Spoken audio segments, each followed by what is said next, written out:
Assalamu alaikum saygılı telesiyercilerimiz. Efirde bugün yayını ve men sizlerni bugünkü misafirimiz bilen tanış etmege istedim. Bu Şevçenko Üniversitetinin Hırımtalar hocası Abibullah Hoca Seyit Celil. Assalamu alaikum Abibullah hocam. Aleyküm selam. Abibullah hocam, biz elbette ki mana sonki vakalardan bir yayınımızna başlayımız. Mında Kırım'da yüz bergen vakalarını nasıl devirinen tanıştırmak mümkün? Bilesem şimdi aslında dünyada pek çok değişmeler öyle tez. Öyle süratli geçe demek mümkün. Biz hakikaten tarihi bir devirde yaşayımız. Bir taraftan globalleşmedeydik birkaç yıl devamında. Endi globalleşmeden son bir devirde yaşamaktamız.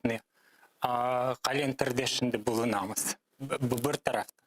Lekin Kırım'da olup geçen vakalarını tenkit etmek ya da müzakere etmek menimce pek kıyın. Çünkü o bir mantıkka uya desem doğru olmaz. Çünkü bizim çetten bakışımız, mından bakışımız hiçbir suallerge cevap vere almaz şu vaziyetler. Kırım içinde baksak öyle geçişatının ne şarayet ketse, men bilesem onun alı belli. Tarihte ona birkaç izbat var yazıklar olsun. 1783 senesinden başlap Kırım Tatar halkımız pek çok zorluktan geçti de hala da şu manyalardan geçmeye tırışa. İnşallah bunun da bir çaresi tapılır diye düşünüyorum. Kıskadan bu. Abibullah Hoca, olğan vaziyette tilimiz ile bizim silahımız da olabilir. Ve gelin şimdi tilimizin tarihini hatırlayıq. Elifbemiz bir kaç kereler denişmelerge uğradı. Geliniz bu vaxtında biraz sübetleşeyik ve bu al nege getirdi? Doğru sual, çünkü şimdi vaziyetimizge göre değişmeler olup geçe. Allah'a şükür bu pek müsbet bir tarafı dep sayam şimdiki zamanın. Siz tarih hakkında söz yürütünü isteseniz seyircilerge meslektaşlarge sizge neni hatırlatmak istedim. Buna sonki 80-90 yıl içinde Kırım Tatar tilimiz pek çok değişmelerge uğradı. Asıl tamirdan pek çok değişmelerge uğradı demek mümkün. Çünkü çok asırlar devamında inkişaf etken ve ahır sonu usulü kadiminin sınırı yani sonu ve usulü cedidin başlanması olan Arap elifbeden vazgeçuf oldu. Bu nasıl olsa da öyle bir tarihe uygun şu devirge ait olan bir değişme oldu. Çünkü endi şu değişimlerin közüne alsak biz Arap dilinden, Arap Müslüman memleketlerinden din tarafından tutsak da til tarafından, medeniyet tarafından çok uzaktamız ve şu yerde Türkiye'de başka milletlerde olup geçken islahatlar, Latin elifbesine getirgen islahatlar bizge de uya dep aytmak mümkün. Lakin şu 10 yıl içinde 28'den başlap 38'nece şu değişimler öyle bir keyfiyetli neticelerge getirmedi, yazıklar olsun. Çünkü Sovet devrinde o vakit yaşamakta olan halkımız gene de yanı bir elifbe geçuf değişimlerge uğradı da Kiril elifbesine geçmeye başka Rusya'da Sovet Birliği'nde yaşayan Türk milletler gibi Kiril elifbesine geçmeye mecbur oldu. O hakikaten siyaset tarafından gelirli, karlı Sovet devrine, Sovet hakimiyetine gerek olan şey oldu. Bizim tilimizge hiç uymayan şey dep sayam. Çünkü göz önünüzge getiriniz. 28, 29, 34 seneleri bütün совет konferensiyalar olup geçti. Anda onlarını, yüzlerini demek mümkün. Eğer bir Türkiye milletten bir vekiller olup şu elifbeni tasdiklagan edilerdi, şu mahsullar demek neticeler 10 yıldan son yok edildi deyip aytmak mümkün. Çünkü 38'den Kiril elifbesine geçiş olup geçti. Türlü nesiller bizde çeşit türlü yazmağa başladı ve ahır sonu sürgünlükten son biz birkaç yılga katiyen 12 yılga öz inkişafımızı toxtattık deyip aytsam yalan değil elbette. Ve şu da elbette kıyınlıklar Kırım Tatar tilini pek tesir etti, medeniyetine. Biz nasıl aytam, bütün Kırım Tatar halkının sesini eşitamadık. Türkiye'de ayrı yaşaydılar, başka devletlerde ayrı yaşaydılar. Özbekistan'da Kırım Tatar toplulukları ayrı yaşaydılar. Bu elbette menfi bir devrimimizin menfi bir çizgileri. Şunun için nege sonuna geliyorum öz fikrimden. 80.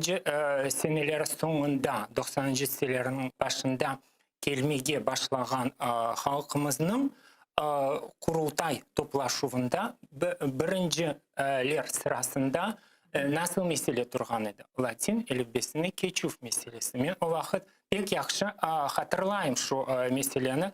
Özüm birinci kurs talebesi edim üniversitette ve çok hocalarını şu kenešine kirgen hocalarını men pek yaxşı hatırlayayım. Çünkü biz onlardan son, onların aytkanından peşinden ketecekmiz. Ve her birini yanına barıp da ne için biz Kiril elifbesinden bizde alıştık, Latin elifbesine geçeceğimizde her birine sual verilgen edi. Bir ağızdan Latin elifbesi tasdiklangan edi birinciden.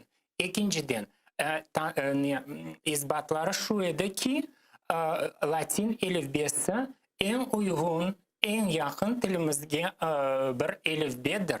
Ve o doğrudan doğru seslerimizini, telaffuz etken seslerimizini ariflerde ifade etti degen cevapları alida aklımda, göz ogumda şu hocalar. Şunun için men bilesem 30 yıl devamında iş alıp barılgan resmen ve hakikaten Ukrayna devrinde Kırım'ın 21. senesine, 91. senesinden 2021 senesine olgan şeylerini şimdi Ukrayna tasdikladı da ve şu şeylerini keyfiyetini ve ileride islahatı üstünde çalışmalımız deyip fikirdeyim. Да, мына Латин урфатынына bağlı çok suallarım olacak ama mına Ukrayna yakında kanunu kabul etti. Endi Latin urfatına geçeceğimiz. Kim bu kanun üzerinde çalıştı ve bilesizim şunu da ayrıca kaydetmek isteyen birçok hocalar aytalar ki bizim Latin urfatımızda bazı harfler yetişmiyor deyler, aş harfleri yetişmiyor. Sizin fikriniz nasıl olur? Bilesizim, ben de şu sonki fikrime kaytmak isterim. Bu Latin elifbesine geçuf öyle bir aliminin fikrinde başında peyda olgan bir arzu degiledi. Ona ikinci kurultayından son halkara konferansiya bütün dünyadan alimlerini topladı da şu mesele üstünde çalışmalar albarıldı ve şu mesele üstünde fikirler paylaşıldı şu konferansiyada. Anda Türkiye'den elbette, Amerika Koşma Ştatlarından, Romanya, Macaristan, elbette Ukrayna, Özbekistan, diğer birçok Norveç, diğer memleketlerden vekilleri var idi. Dünyaca meşhur, belli, namlı alimler. Onlar öz fikirlerini paylaşıp bir neticeye gelmeye tırışa ettiler. Bundan gayrı resmen Kırım Tatar elifbesi ahır sonu 97 senesi Kırım'ın yukarı şurası tarafından tasdiklangan edi. Lakin elbette siz akıllısınız şu 91. senesi teklif etilgen ve 97 senesi teklif etilgen elifbeler arasında bir arifinde fark var. Şu devirde tek bir arif farkında toxtalayıq. Çünkü 2014 senesi imla lügatı çıktı da paralel Kiril ve Latin elifbesi esasında imla lügatımız biraz genişçe.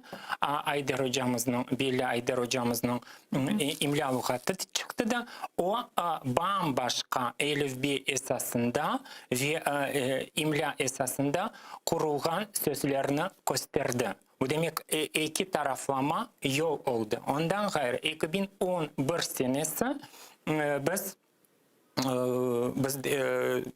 Kırım Tatar halkı ve bütün dünya Kırım Tatar Kongresi'nin seyircileri oldu ya da iştirakçıları oldu. Anda da şu mesele bakılgan idi. Ve bizim daha bir ilim mektebimiz yani Mühendis Pedagogika Üniversitesi'nde ilmi tetkiki merkez şu yıllar şimdi institut esasında şu elifbe yanı elifbe kırsetuvinin bağıva meselelerini işlep çıkarıp imlasını diğer yazı hususiyetlerini işlep çıkarıp da öyle bir normaga getirmek bir vazife verilgen edi. O da yapıldı. O kesin konservatif bir şekilde yapılgan iş değil. O kadar inceliklerini göz önüne alıp yapıldı ki bunda bütün meseleler H ve H harflerinin meselesi de kaydetildi şu cümleden. Demek keçi devrinde demek Latin elbisini geçkende biz iki türlü yazılını kabul etmemiz degen fikir de var. Yani Allah ve Allah yazabilemiz. Hatta bahar ve bahar, sana ve sahna gibi sözleri kayıt edildi. Demek mesele bunda hiç durmay edi. Şimdi ketkette şu dini uslubumuz genişliyor. Hususan Ukrayna etraflarında da. Ama bir uslup edebi tilden üstün çıkmak hakkı yok bir uslupның.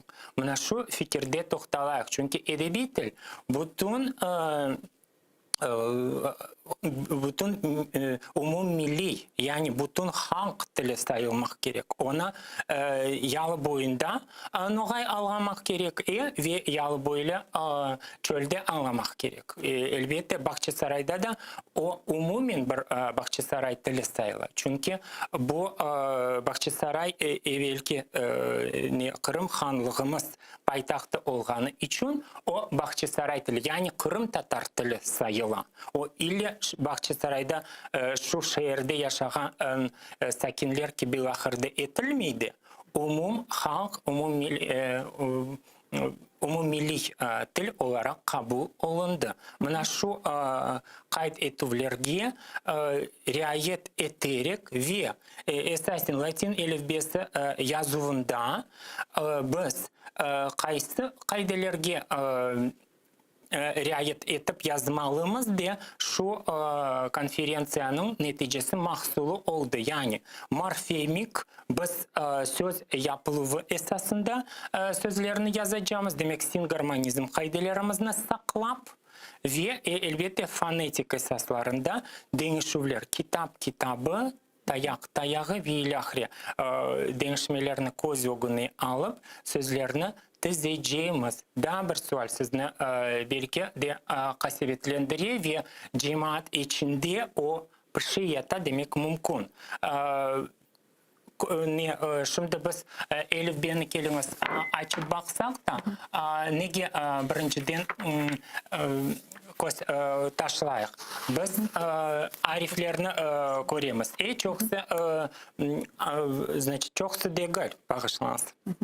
arifler tamam bizim hususi seslerimizni ifade etti. Yani koz degende kıyının yanında ile ince sözlük olğanı belli etmek için onun üstünde iki nokta koyuyor. Lakin bir vakit Kırım Tatarlardan ben koz degen telaffuzunu eşitmedim. O gene de şu singarmonizmini saklamak için ve yazıvını kolaylaştırmak için böyle bir tertipte sözler imla lügatında ne ifade etildi demek mümkün. Hem de bakınız, Kırım Tatar tilinin Latin elifbesine geçiş devrinde biz qaysı bir eski devrinde olğan kadimi bir tilinin islahatını geçirmeyik. Siz Kırım Tatar cevafetes, men Kırım Tatar cevafetim. Kırımda Allah'a şükür cemaatimiz lahırda etken cemaat topluluk var. Bu başka mesele. Biz az lahırda etkenimiz. Şunun için biz canlı. Şimdi bugün inkişaf etken bir tilinin islahatını geçiriyoruz. Eğer bir pıtrakı meselelerde geniş toplap, müzakere etip, biz gayrıdan şu işe yanaşabilemiz. Öyle etip biz ilerleyeceğimizni men gözde tutam. Abibullah hocam, buna kabul etilgen kanun elbette pek geç. Pek geç ama bana vatandaşlarımız sorayız, faydasını paylaşınız. Nasıl neticelerge biz erişebiliriz? Bilesem, nasıl neticelerge? Bizim birinciden men yaşlarına kaygıram, çünkü men özümni pek yaş saymayım bu büyük nesiller sırasına kelim, menden de büyük seyircilerimiz de şimdi bizne bakadır dep düşüneyim. Onların kaygıları da bana pek yaxşı belli. Ballarımızın geleceği ne olacak? Torunlarını nasıl ahırda ettireyik dep düşünürler. Men eminim düşünürler çünkü eşittim. Bu mesele üstünde nasıl çalışmalıyız? Buna bakınız, bu bir yanlılık. Latin elifbesine geçiyor bir yanlılık. Onun üstünde Bekir Çobanzadeler geçken asırda çalışıp bu niyetinin dünyanı terk ettiler. Ben umut ettim. Öyle. Demek o tilimizge en yakın bir şekil. Bizim seslerimizni, sözlerimizni ifade etmek bir yakın bir şey. Hem de yaşlarga şimdi kolay. Yaşlarga kolay. Çünkü Kiril urfatı gerçekten de tilimizni bozar. Pek boza ve ama niçin bazı hocalar bugün çıkarlar Kırım'da? Bu siyasetle bağlı Kiril urfatını korçalaylar. Bilesem, ne aytmak mümkün bunda? Men yayınımızın başında sizge hatırlatkan edim. Studentlik vaktinde hocalardan sorap da bilgi toplayım bir niyetim var edi. Bir ağızdan o vakit herkes kol tuttu bu denişivlerge ve Latince geçmek. Şunun için şimdi nege gerek keliniz Kiril elbesinde kalayık degen fikrini men kabul etemem şahsen. Eğer taraftan çok yaşlarımız Türk dilini biliyor. Onlar Avrupa memleketlerinde İngiliz diller pek yaxşı kendişliği. Şimdi Latin urfatı pek uygun ve kolay. Elbette bizge o yakın. Üçüncüden men bilesem şimdi Siran Hocam men bir kere de mında hatırlatmam birkaç kere olur. Allah'a şükür, Allah rahmet eylesin. Onun bir yaxşı bir atalar sözü var edi. Alışkan kuturgandan beter. Onu tamam öyledir. Çünkü ne istesem anne degen şeyge bek alışan halk. Lakin şimdi bilesem mında öyle bir güzel fikrini koşmak isterim. Biz öyle bir devirde yaşayık ki Biz 20-30 senelerde mına Sovet devri talap etti, zorladı Kiril alfabesine geçmek degen fikirde turamız. Ama hakikaten öyle olganını biz bilemiz. 91. senesinden şu Latin alfabesine geçip bulamadık. Onun sebepleri de var. Kırım yukarı radası buna ne sermiye ayırdı, ne kol tuttu. Bu da öyle bir siyasi bir mesele. Şimdi bizge Ukrayna nasıl üç fenerden kızıl fenerini değil de yeşil fenerini açadı. Keliniz bütün mahsulunu neticelerinizni de toplanız. Birlik olup ileride bir olup yekani bir fikirde olup ketiniz degen. Bunda hiçbir siyaset men bilesem, Kırım'a, bizni Kırım'a karşı koymak ya da Rusiyaga koymak fikir durmay. Biz neticelerimizni toplap da ileride nege erişeceğimizni bilecek olamız. Benimce böyle. Украина назірлер шурасы мана бөле хануны про затвержение алфавита крымско-татарской мовы. Бу ахында да бізге тәфсилатлы икәе етіңіз bu nasıl стратегия? Bakınız, bu gerekli bir şey. Men belirteyim. Çünkü Birleşken Milletler Teşkilatı degen şey var. O bütün dünya vekillerini toplap, bütün dünyada kasevetlendirgen meseleleri üstünde çalışma tırşa. Gelecek 10 yılını yani 2022 senesinden 2032 senesine kadar şu 10 yıllıkını bütün dünyada tamir halklar ya da yerli halklarının tili inkişafına bağışlayacak olan. Şu teşkilatının yani BMT teşkilatının azası olarak Ukrayna elbette çette kalmay ona can gönülden koşuladı. Bizde de tamir halkımız var yani Kırım Tatarlar, Karayimler, Kırımçaklar onların tilini de inkişaf etmek için biz tedbirler hazırlamalımız degen fikirdeler. Demek bu strateji tek Latin alfabesini көрсетіп ve onun üstünde çalışıp demek mümkün değil. Bu nasıl aytayım? Büyük bir denizin bir tamçısı ola. Gerekli, mühim bir tamçısı olayata. Allah'a şükür, buna geçken hafta tasdiklanıldı. Lakin strateji bundan ibaret değil. Çünkü Kırım Tatar tilinin vaziyeti, halkımızın vaziyeti bakılıp aprel ayından, çiçek ayından başlap, yazgaca yaxşı etip hem tenkitke uğratıldı, hem de tetkik etildi birkaç ilmi, siyasi müesseseler tarafından şu mesele bakıldı. Anda ilmi müesseselerden demek Tilşinaslık İlmi Tetkiki İnstitutu İlimler Akademiyası'ndan son Şarkışnaslık İnstitutu bizden Kiev Milli Üniversiteti'nin hocaları ve kafedra şahsen.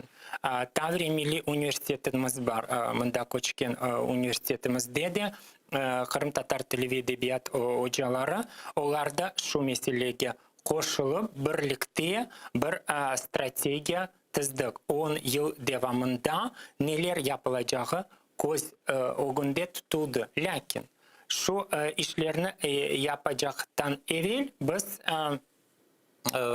meselelerini öne çıkaracak olduk. Çünkü kaysı meseleler üstünde muayyen kaysı işler yapılacağını biz görmek gerek mi? Ona göre maksatlar koyulacak. Buna şu çözmesini talep etken baş meselelerden biri şulardır. Yaş nesil til meseleler.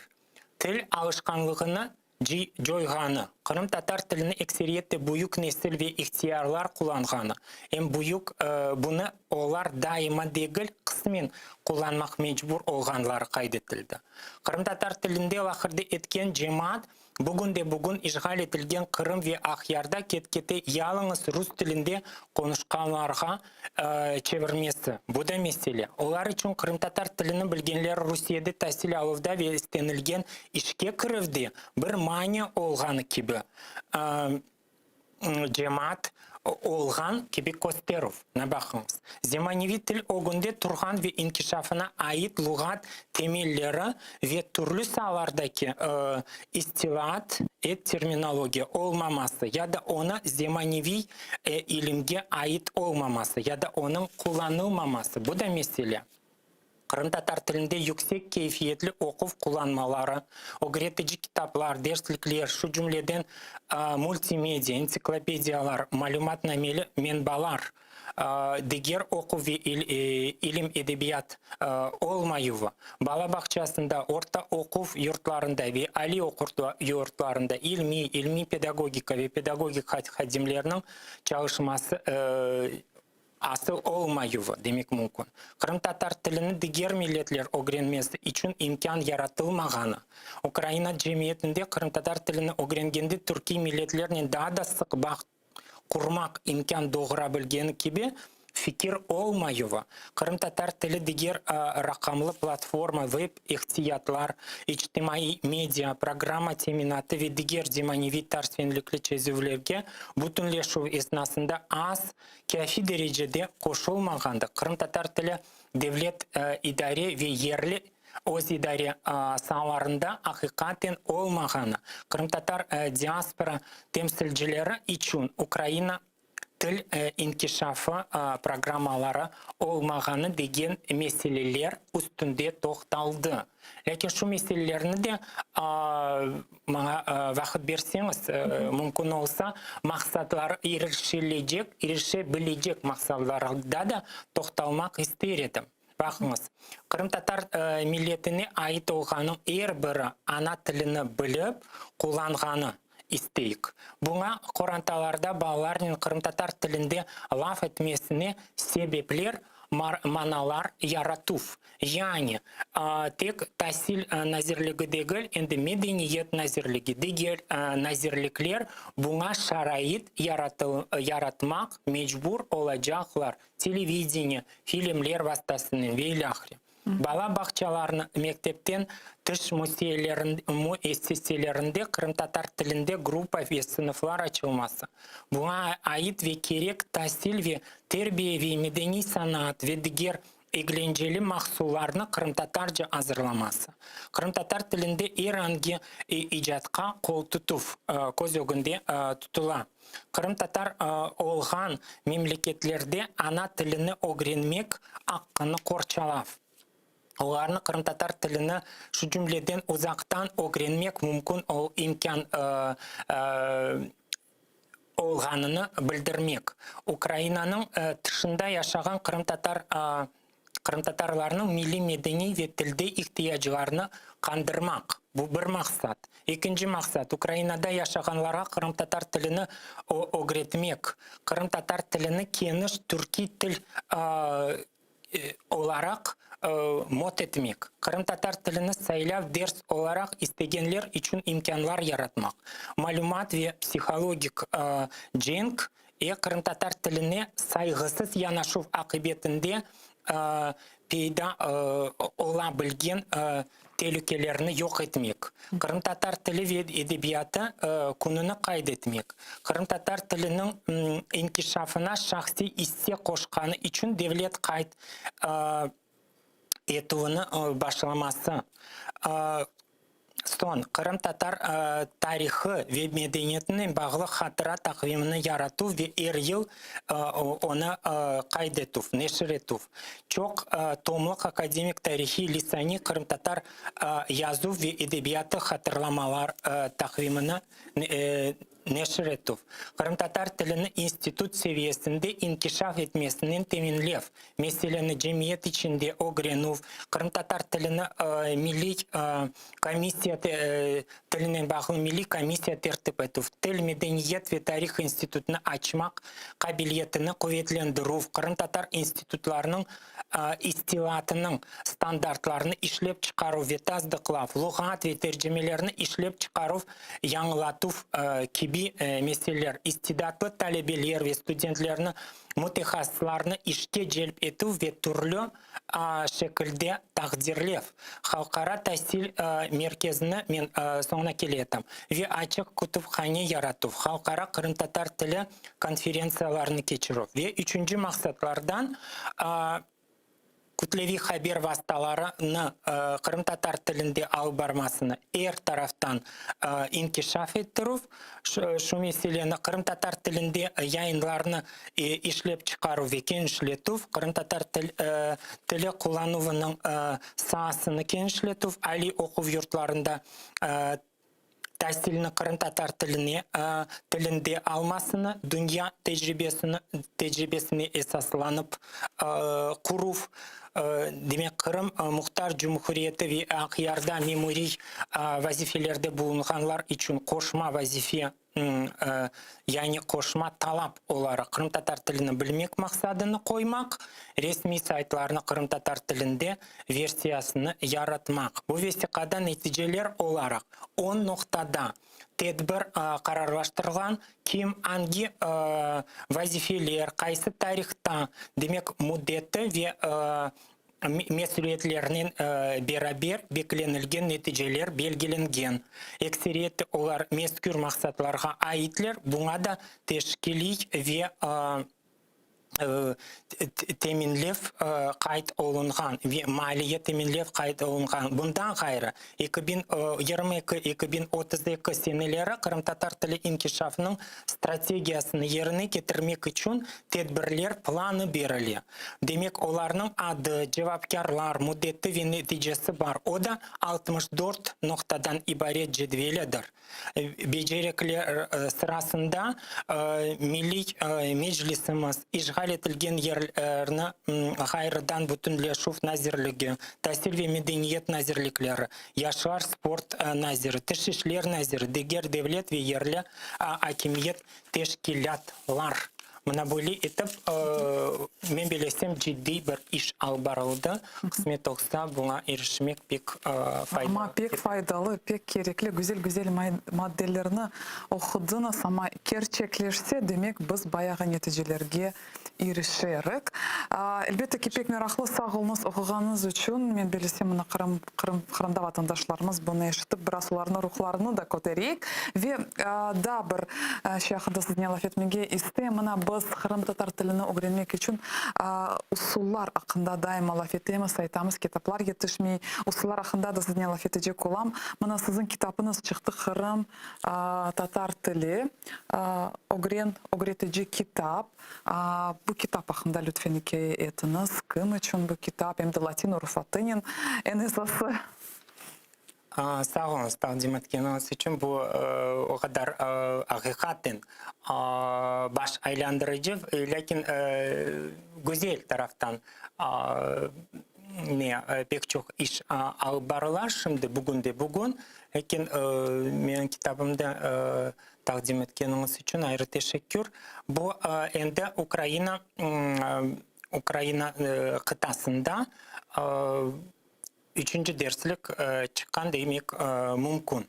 Çünkü siz efirinizde de yayınlanan gibi ondan evvel meslektaşlarım da iş alıp barıp öz tarafından derslikler hazırlagan edi.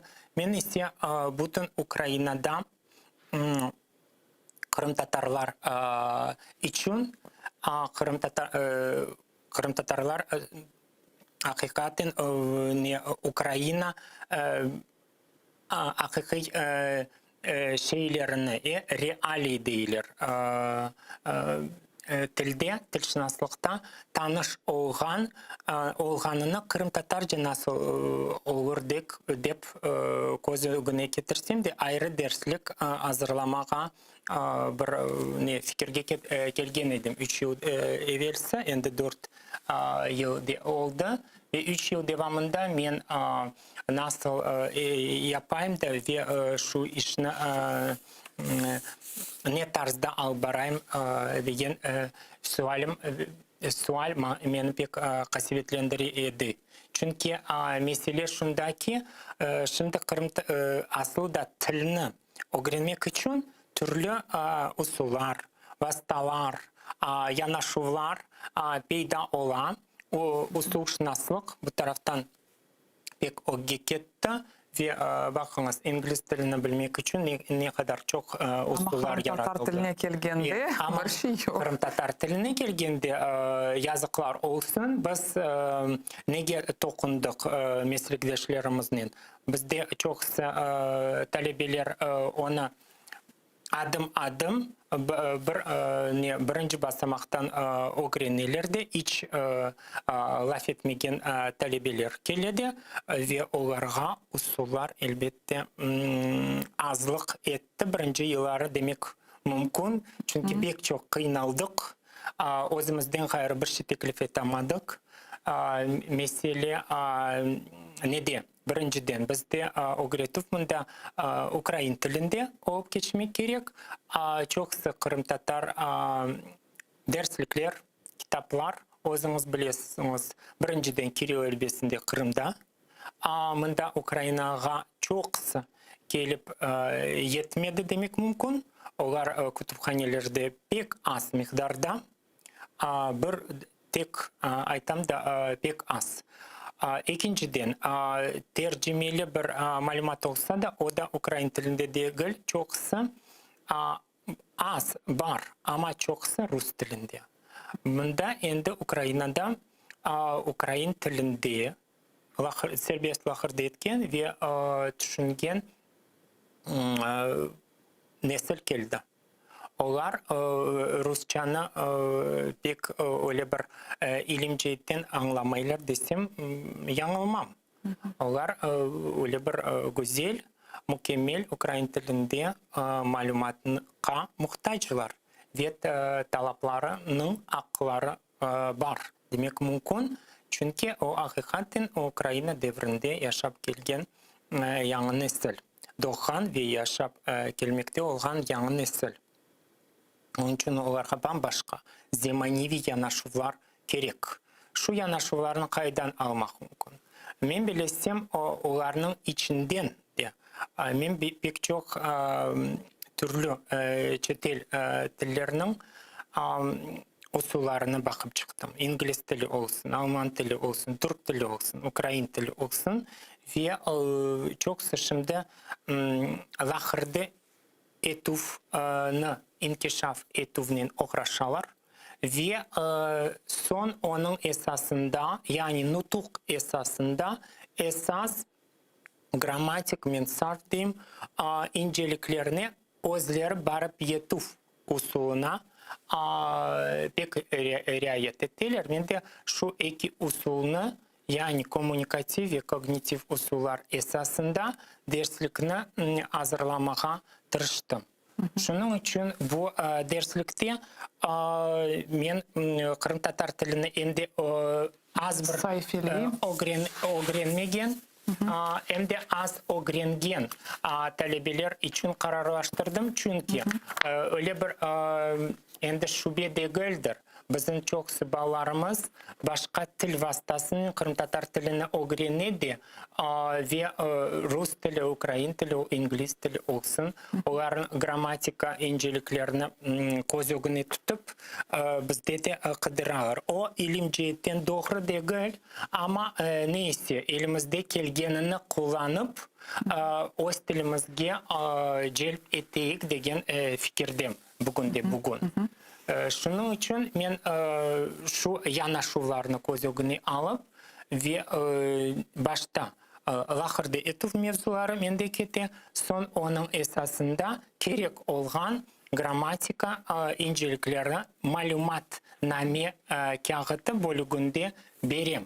Мен tekrar gösteriyorum. Çünkü bilesiz mağa da atta yazgan ediler Kırım'dan bu kitapны endi suraylar.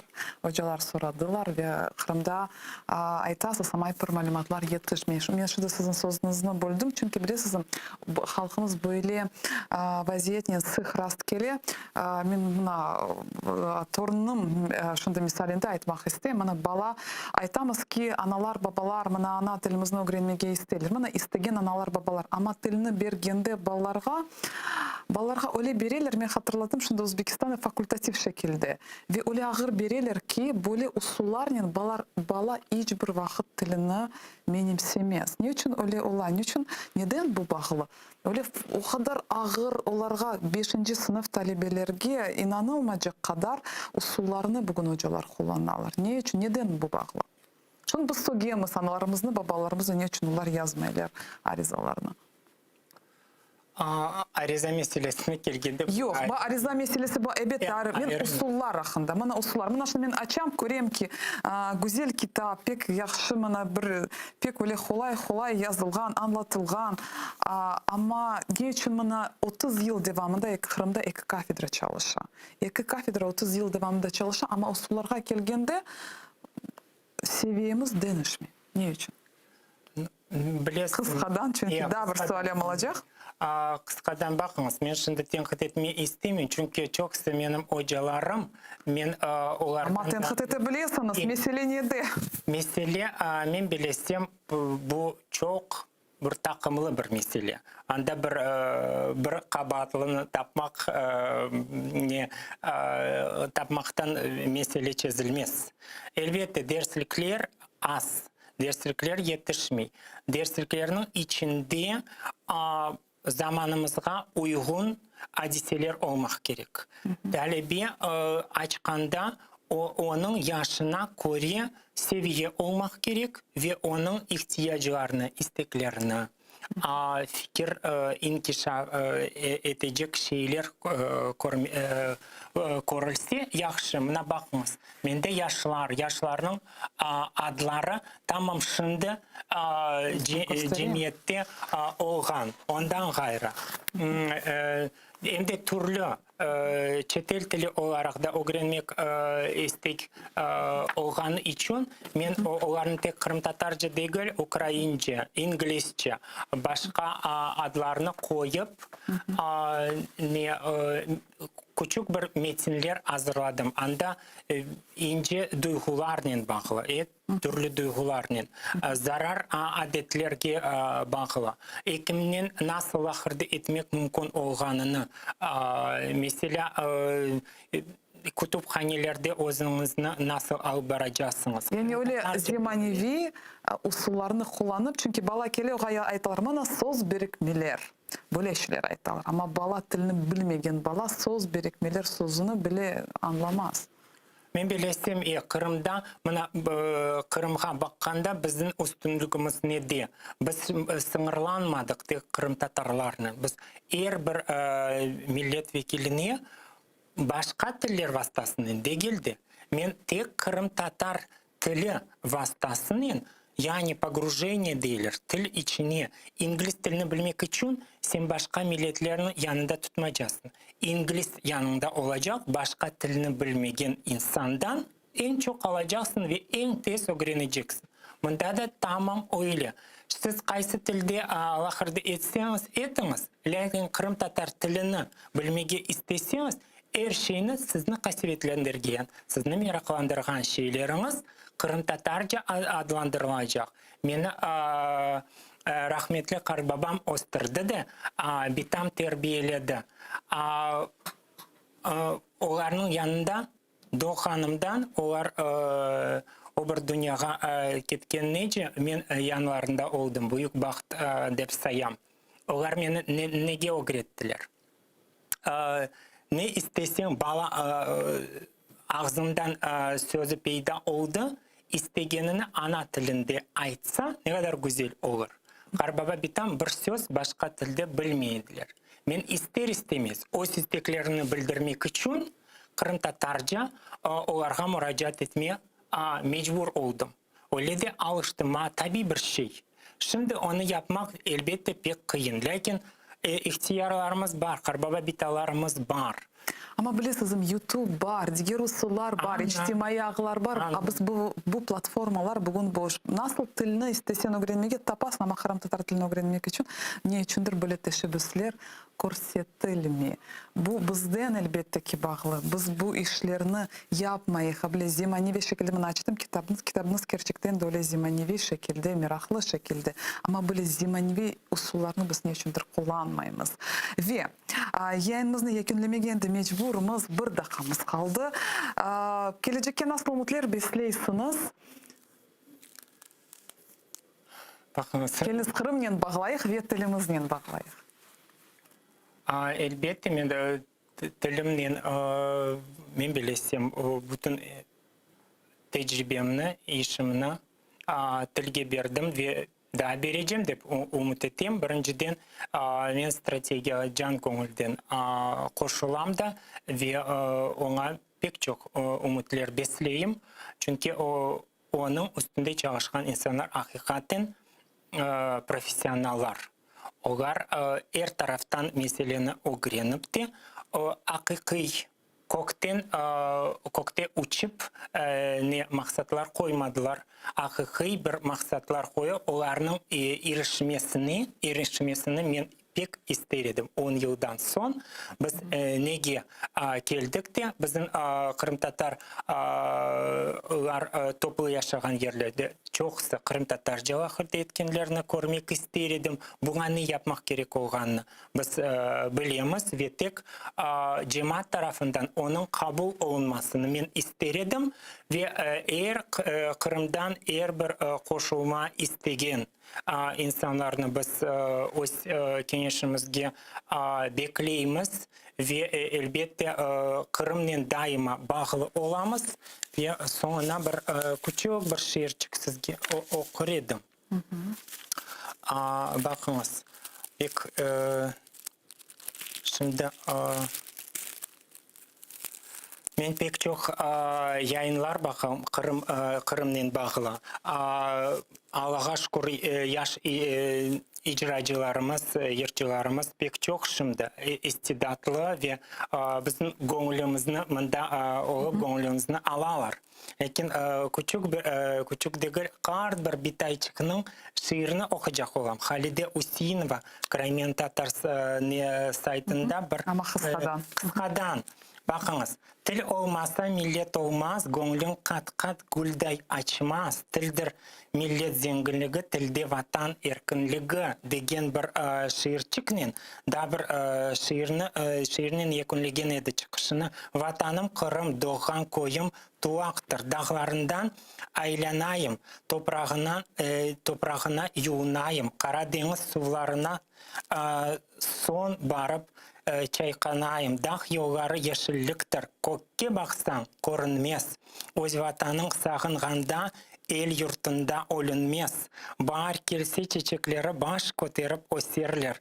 Gözüm uçup halkım geldi dep kokusun seperler. Çok sağ olun Habibolla hocam. Sağ olunuz yayınımızga kelgeniz için, yapkan işleriniz için biz sizge can yürekten minnetdarmız. Saygılı teleseyircilerimiz, bu güzel noktada yayınımızı yekünleyimiz. Hatırlatam yayınımızın misafiri Şevçenko Üniversiteti'nin Kırım Tatar hocası Habibolla Seyicilil olgan edi. Yayınlarımızın ise meslektaşlarım devam edecek. Bizle olunuz.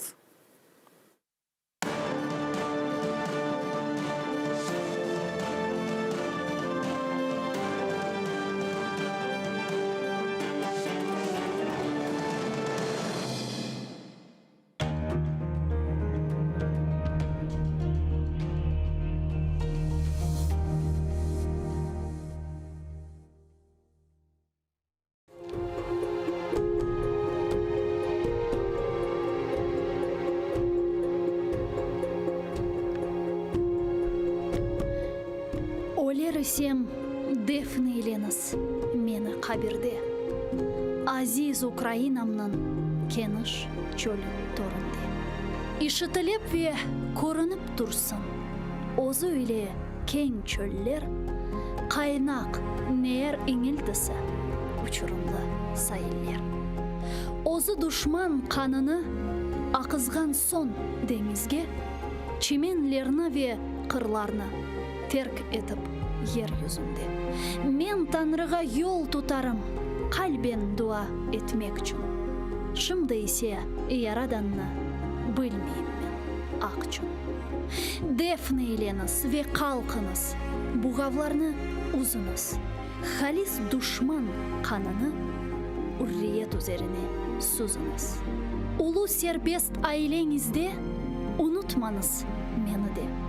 Хайриетлі сөзіңізде тұтыңыз еп хатырде.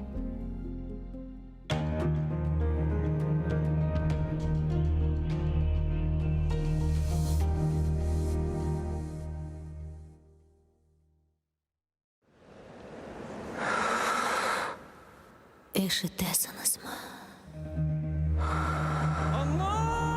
Мен ақта ұмыттыңыз ма?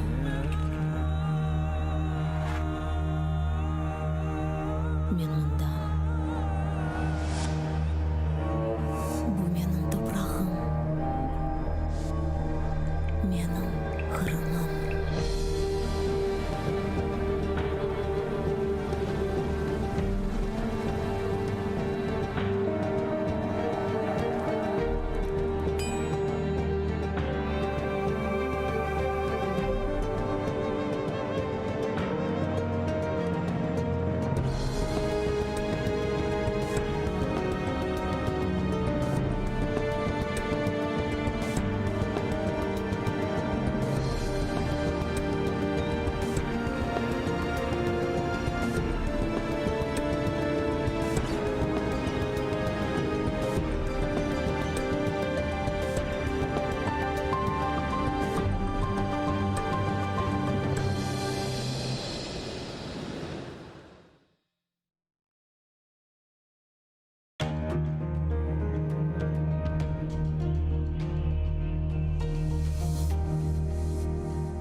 Басқаныңыз ерлерні топырақ деп кечмеңіз. О топырақларда сіздің адыңызды сақламақ үшін ниже құрбанлар берілді. Бинлерже шейітлерінің қанлары бар о топырақларда. Құруды деп белемеңіз. Алида синмеді шуқан топырақның ішіне. Кечкеніңіз ерлерні соқақ деп кечмеңіз. О соқақларда ниже жесур аскерлер жүрді. Ватанымны қорчалайым деп қылычлар салланды.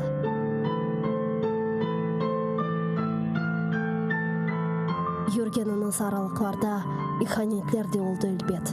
Сапланды ханчерлер сыртларға. Көтергеніңіз байрақны тамғалы басма деп кечмеңіз. О байрақның үстінде шерефіңіз, намысыңыз, итибарыңыз бар. Көтеріңіз ең yüksеклерге, ең төпелерге, көк yüzüyle paylaşsın ренкіні. Керек олса оның үшін нишан олыңыз. Бір кеткен жан недір ки? 1000 жан кетсе феда олсын ona. Қиямет өлім ма? Бұ му фелекет? Асыл фелекет байрағымыздың ерде саврылмасыdır. Утаныңыз эфенділер, егіңіз башларыңызны. Түтрейдір шымдалымызға бақып еждатларымыздың кеміклері. Кірді евімізге дұшман қуа алмайық. Сесіміз жықмаз олды қорқуға далдық.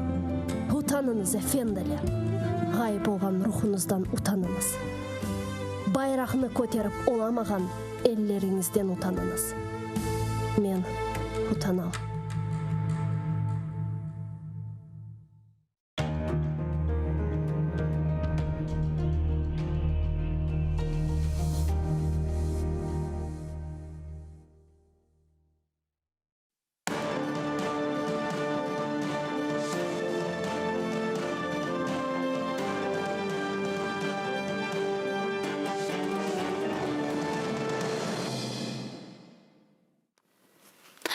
Ассаляму алейкум, хайрлы күнлер сайғылатыр. Телеканалының телесерджілері бүгін информацион программасына сейретесіңіз. Студияда сізлер үшін мен Гүлсум Халилова чалшам ве невбеттеки 5 саат. Бұл студияда мұсафирлернен студиямызға тешриф бұрajak ве онлайн шекелде қошылajak. Мұсафирлернен біз күн девамында юз берген адиселерні, хаберлерні музакире етежекміз. Әлбетте ке оларның чоқысы эксериеті Қырым иле бағлыдыр. Қырым этрафында юз берген, Украина этрафында юз берген ве Украина Қырымны алақадар еткен халқара меселелерні еле алажақмыз. Сәлғарғадашлар, мен қатырлатам ке біз жанлы яйында чалышамыз, экранларыңызға режиссерларымыз вақтынжы телефон номерасыны тақдим етелер. О себептен біздерге жанлы шекілде телефон ашмаға имканыңыз бар. 067-63-46-130 Viber вастасы еле бұны бедава шекілде япа білесіңіз, яда Skype адресімізні қоланыңыз, atr.tv видео вастасы еле де телефон ашмаға имканыңыз бар. ATR телеканалына маневи дестекні біздің YouTube сайфемізге абоне олара хифаде етмеге ола білесіңіз. Не қадар чоқ инсан біздің YouTube сайфемізге абоне олса, абонжілерінің миғдары осте, ATR телеканалының шығарған тақдим еткен берген хаберлері дада чоқ тарқалажақтыр ве бұл Қырым мәселесіні дигерлерінің көрмесіне фұрсат бережектір. О себептен информацион женкемізде сіздің дестегіңіз бұзер үшін чоқ мұйымдыр. Бұл шуны да қайд етмеге істер едім. Біздің біге маневи дестекні gerçekleştirmek isteseniz bizim Patreon'ımızga da abone olabilirsiniz. Malum olğanı gibi işte berilgen linkten bizim rejissörlarımız onu çıkaralar. Şimdi görebilirsiniz. Geçip işte destek seviyesine seçesiniz ve Balaban Kırım Tatar ATR Korantasının azası olacaksınız. Bu bizlerge informasyon cebide işimizini devam ettirmege yardım edecektir. Men size stüdyamızga teşrif buyurgan musafirimizni taqdim etmege memnunum. Melimeji sazamız Rizağa Şevkiyev. Selamun aleyküm, hoş geldiniz Rizağa. Aleykümselam, Allah razı olsun. Kun devamında ve informasyon vasıtalarda böyle şimdi müzakere etilgen meseleler sırasında elbette ki Ukrayna diplomasiyasının alıp bargan faaliyeti bizni da alakadar ete Kırım Tatarlarını, çünkü çeşit türlü halkara teşkilatlarda Kırım meselesinin koterilmesi çok mühim dep biz endi 7 yıldan beri aytamız. Fakat bu sene ötkürülgen Avrupa Şurası Parlament Asambleyasının kuys sesiyasında ne yazık ki Kırımda yüz bergen insan hakları ile bağlı debatlar olmayacak eken. Bu hafta Tunev'in ATR telekanalının yayınında milletvekili Слуга Народу Фракасından Liza Yeşko bildirdi. Sonra bu malumatını Avrupa Şurası Parlament Asambleyasının reisi Maria Mezintseва da tasdikladı ve Lesya Vasilenko ne için olmayacağı haqda böyle aytdı. Keliniz beraber dinleyin.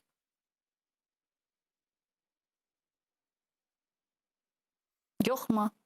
Цитатамыз. Тема дебатів «Політичні переслідування корінних народів Криму Російською Федерацією», запропонована нашою делегацією, не отримала підтримки в бюро, де саме ці теми затверджуються. Пояснюють тим, що в червні буквально була прийнята резолюція про права кримсько-татарського народу. Bunun birlikte işte onun aytkanına koyre bazıları asıl da Rusiyanın böyle bir tesiri olğanını bunu anlattı. Siz nasıl bakasınız? Bu asıl da yaman haber mi? Ya da hakikaten de yazda böyle bir rezolüsiya kabul edilgeni için şimdi de çok mühim değil. Müzakere edilecek mi, edilmeyecek mi?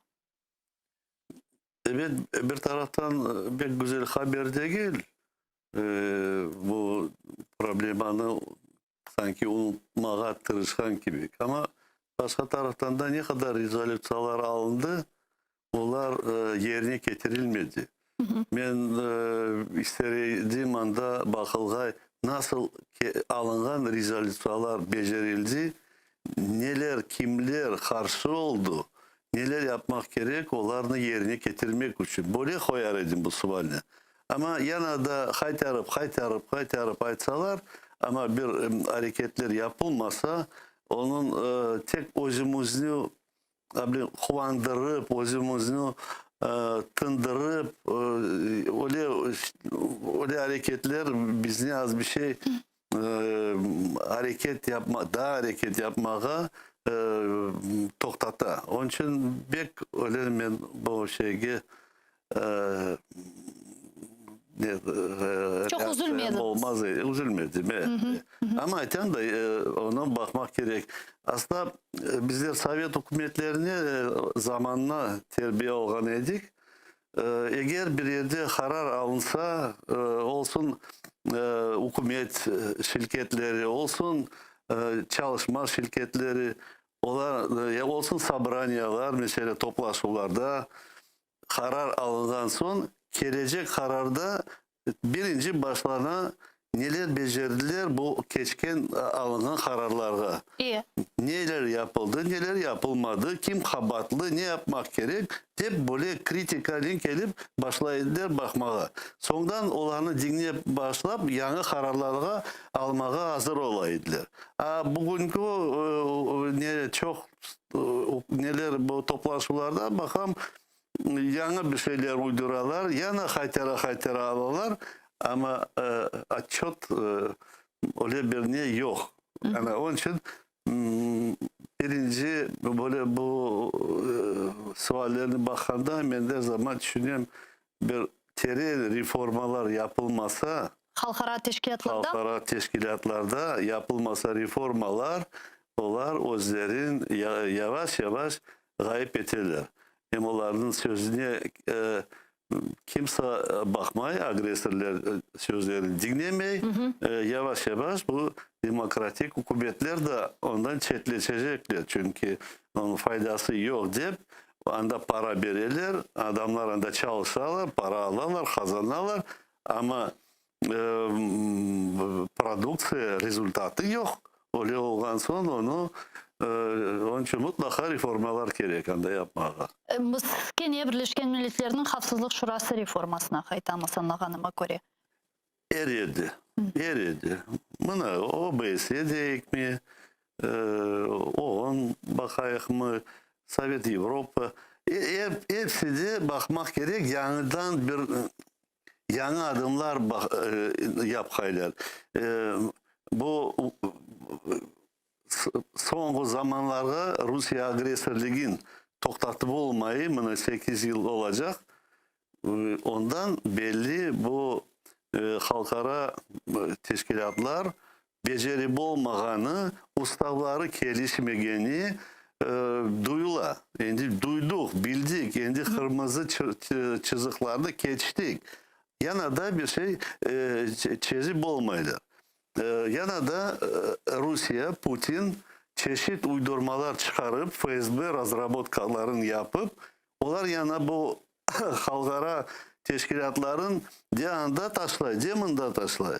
Belki de men diğer taraftan düşüneyim. Mına biz yayınlarımızda çeşit türlü siyasetçi naslarının bu meseleni kotergenimiz vakit, yani bunda daha çok istek değil de yani işte yapmaylar etmeyler değil de bunda daha çok menfaat meselesi. Ne yazık ki böyle real politik şaraitlerinde bir devlet Mustafa Ağa'nın da aytkanı gibi Kırım platformasında birinciden özünün milli menfaatlarını düşünmekte. Misal olarak Amerika Birleşken Devletleri'ni şimdi alacak olsak onlar çeşit türlü alyanslar kuralar şimdi Avustralya ve İngiltere'nin beraber Frankistan'ı çıkaran böyle kenarga çekip ne için bu alyansını kurdular? Çin'e karşı, Kitay'a karşı böyle bir hareketlerini gerçekleştirmeye, Çin'e karşı böyle işte onların kuruşmak, stratejik ilişkiler boyunca işte böyle bir yana alyans yaratmak için. Yani bunda menfaat meselesi var, görgenimizge göre. Sizin fikrinizce nasıl etip işte halkara topluluğunun pozitsiyalarını Ukrayna menfaatına çekebiliriz? Nasıl etip onlarını meraklandırmak mümkün? Mına Kırım'ını korçalamak, Ukrayna'nı korçalamak sizin menfaatınızga degende ne teklif edebiliriz sizce? Ne için misal olarak Kırım'ını, Ukrayna'nı onlar korçalamalı?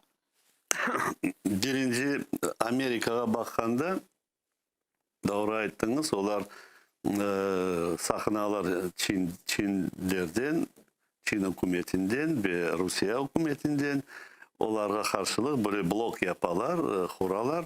Hem özlerini korçalamak için böyle hareketler yaparlar. Ukrayna'da Kırım'da böyle militarizasyon yaparlar, o Kırım'ı doldurarlar silah. o Amerika'dan yana uzak hala.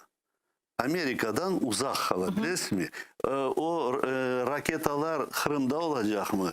Sibiriya'da olacak mı? Ya Tambov'da olacak mı? Bir yerde olacak mı? Onlara farkı yok. Onlar hepsi onlardan uzak. Onun için o Kırım meselesi onlara bu taraftan bakanda Harbi tehlike bu. korkuk taraftan bakanda Kırım onlara bir problem çıkarmıyor. Anladınız mı? Ama Avrupa'ya, Ukrayna'ya büyük bir problem. Ukrayna'nın topraklarını aldılar ve Ukrayna'nın topraklarını silah doldurup hazırlık tutarlar. Yana o ketkeler. Avrupa'ya çok bir sakınmak gerek. Bu böyle bugünkü gün böyledir. Ama da Amerika özün düşünüp başladı yana bir blok kurmaya. Çin'den sakınıp ve Rusya'dan sakınıp. Bir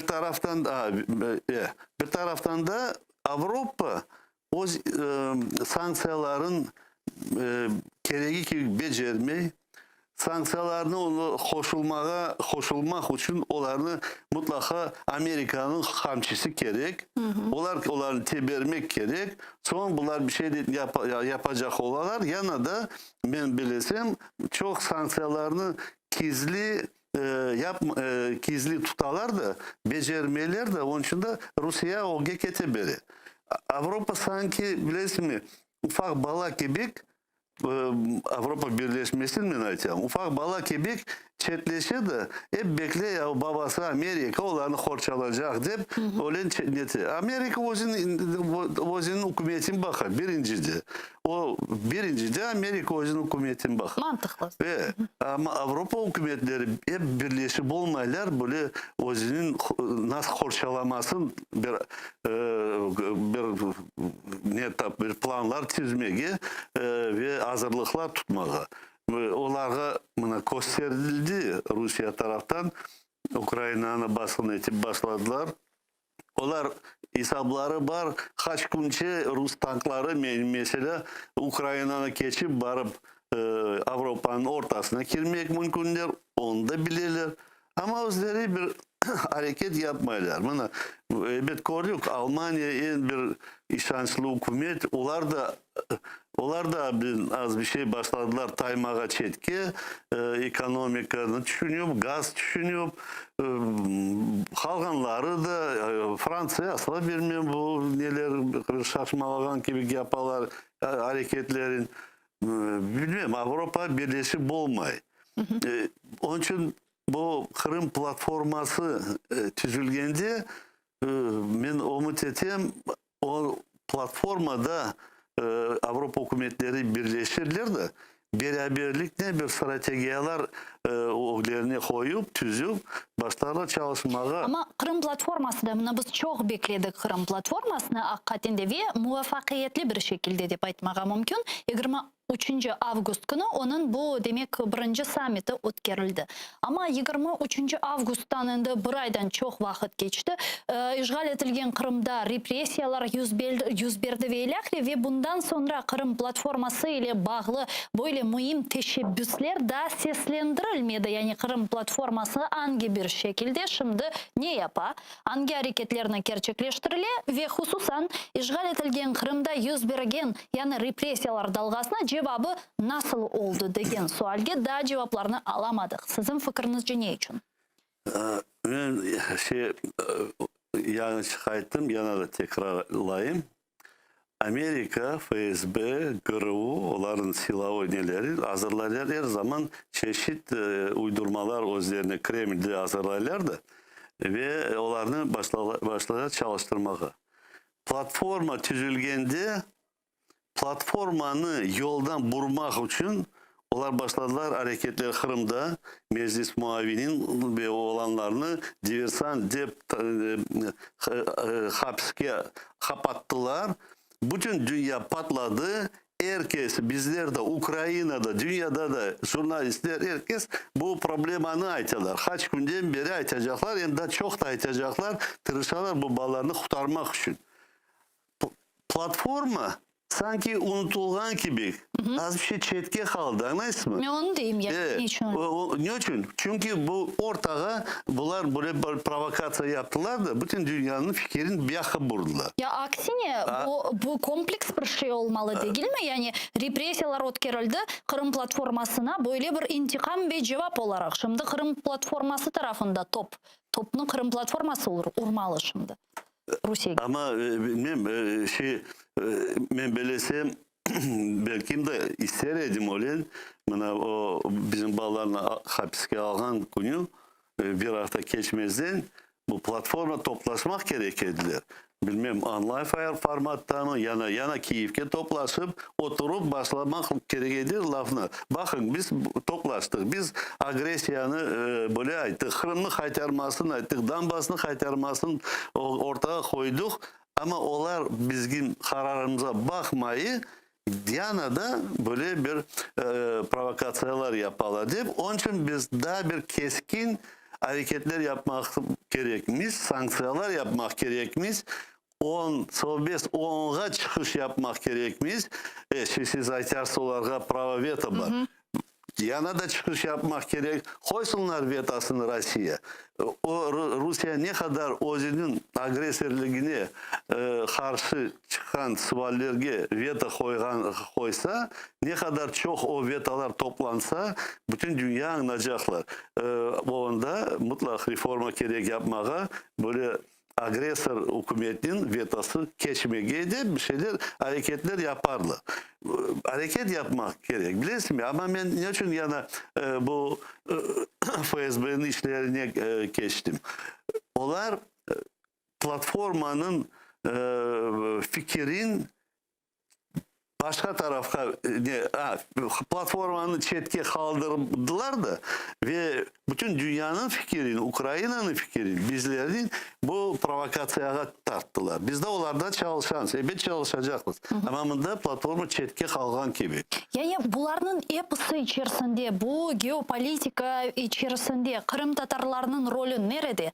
Çünkü biz görüyoruz ki Ukrayna devlet olarak böyle bir çeşit Kırım yönelişinde hareketlerini yapar eken de birinci zarar görgen kim? Tamır halk.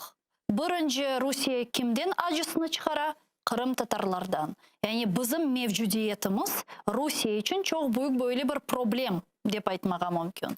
Kırım Tatarlarının Kırım platformasında iştirak ettiği ve mevcudiyeti Kırım platformasını tiger yüksek seviyeye çıkarttı. Yani bu yüz bergen hadiselerde sizin fikrinizce bizim yani yükümüz ne kadar mühim, ne kadar çok? Bizim yükümüz pek ağırdır.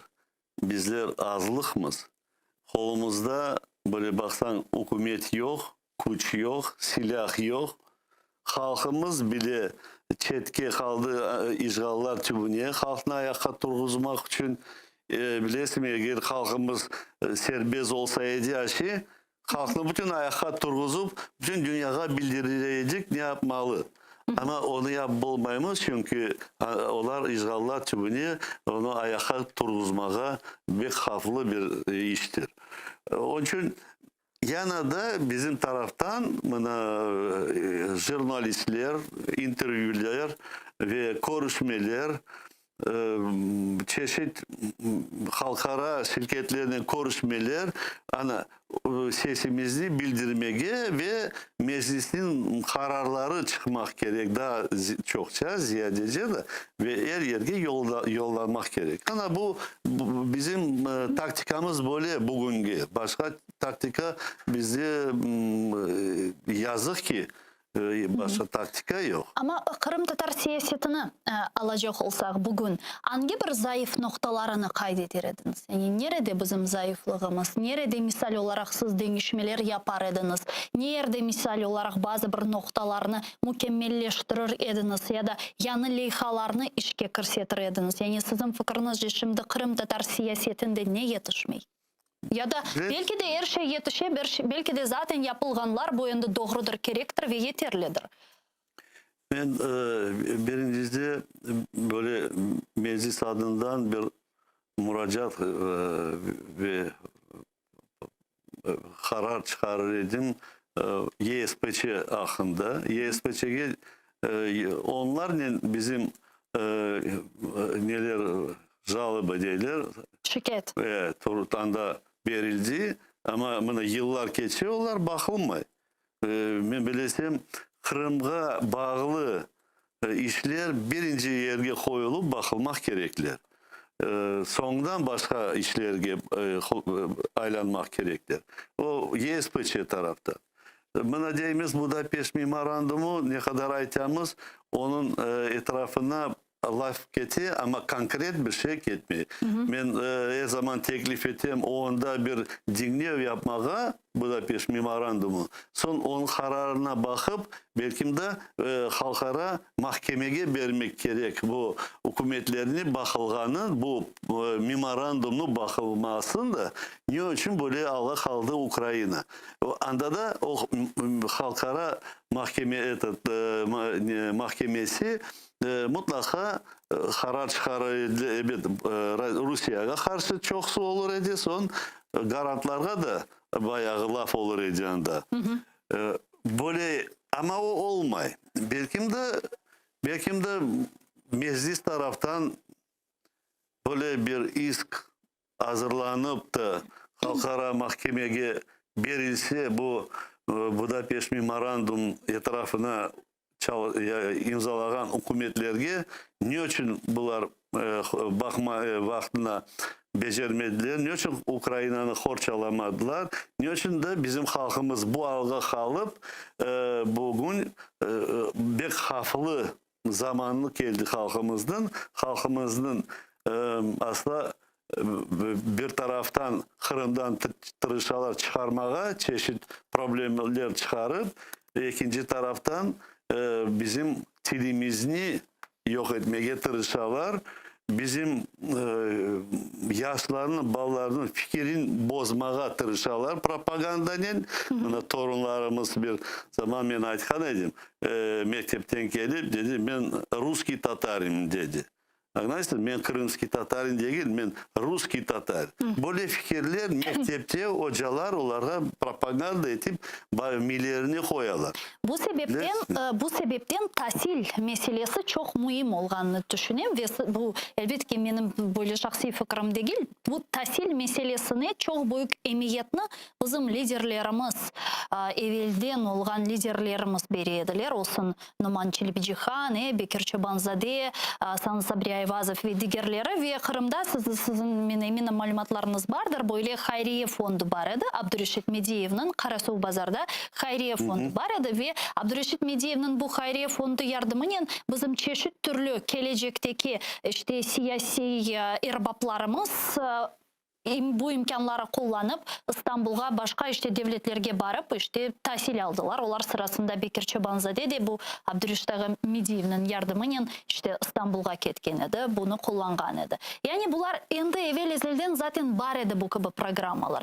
Onlarınız şimdi gayrıdan tıklemek için bizge sizin fikrinizce ne keder eti? Buna tahsil meselesinin tamamıyla uğraşmak için bilmeyeyim bir tahsil hayriye fondu tizmege bizim gençlerimizni toplamağa olsun çeşit türlü halkara üniversitetlerge onların kirmesine yardım etmege ve ilahire. Yani bunu yapmak için sizin fikrinizce bugünkü imkanlarımız var mı?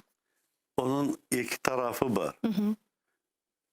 Evet, düşünemiz yaşlarını okutmağa, tili unutmağa, unutulmazga, medenisin orta çalıştırmak gerek, unutulmağa. Ama bir taraftan da ikinci taraftan biz onları çağırıp çıkaracağımız mesela Ukrayna materik tarafına da biz de yardımcı olgan gibi olacağımız Kırım'dan halkımız koşup çıkıyor. Anladınız mı? O da bir problem. Onu da düşünüp baksan mümkün değil mesela bütün birinci sınıfa mektep ballarını bütün çıkarmaya Ukrayna tarafına da mesela bu materik tarafına da bütün yerleştirmeye mekteplerge okutmaya yanında ne kim kalacak? Mında söz ama bu mektep balları hakkında değil de daha istidatlı, kabiliyetli gençlerini üniversitelerge yerleştirmek. Yaxşı, benim mektep dediğim üniversite değil. Yani üniversiteye tartayak evet. O işler getirir ama böyle 100% hepsini öyle çıkarıp yapmağa bizge de haflı, nesi haflı Kırım'ı boşaltmağa tırışamız mı? Yok öyle de Ya istemeyiz. hepsi akta değil de Halkımız anda kalmak gerek. Ama bu projelerini Kırım'da geçirmeye Rusya vermez. Rusya'nın özün programması, özün propagandası var. Bizim halkımızı ya dışa çıkarma ya da tilin, dinin unutturup asimilyasiya yapıp Ruslar arasında dağıtmak. Öyle. siz şimdi global şeyler hakkında aytansınız. Aytkanlarınız doğru ama mında söz kütlevi şekilde gençlerini ana kıtaga çıkarmak meselesi durmay. Mında mesele kabiliyetli, istidatlı gençlerini bilmeyen bir programma tizmege. Bu programaga yılda 50 kişi dahil olabiliyor. Misal olarak Kırım'dan 50 kişi bu çok değil. Sizin aytkanınız kütlevi şekilde değil. Ya da az olsun, yakşı 10 olsun, 20 olsun. Bu endi bir şeydir. Böyle bir programma meselesi hakkında söz getemeyin. Kütlevi şekilde demeyeyim ki. Yo, Ki diğer taraftan da faydalayacaktır. Çünkü işgal edilgen Kırım'da biliyorsunuz Rusya'nın bergen diplomları hiçbir yerge Rusya'dan gayrı hiçbir yerde geçmiyor. Ne yazık. Ukrayna'da böyle projeler çalışıyorlar. Mesela çok institutlar, üniversiteler Kırım'dan gelgen Kırım Tatar ballarının çağırtıp konkursuz alıp okutmağa büdjetke alırlar. O projeler var. Belki azdır, belki daha ziyade yapmak gerek. Ama ben duymadım da o çokluk gelge de onlara yer olmağa. Öyle şey ben duymadım. Mesela Tavriski Üniversiteti bakanda onlar sonları 1. sentyabrdan sonda çağırtılar yaşlarını okumağa. Ayten de o andan horantalardan balların ana babalar da vermeyi istemiyorlar, ayrılmağa istemiyorlar. Onlar da düşünürler, ballar geçse bunlar da artlarından koşacaklar ya da beraber koşacaklar. Böyle çok büyük problemler var. Onun her şeyini koz önüne getirsen onun çeti bucağı yoktur. Ya öyle olsa böyle sual peyda olamına temsili organ var, Milli Meclis var. Allah'a şükür bugün sizler barsınız. Bizim Milli Hareket iştirakçılarımız. Riza Şevkiyev var, Gayana Hanım var, İskender Bariyev ya da diker işte çeşitli türlü bizim Milli Meclis azalarımız. Sizden sonra herkes hiç kimseye bedi değildir. Sizden sonra sizin yerinizge yanı gençler geçmeli. Yani sizin bizlerge bergen aşlağanınız gayelerini endi olar gerçekleştirmeli bizim milli hareketimizge. Eğer böyle mantıkla yürüyecek olsak, ketecek olsak, buna bu demek kaydan yetiştirmeye gelecek gençlerine milli hareketke özünüzün yerini veyle. Biz evet bir büyük ağırlığa kaldık. Bu suallerime de çok düşünüyorum. Mesela Ukrayna'da, Kiev'de bayağı yaşlar var. Onların teklif ettiğimiz, aytamiz gelin reisimizge de aytam toplamak gerek meclis. Ne olanı da çağırıp aramızga oturgaylar, laf etkeyler, dinlegeyler, ogrengeler ve bir meclis yanına bir struktura kurmak gerek. Belki bu yaşlar anda çalışkanlar, özlerin duygaylar sanki halk organı gibi bir duymak gerektir. Öyle bir onlara öyle bir mandat vermek gerekmiş. Belki bizler sanki buna karar aldık. O kararla bunlar toplaşıp yaş parlamenti, yaş meclisi diye adını koyup mesela. Onları çalıştırmak mümkün. Onlar çalışacaklar, onlar düşünecekler, onlar kararlar çıkaracaklar. Sonra da büyük meclis toplaşıp o kararlarını bakıp yol açacaktırlar. Böyle belki işler yapmak mümkün. Ama tahsil bakıp da o andan koşuyor bu problemin o çözülmüyor. Bu global işlike bakanda bizim problemimiz işgallardan kurtulmayacağız. çözülmeyecek. Onun için birinci yerde Kırım'ı işgallardan boşaltmak. Çok da biz netmeyik.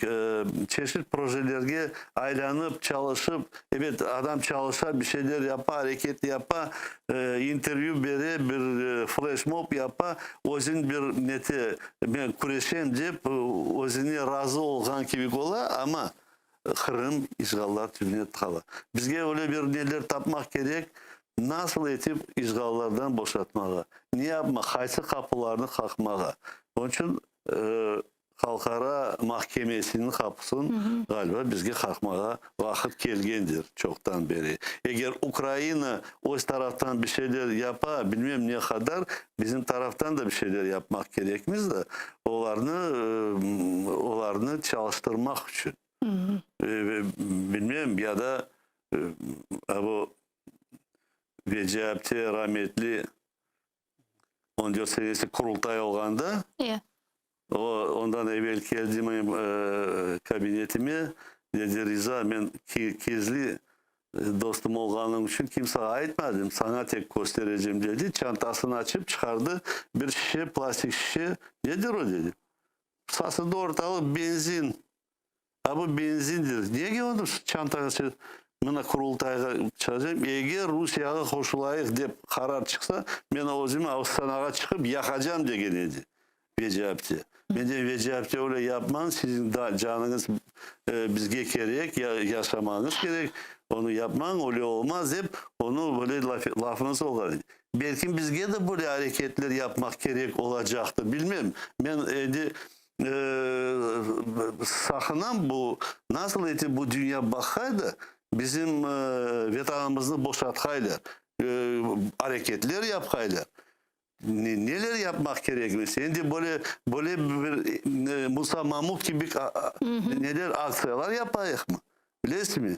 Ya nasıldan onlar bak bizge kulak askaylarla bizim vatanını boşaltkaylar bizim halkımız gayip olmalı. Eğer böyle devam etse 5, 50, 100 yılça Kırım Tatar halkı tek tarihte kalacak. Allah saklasın. Rizaga elbette ki temel probleminin işgal olganı malumdur herkeske ve çeşit diğer problemlerinin otomatik şekilde yok olması için çok doğru aytasınız. Kırım'ı işgalden kurtarmalı.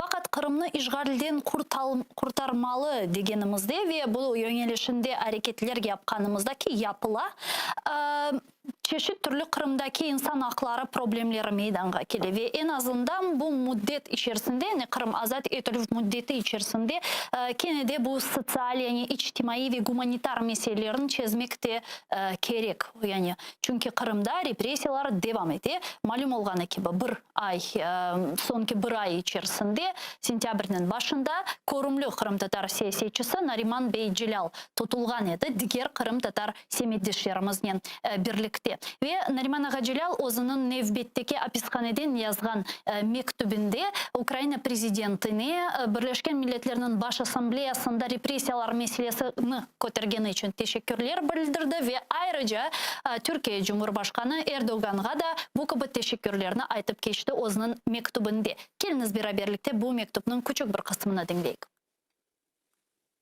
Как известно, при непосредственном участии президента Эрдогана были освобождены мои друзья и коллеги Ахтем Чийгоз и Ильми Умеров. Он продолжает это дело и сегодня, пытаясь освободить других политзаключенных. Выражаю благодарность президенту Турции Реджепу Таипу Эрдогану за неизменную позицию Турецкой Республики о территориальной целостности Украины, постоянное участие в поддержке и защите интересов крымско-татарского народа. Şimdi canlı bağda Türkiye var ve Türkiye'de Kırım Tatarlar Dernekleri Asosiyasyası'nın yol başçısı Mukremin Bey Şahin. Mukremin Bey, selamun aleyküm, merhaba. Aleykümselam, hayırlı akşamlar. Cümlemizge Mukremin Bey, malum olğanı gibi keçenleri Türkiye'de Kırım Tatarlar Dernekleri Asosiyasyası böyle bir mektup beyanat çıkardı ve o beyanatını endi kimlerge yolladınız? Beyanatta ne hakkında kete bizlerge tafsilatlıca tarif ediniz lütfen. Şimdi Türkiye'de 2 tane bu şekilde beyanat yapıldı. Bir tanesi Kırım Derneği Genel Merkezi olarak yapıldı. Bundan 5-6 gün evvel. Bir de 2 gün kadar evvel bütün Türkiye'de bulunan Kırım Tatar Teşkilatları Platforması adına Cumhurbaşkanımıza açık bir mektup oldu.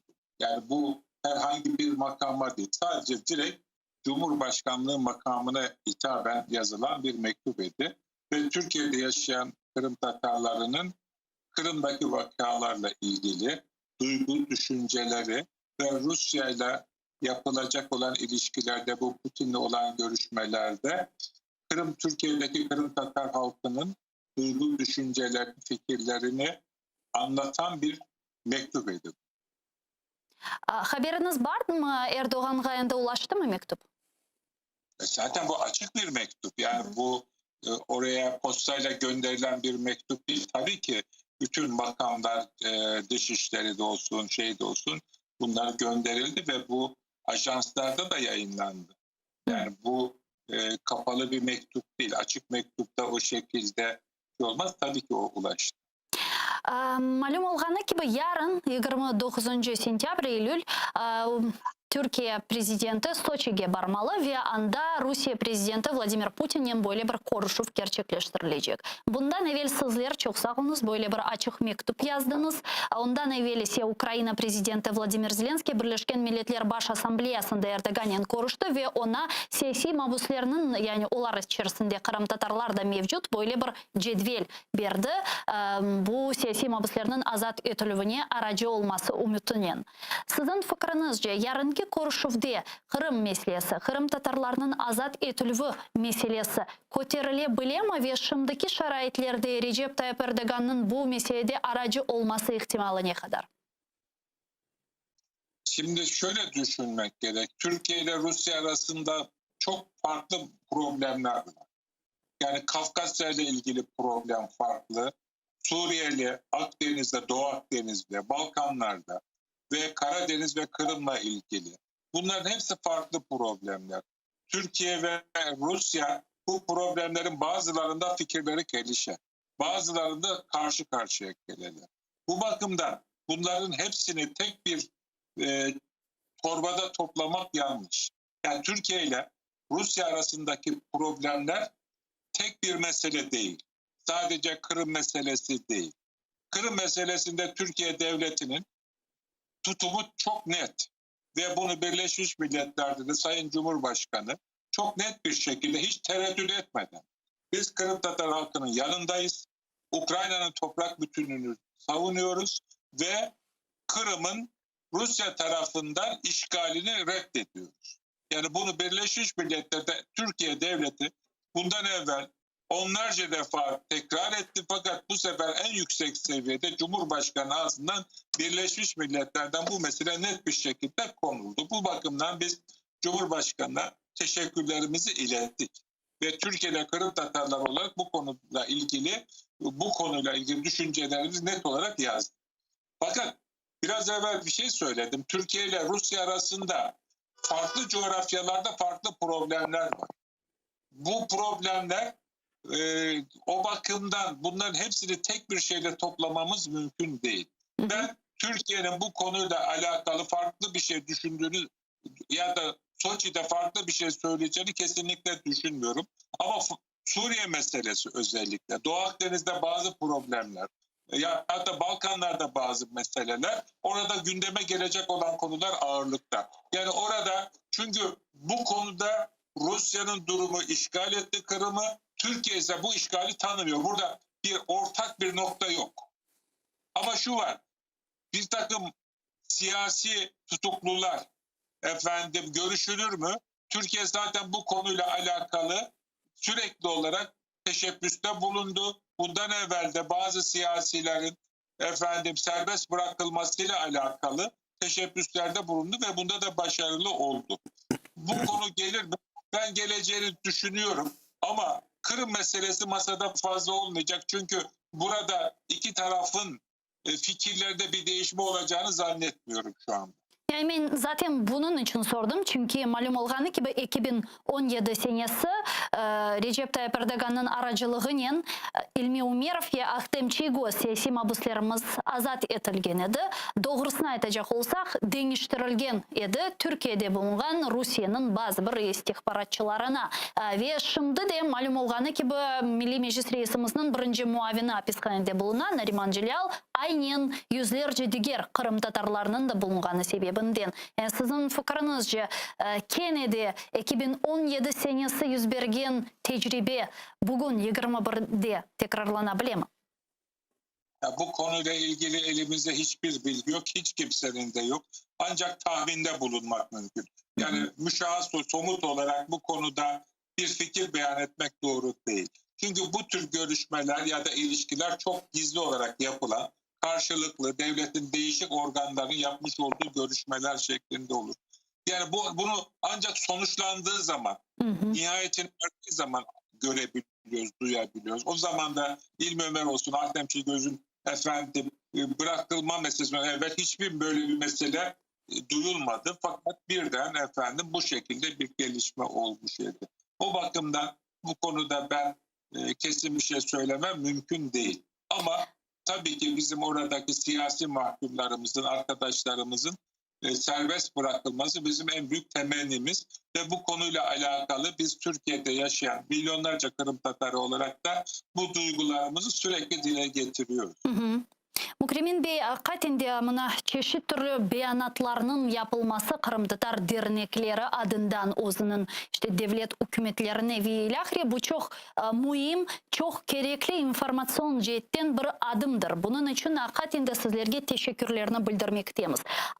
Fakat bunun ile bir sırada sizin fikrinizce yani somut böyle bir neticeni alabilecek hangi bir hareketlerini daha yapabilir Kırım Tatarlar bütün dünyada bulungan Kırım Tatar dernekleri ve ilahri. Çünkü geçenleri bizim yayınımızda Gülizar Hanımbekir ve böyle bir meraklı bir gayeni seslendirdi. Aslında bu gaye yanı değil. Çok yıllardan beri aytılı ama onu sizlerge seslendirip cevabını değiştirmeye isterdim. Misal olarak bugün malum olğanı gibi çeşit siyasi mahpuslarımızın olğanı sebebinden yüzlerce balalar babasız osmekte. Yani siyasi mahpuslarının korantaları böyle hem manevi hem de maddi destekке muhtaçlar. Ve öyle aytты ki sanki her bir Kırım Tatarı Türkiye'de olsun başka işte memleketlerde birer dolar toplaşsa etse ki bir dolar onlar için bir kere kahve barıp içmektir. Bu büyük para ende olacaktır ve bu paranın siyasi mahpuslarının korantalarına yardım etmek imkanları meydana gelecek. Sizin fikrinizce böyle gayede can var mı? Böyle gayeni gerçekleştirmek için şimdi şaraitler var mı? Ya şimdi bu duygu olarak, fikir olarak güzel. Fakat pratik cihetten mümkün olmayan bir şey. Çünkü milyonlarca Tatar ama bunların o 1 doları toplamak, bir araya getirmek pratik olarak mümkün olan bir şey değil. Yani yoksa sadece Kırım Tatarı olması gerek değil. Biz bunu pratik olarak yapabilecek. Türkiye'de efendim herkes buna yardım kol tutar. Yani de buna kol tutmayacak, buna hayır diyecek hiçbir kimse yok. Fakat bunu pratik cihetten hayata geçirmek, yani bu benim tecrübelerime göre pratik o kolay bir şey değil. Yani bu şekilde farklı şeyler kullanıyor ama biz şahsen bunu beceremiyoruz. Yani bu mümkün olan bir hadise değil. Ama şu var, tabii ki oradaki bizim evlatlarımıza, çocuklarımıza destek olmak, yani elimizden geldiği kadar bunlar değişik şekillerde yardımlar organize ediliyor, yapılıyor. Fakat burada da bu şey meselesinde biraz bilgi kirliliği var gibi geliyor bana. Yani bunu herkes konuşuyor ama bu yardımlar ne şekilde organize olacak, ne şekilde yapılacak kolay değil. Çünkü bunu aleni de yapamıyorsunuz ki. Çünkü biliyorsunuz Rusya Federasyonu içerisinde yapılan herhangi bir yardım, dış ülkeden yapılan yardım bu kanunen suç durumunda. Yani Türkiye'den yapılan insanlar bir takım yardımlar yapılsa da bunu zaten yaptım demiyor ki. Yani bu alenen yani Rusya işgal altında ve bu dışarıdan çet ülkelerden yapılan yardımları kabul etmiyorsa. Yani bu biraz nasıl ayıtmak gerek fazla konuşulmaması gereken, çünkü demagojiye çok yatkın bir konu. Yani Türkiye'de işte şu kadar milyon insan var, birer dolar verse şu kadar toplanır. O öyle olmuyor. Hı hı. Yani insanlar ellerinden geldiği kadar bir şeyler yapmak istiyorlar tabii ki. Ama bu şu andaki mesele bence yardım meselesi değil. Yani bizim halkımızın birlik beraberliği nasıl beraber çalışacağı, siyasi olarak da ekonomik olarak da neler yapabileceği ya da kültürümüz, medeniyetimiz ya da dinimizle ilgili ne tür kurumsal çalışmalar yapacağımız meselesi. Yani bunlar oturulup istişare edilip konuşulup ve yapılması gereken şeyler. Yani bizler milli marifçiliğimiz, eğitimimiz, okulumuz, dilimiz yok oluyor. Yani sadece meselemiz efendim 150 tane balamız, cezaevindekilerin çocukları, tabii ki bunlar büyük problem. Yani bir halk eğer bu çocuklarına bakamıyorsa zaten o halk değildir.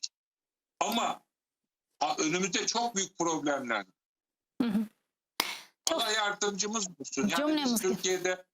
biz Türkiye'deki Kırım Tatarları olarak biz vatanımızı, oradaki soydaşlarımızı, kardeşlerimizi hiçbir zaman unutmadık ve onlar için yani biz elimizden geleni değil, elimizden gelmeyeni de yapmaya çalışacağız ama efendim bazı meselelerde tıkanamız. Çok sağ olunuz. İnşallah iyi olur her şey. Amin. Çok sağ olunuz Mukrimin Bey, bizle bağlanıp suallarımızga cevap bergeniz için. Teşekkürler. Mukrimin Şahin bizle canlı bağdaydı. Türkiye'de Kırım Tatarlar Derneği Asosiyasyası'nın yol başçısı. Riza Ağa, sizge de bu sualini vereceğim. Çünkü siz uzun müddet devamında zaten Kırım Fondu'nun yol başçısısınız, idarecisisiniz. Böyle bir hayriye fondlarının nasıl çalışkanını yaxşı bilgen insansınız. Buna çok vakit müddetinizi bağışladınız. Hakikaten de mi imkan yoktur böyle bir destek kampanyasını başlatmağa? Mümkün yapmağa, bakın mesela Kırım Fondu biz bir meclisle beraber bir okutuv projesini alıp baramız. Buna 1. Oktyabır'dan oku başlayacak Türkiye'de, biz de ona bakıp Şimdi mi aytasınız? O kadar tahsil meselesini ulaştık, sonuna kaldırdınız meraklı şeyler. İstanbul Derneği Celal İçten onu başladı.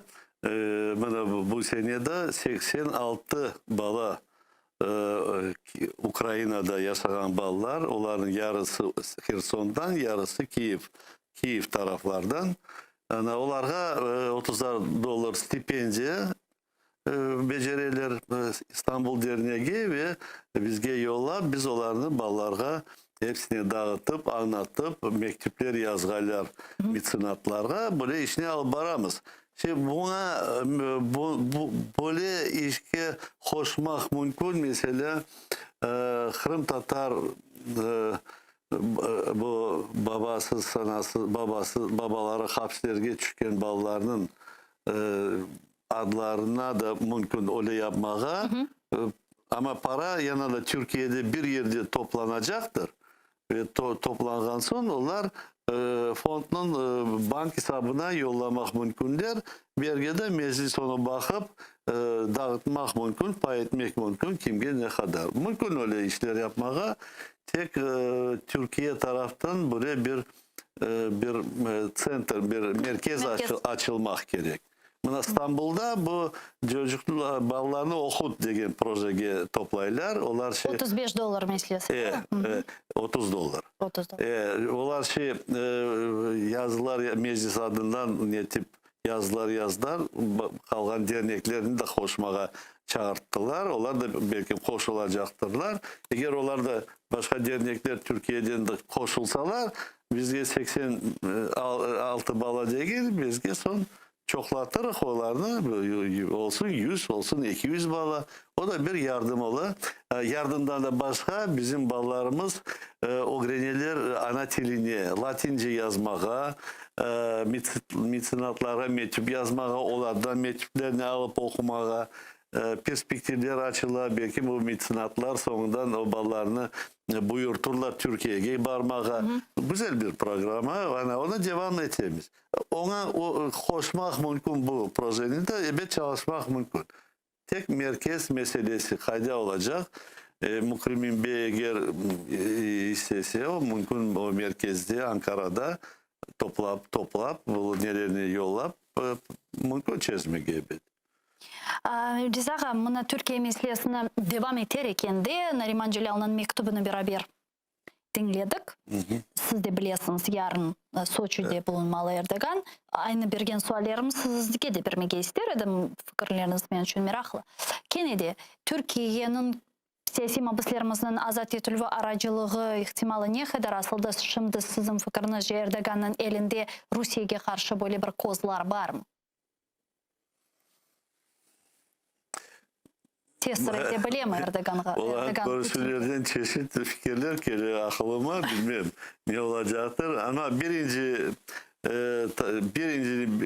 isteğim, şimdi o açıkladı Erdoğan, Kırım işgalın saymağının, Kırım Ukrayna'nın toprakları olup, Kırım Tatar halkını korçalamak, bundan bu sözden o kayıtmaz. Ama bunu yani 8 yıldan beri ayta çok sağ olsun doğru. Ama sutu kayda. Yani değillerdi bundan bir... Türkiye... Ya da gerek mi aslında bir şey beklemek? Zaten aytkanları yeterli yakşı ona da çok şükürler olsun. Sağ olsun. Halkara hükümetlerde tek NATO'ya giriyor.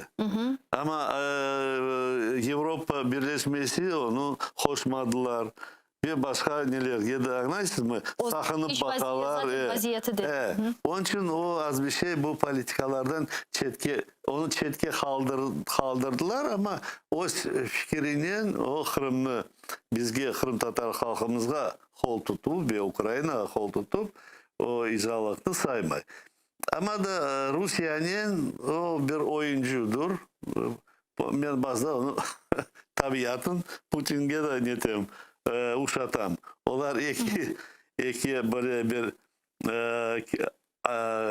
keskin böyle akaylarlar ama Putin çok son korkuzup bir göz görüşkende çok suları korkup çıktılar ondan. Çırayları dengeçtiler. Erdoğan böyle değil. Ona bir adım arka gitmez ve onun isteklerin geçirir. Ama anlaşmalar olur. Ana bu aytalar o belki Rusya'dan silah alacaktır. Bu S-400 değiller. S-400. Bir şeyler alacaktırlar. Evet Amerika ona satmazsa bu silahını o kaydan alacak ama bana son bir çıkışını dinledim Erdoğan'ın. Bu ordusuna öyle bir finansa, bütçete ayrı. Öyle koterildi, onları dinlesem bana aklıma şeyini tutmayayım ama pek büyük işler adımlar yaptı ve Türkiye ordusu öyle koterildi, o aşı bu dünya içine bir 10 hükümetler içinde olmalıdır. Hem daha o çalışmalar devam etti. Bazı işlerde de 3-4 hükümetler içinde mesela BPLA bu bispilotlu neler uçucusuz onlarını gemileri, uçakları o çok işler yapar. Bu programa da çok para ayırırlar. Buna biz bilemiz ki Rizağa Türkiye'ye, Azerbaycan'a geçenleri bir yıl evvelsi ama bu günleri geçken yıl biz laf etiydik Dağlı Karabağ meselesine. Karabağ meselesine veylek ve biz bilemiz ki Türkiye Cumhuriyeti'nin Azerbaycan'a o vakitleri bir yıl evvelsi çok büyük bir yardımı oldu. Hem harbi cihetten, hem diplomatik, hem de siyasi cihetten Azerbaycan'ın işgal etilgen topraklarını azat etmeye yardımcı oldu deyip aytmağa mümkün. Destek etti daha diplomatik şekilde edecek olsak. Çok ısı siyasetçinizler ayta ki eninde sonunda ne kadar Ukrayna o'zining topraklarının azat etilmesi yönelişinde diplomatik siyasetini alıp barsa da Eninde sonunda Kennedy topraklarını azat etmek için savaş alıp barmak mecburiyetinde kalacak. Bilmeyeyim, siz böyle fikirden razısınız ya da yok? Ben de öyle fikirdeyim. Sualim şöyle, sizin fikrinizce Türkiye yanımızda olur mu? Azerbaycan yanında olgan gibi. Ben bilesem olur. Olur. Türkiye'nin bakın onun yadır silahı yok. Birincisi. NATO ya da yaxşı NATO'ya girmiş çalışsa NATO'ya yadır silahı var. Yeterli Rusya'ya karşı. Ama orijinin yok. Ama ordusun pekitse öyle bir bilirsiniz mi Rusya'ya karşılık yadır silahsız karşılık yapmaya çaresi olganı günü Rusya özü onu anlayan günü ben bilesem o böyle bir proje çıkarır. Ben bilesem. Ve Kırım'ı boşaltmaya çünkü Kırım militarizasyası Rusya yapkan. O birincide Türkiye'ye de karşı. Karadeniz bölgesi. Karadeniz Türkiye'ye karşılık yapmak için onlar onu yaparlar. Amerika'ya o kadar tesir etmiyor ama Türkiye'ye pek tesir. Avrupa'dan başka. Onun için Erdoğan'a da Rusya silahı hiç de gereği yok. Erdoğan'a o gerek neytral bir tane bölge Ukrayna'nın bölgesi olgay ve yandan işte yadır raketler çıkmakayla. Onun için bir zamanlar geçer, küçük toplar o sözünden aytır. Onu işitirik ben bilesem. Onun ketişi onadır. Çünkü o taraftan o adam o prezident çalışır. Böyle son olarak felsefi bir sual vereceğim sizge.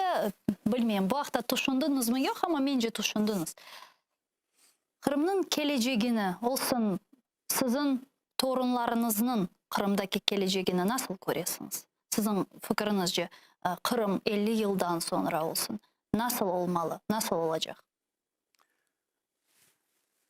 Ben görüyorum Kırım'da bizim halkımız serbest yaşaganın, mektepler çalışkanın, halkımız meydanlarda, beyramlarga toplaşkanın, halkımız azatlık çekmeyi, mitinglerge katlamayı, tek beyramlarda, dualarda, camilerde görüşmeler olmasını öyle duyam. İnşallah o olur. Halkımız o kadar horluk görgen son bir çaslık da olacaktır. Bu Nasreddin Efendi'nin ağlayan ve külgen zamanlarında aytalardı. Ağlayan günü o de bek yaxşı yaşayayım ama geleceğin iyi olacak. Ama külgen günü de bugün külüm ama ağlayan günü de bunu bekleyeyim yaxşı zaman gelecektir. Bizim halkımızın bu son zamanlar ağlayan yıllarıdır. Ondan sonra mutlaka güzellik, yaxşılık gelir. Halkımız serbest yaşarlar. Torunlarımız sosyaller, okurlar. Bütün bizim tarihimiz boyunca kureşlerini gözünü oğuna getirdiler. Dualar okurlar. Geleceği halkımızın pek boyuktur. Ben bileyim halkımız bir ayağa turup başlasa bu işgallardan kurtulup öyle bir oge ketecektir. Bizler bizim akılımız halkımızın akılımız. Toplam akıllı. Bek boyuk potansiyeli var. Bek boyuk. O öyle bir oge bir adım yapacaktır. Bütün dünya şaşacaktır. Ben bilesem bu birinci en güzel kompüterler vardı. Dünyada bizim halkımız öyle olacaktır. Özünün koterilgenini.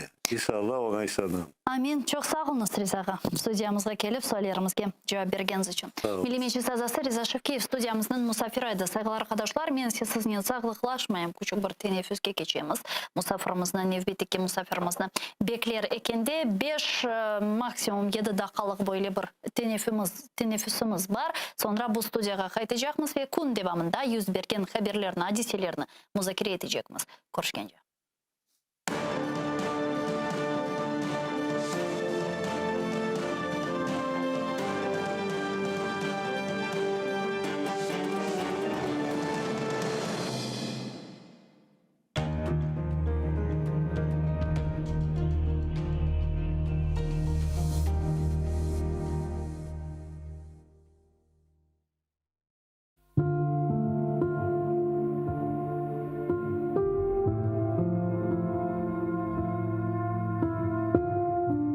қартлық іч sevmeyim. Яшлық мені бегенмей. Миллетке қол аяқлıyım, амма о да іч білмей. Өз башыма қалам yolda бір şey келмей елімден. Ағлайым. Айтам алымны kimse аңламай тілімден. Көкке ұчажағым келе, көк менден ұзақ қача. Ерде мені ютмақ істей йыландай ағызын ача. Үрке ютылмақтан жаным яшамақ істейім мен. Душман олса жаныма халық, валлай, достыйым мен. Шаштым артық, білмейім мен не ішлемек керек. Пек айлана башым билля, тітре içimде юрек. Көзлеріме перде ола түрлі шейлер, авалар, көзім ілік көрамайым, кемлер мені саралар. Юмсам егер көзлерімні içim янмақтан көе. Açsam, бірчоқ осаллықлар тап бебегеме тие. Бойле чеке құлақларым бұрның дүнияның зорын тапмай көңлім іч бір ерде. Тұтмаға раат орын. Чөлге чықсам тек башыма ағланам өлеңлері. Айланам тав кенарларын, ясланам черенлері. Дүйғыларымны топлайым, көкке ерге бақынам. Әр шейде бір хошлық көрем дейім. Не үшін сықынам? Иште тавлар, иште гөллер бір-біріне бақыша. Иште сувлар ерден чыға әр бір яққа ақыша. Иште күнеш, іч қызғанмай, sıcak ярақлар сача. Иште құшлар топланалар, қорқмайып, уча.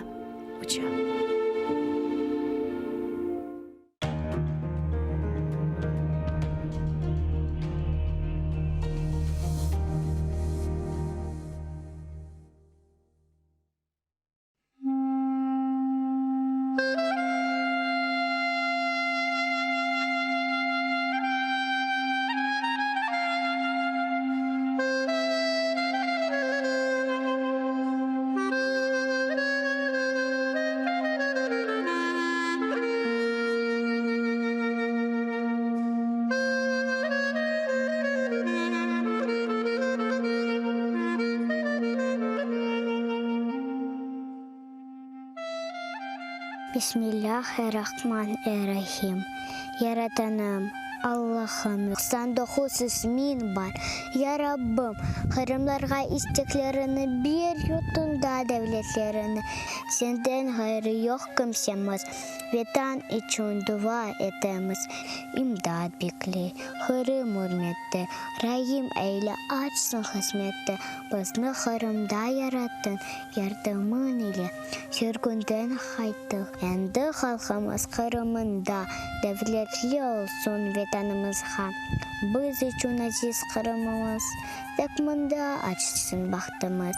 Senden hayır yok anlayacak. Yaratanım aç bizge huçak. Kırımlarga elini uzat. Yardım ver ya Rabbim. Bir bizge imdat. Bu aziz toprak ecdadım yeri. Kırımlarının tükenmez yeri. Adda bizlerini vatanımızga. Sayıp olayı Kırımızga. Kırımlar kalbi tek sana eman. Ecdatlar yerini bağışla. Amin.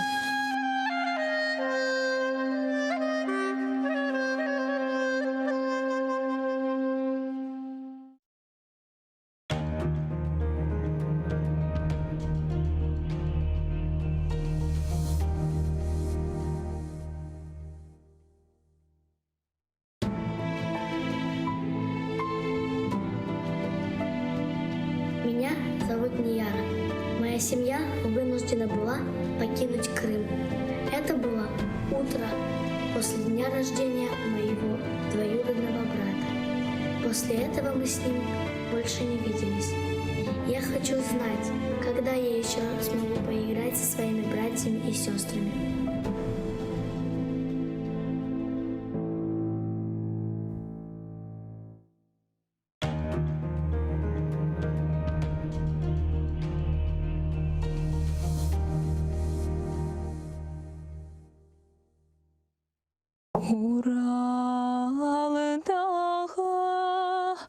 Уралдағы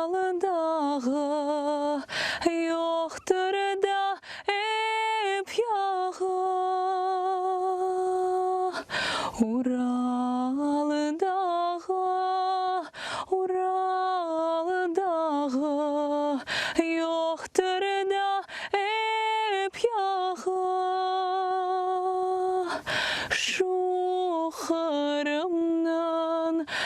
Taş toprağı, yüreğim yağı. Şu Kırım'ın taş toprağı, yüreğim yağı. Yansın da yansın, Ural'da yansın, yansın da kul olsun. Yansın da yansın, Ural'da yansın, yansın da kul olsun. Biz naharımdan çıkargana,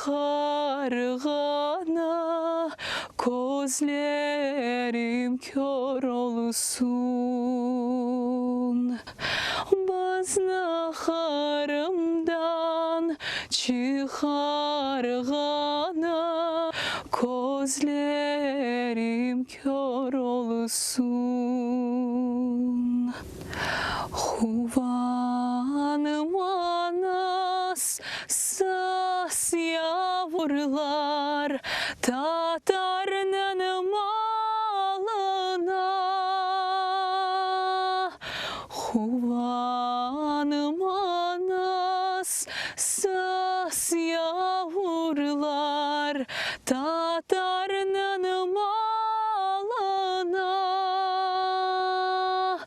Biz haytırmız, siz ketersiz Ural'nın dağına. Biz haytırmız, siz ketersiz Ural'nın dağına.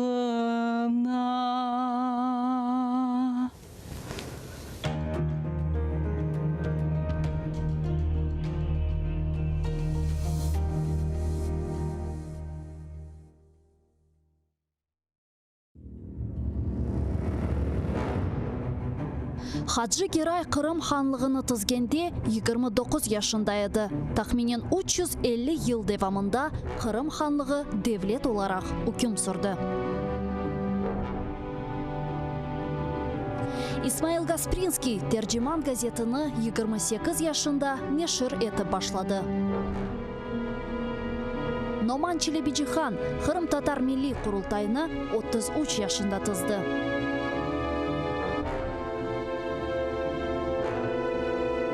Bekir Çobanzade 27 yaşında profesör olarak Latin elifbesini Türkiye devletlerge teşvikat etti.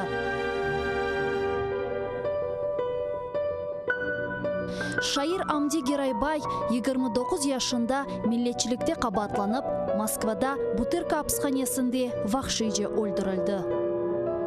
Ahmetxan Sultan birinci kere karamanlıkni 23 yaşında kazandı. 25 yaşında ise 2 defa karaman oldu.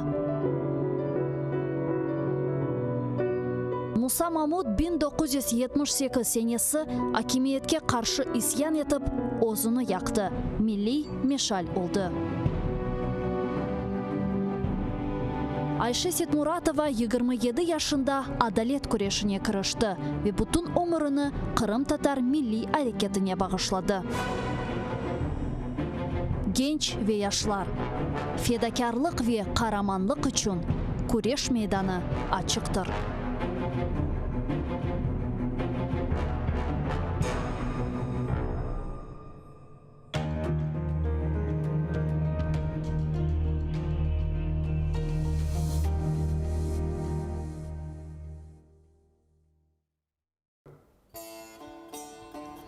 Ey vatandaş, ateşke kır, hazır ol sen yanmağa.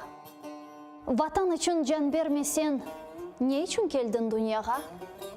Güzel Kırım toprağında ecdadının kanı var. Her bir terek yaprağında milletinin canı var. Kerek olsa fırtınaday atıl düşman üstüne. Костер она асырларнен топланган бар күчімна. Енмегенже омыр билля көреш кене ве кене. Ал деделер ал алмаған интихам бе очумна. Сен миллетсін, бір вақытлар Москвада ат ойнатқан. Ажиз қалған гетмунларға ярдым қолы ұзатқан. Бүгін не үшін анда-мында қорқып пысып жүресің.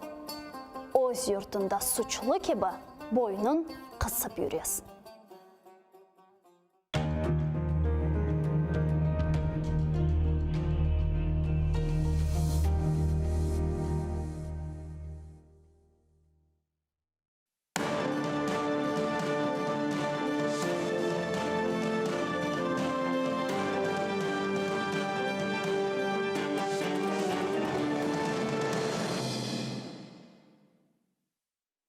Ассаляму алейкум, хайрлы акшамлар, добрый вечер. В эфире телеканала АТР. Вы смотрите информационно-аналитическую программу «Бугунь». В студии для вас работаю я, Гульсум Халилова. И следующий час в этой студии с гостем мы обсудим основные новости и события сегодняшнего дня, которые непосредственно касаются временно оккупированного Крыма.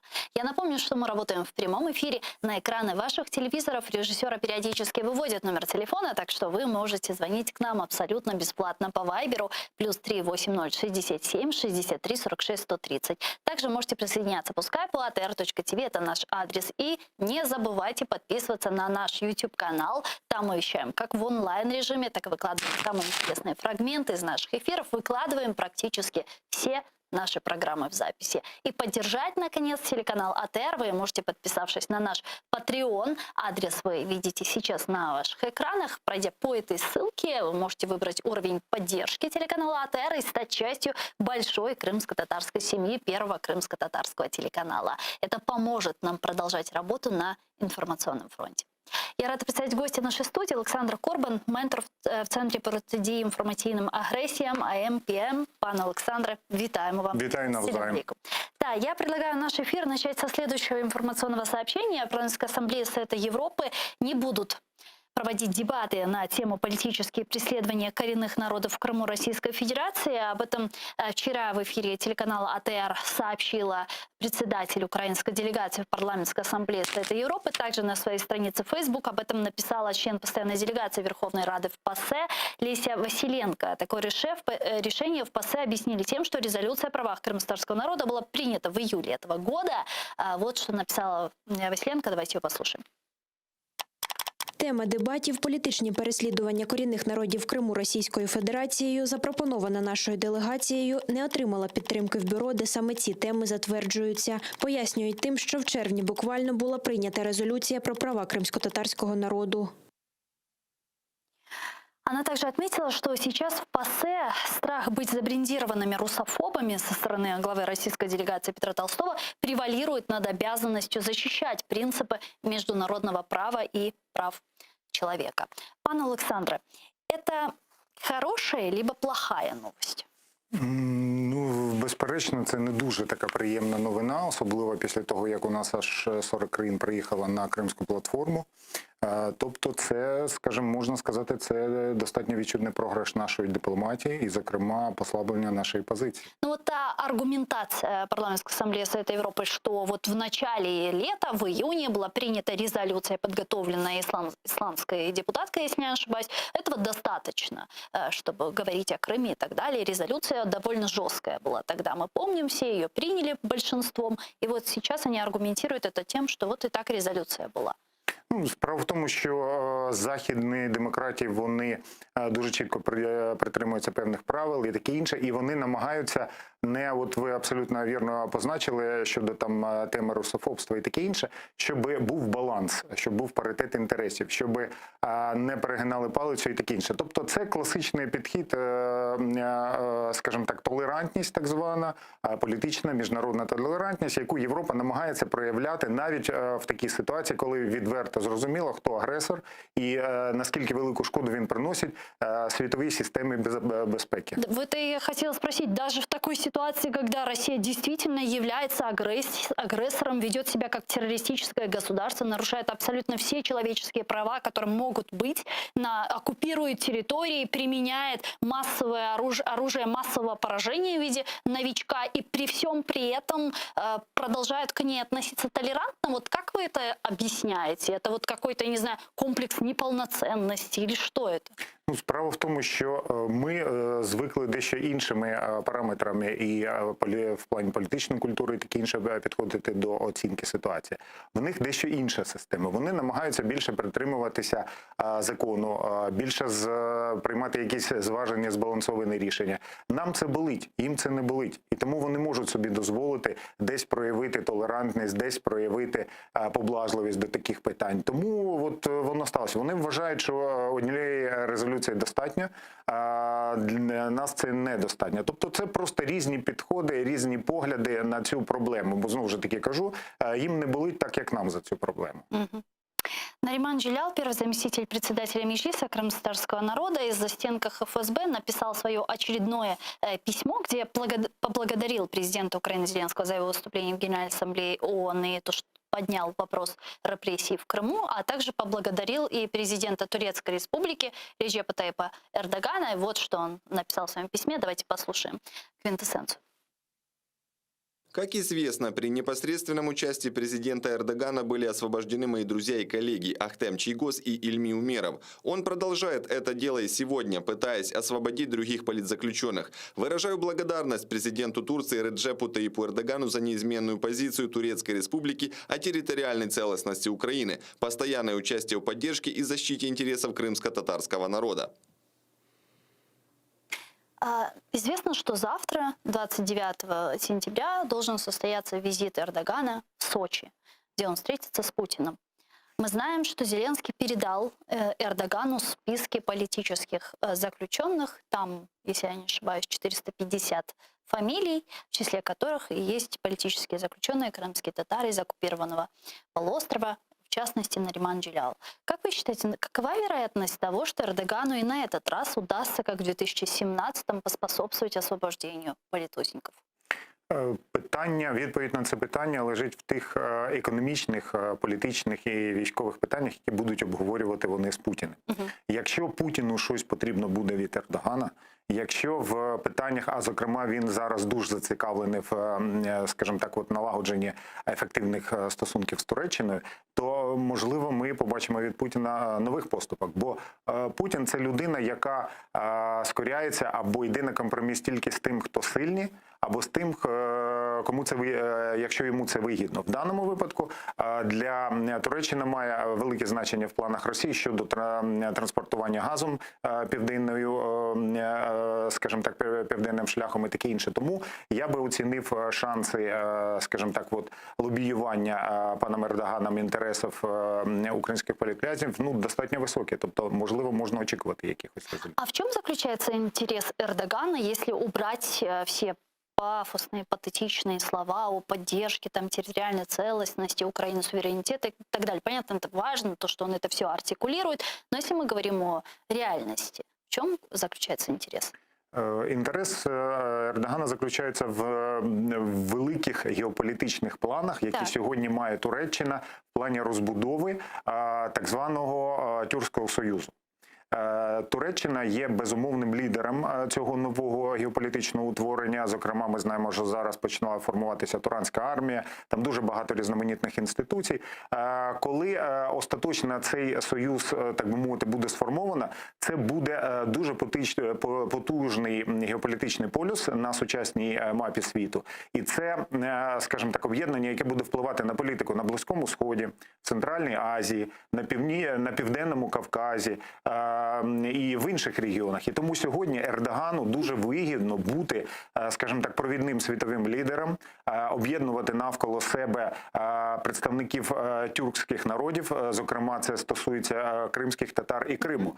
Справа в тому, що інтереси Туреччини щодо Криму, вони дуже давні. І навіть за часів незалежності, коли Крим був ще в складі України, Туреччина постійно цікавилась Кримом, постійно пропонувала інвестиції, постійно пропонувала певні проекти, підтримувала кримську громаду і таке інше. Бо кримські татари, вони пов'язані з історією Туреччини дуже міцно. І, зокрема, давайте згадаємо, що концепція пантуркізму, вона з'явилася саме в Криму. На початку ХХ століття. Так, абсолютно вірно. І тому зацікавленість Ердогана в цьому є. Тобто це підвищує його статус, суб'єктний статус як геополітика і розширює його можливості. Бо якщо він зараз вирішить проблему цих політичних ув'язнень, то відповідно до нього повагою і проникнуться представники там Таджикистана, Узбекистана, деяких народів Кавказу і таке інше. Це працює на його імідж, на його авторитет. Тобто, попросту говоря, Ердоган хоче стати авангардом всього тюркського міра. Він же фактично їм став, бо фактично сьогодні Туреччина і фінансує, координує всі ці процеси. Це можна згадати і зустрічі, з'їзди і в Астані, які відбувалися на цю тему. Ну давайте згадаємо, що фактично війну з Вірменією минулого року Азербайджан виграв завдяки Туреччині. Так. І фактично він є стратегічним союзником Туреччини і є точкою входу Туреччини на Кавказі. Тому сьогодні питання підтримки кримських татар для Ердогана це ключове. До речі, я хотів би зазначити, що Україні теж слід замислитись щодо перспективи співпраці, більш глибокої співпраці з Туреччиною, зокрема з Тюркським Союзом. Давайте подивимось, от, наприклад, Угорщина, вона в якості спостерігача знаходиться в складі Тюркського Союзу. Де Угорщина і де Тюркський Союз? Ну, їх теж многое зв'язується времен Османської імперії. Я знаю, навіть не просто Османська імперія, а етногенез угорців, він пов'язаний з тюркськими народами. Перші мігранти, які заснували Атіла і таке інше, це має відношення до тюркського етносу. Так. Тому це дуже важливо. Ми маємо теж певну частку інтересів в цьому плані. Кримські татари, скажімо так, певні історичні паралелі. І тому Україні сьогодні було би вигідно, на мій погляд, більш щільно співпрацювати. Можливо, співпрацювати по лінії Туранської армії, якихось обмін досвідом, бо турецькі байрактари, турецька зброя, це вона вже використовується нами, залучається. Туреччина бере участь в деяких військових наших тренуваннях і таке інше. Тобто для нас це один із перспективних напрямків геополітики. Зрозуміло, що треба обережно, треба доволі, скажімо так, помірковано виступати, але не відкидати цей момент. Тим більше, що хто ще отак от може з списком наших політв'язнів прийти до Путіна і сказати, давай відпускай їх. Це дуже. И в этом действительно вопрос. Вы вспомнили Карабахский конфликт и то, что основными переговорщиками в этом ключе был Эрдоган и Путин. И здесь интересно, как Эрдогану все же удалось договориться в этом вопросе с Путиным. Все же можно сделать вывод, что у Эрдогана есть рычаги влияния на Путина? Абсолютно вірно. Це політичні важелі, це військові важелі, це економічні важелі. Тобто Туреччина – це сьогодні така політична сила, така геополітична сила, з якої змушені рахуватися всі. Росія зав'язана на Туреччині, по-перше, там по економічних питаннях, по-друге, по політичних, бо Кавказ. Туреччина зараз активно входить на Кавказ. І фактично вона внаслідок вірмено-азербайджанської війни, Росія фактично була витіснена з Південного Кавказу. Їм там умовно дали місце їхнім миротворцям десь, і тут же почались з ними проблеми. Тому сьогодні Путін дуже зацікавлений в Ердогані, бо Ердоган може йому певні позиції забезпечити в геополітиці. Плюс, знову ж таки, давайте не будемо забувати, що через Турцію Росія може транспортувати газ до Європи. Турецкий поток. Так, абсолютно верно. Ну, раз уж мы затронули турецкий поток, затронули Маджаристан, Венгрию, давайте тогда остановимся на этой теме подробнее, учитывая, что назревает очередной конфликт Украины с Венгрией. Там 27 сентября в Будапеште состоялось подписание нового долгосрочного контракта между властями Венгрии и российским концерном «Газпром» на поставку газа в обход Украины. По условиям контракта «Газпром» будет поставлять в Венгрию 4,5 миллиарда кубометров газа в год, 3,5 миллиарда кубометров пойдут через Сербию, то есть через газопровод «Турецкий поток», который мы упоминали выше, и 1 миллиард кубометров через Австрию. Таким образом, поставки газа будут организовываться в обход традиционного маршрута через украинскую ГТС. В Министерстве иностранных дел Украины назвали подписание нового контракта необоснованным решением, которое нанесет вред интересам Украины. Давайте послушаем заявление Министерства иностранных дел України.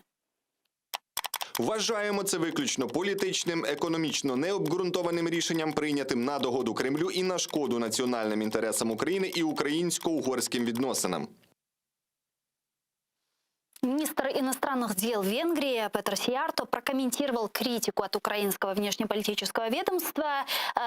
После подписания контракта, который заявила наша МИД, он обвинил Украину в вмешательстве во внутренние дела страны. Рішення українського уряду виступити проти цього договору зверненням до Європейської комісії глибоко обурливе. Ми вважаємо серйозним порушенням нашого суверенітету та інтересів національної безпеки, бажання перешкодити безпечному газопостачанню нашої країни, опаленню будинків угорського народу і роботі промисловості. Оператор ГТС Украины Сергей Макогойн ожидает значительное сокращение или полную остановку транзита природного газа в Венгрию через Украину. Яскравий приклад політики Кремля щодо України. Як тільки з'являється технічна можливість обійти Україну при транзиті газу, «Газпром» запускає газ через довші, але власні транзитні газопроводи. Незважаючи на контракт до 2024 року, ми очікуємо значне подальше скорочення або повну зупинку транзиту до Угорщини через Україну. И министр иностранных дел Украины Дмитрий Кулеба сказал, что Украина непременно будет отвечать на этот удар. Це не буде лише політичний крок. Скасування комісії, яка є головним органом двостороннього співробітництва. Будемо вживати і інші кроки для захисту національних інтересів України в цій ситуації. Угорщина завдала удару по українсько-угорським відносинам, виключивши український газопровід зі схеми постачання газу з Росії. Це удар, і ми повинні відповідати на нього відповідно. Не може бути жалю та співчуттів.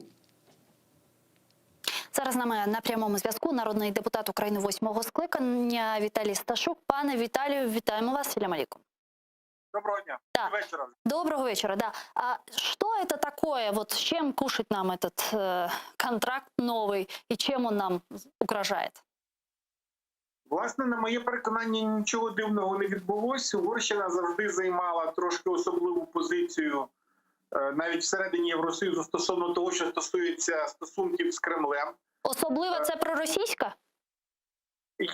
Можна це назвати проросійською, але я думаю, що просто Угорщина якраз, на мою думку, стала тією країною, яка оці всі бонуси умовні, економічні, в першу чергу, які пропонуються Кремлем з метою не допустити політичної єдності європейських країн, от Угорщина такі пропозиції з великим інтересом сприймає. Як ми бачимо, цей контракт він став підтвердженням того, що якщо Кремль хоче задобрити, отримати якогось особливого союзника всередині Європи за рахунок спеціальних умов певних бізнесових преференцій, то Угорщина з радістю відгукується на такі пропозиції, і цей контракт є підтвердженням саме цієї тези.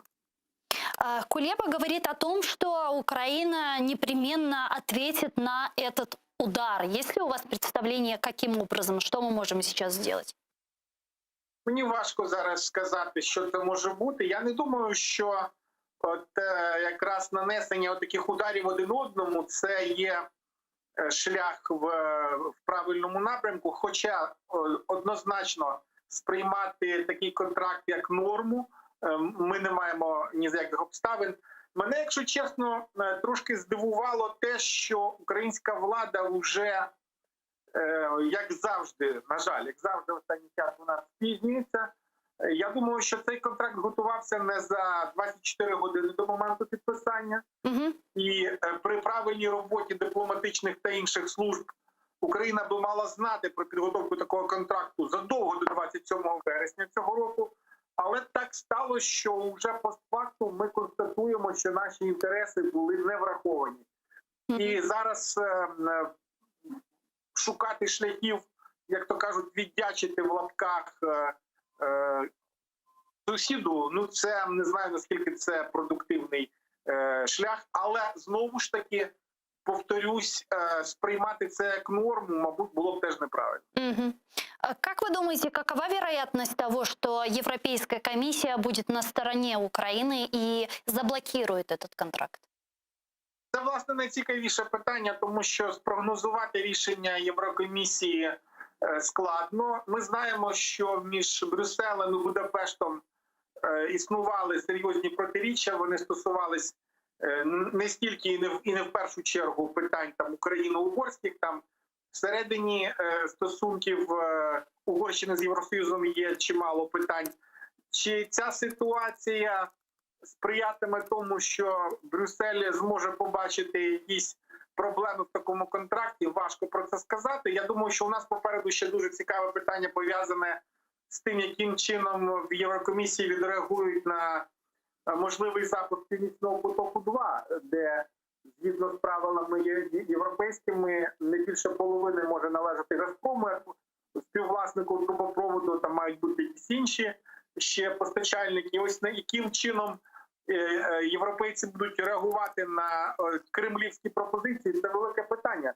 Тому що, враховуючи те, що на сьогодні ми чуємо новини постійно про рекорди цінові, про те, що в Європі є абсолютно фантастична ціна в $1000 там за 1000 кубів, чого не було раніше.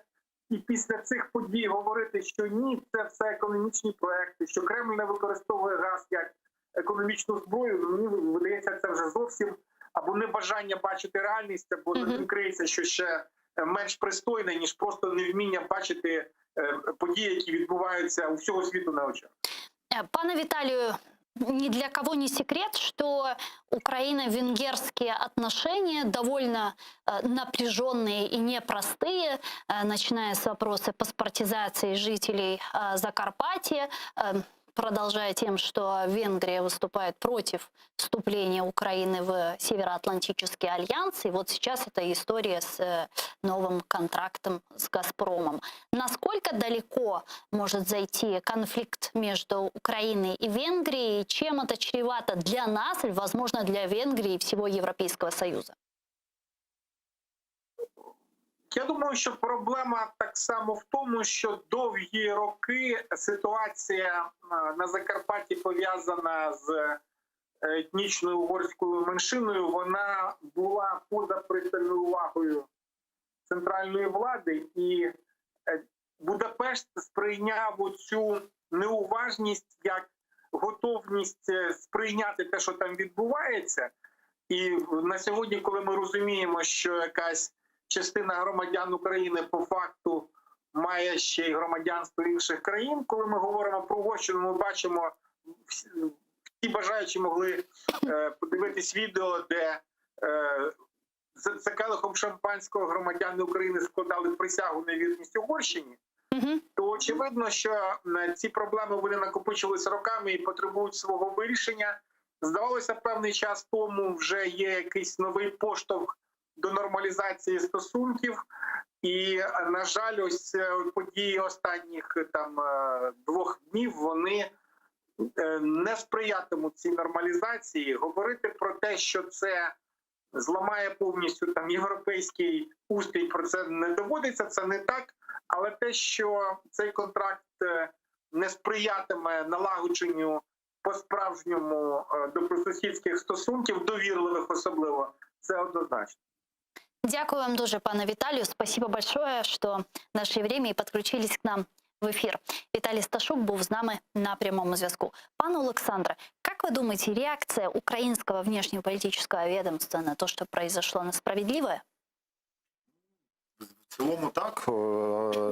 Цілком хотілося б, щоб була більш якась така жорстка реакція, не просто там висловити якесь там незадоволення і таке інше, ноту протесту, щоб вирішувалося це питання через міжнародних посередників, через відповідні структури, через відповідні суди, через відповідні інструменти, бо таких інструментів дуже багато. І медійні інструменти, і інструменти через бізнесові засоби і таке інше. Просто, скажімо так, от це такі от емоційні реакції. А хотілося б, щоб наш уряд і наше керівництво діяло більш раціонально. Ну, на самом деле, когда строили турецкий поток, в принципе, турецкий поток предусматривал снабжать газом Сербию, Венгрию и Болгарию, да, если я не ошибаюсь тогда. То есть это еще давнишняя история. Неужели мы не предполагали, что так может сложиться?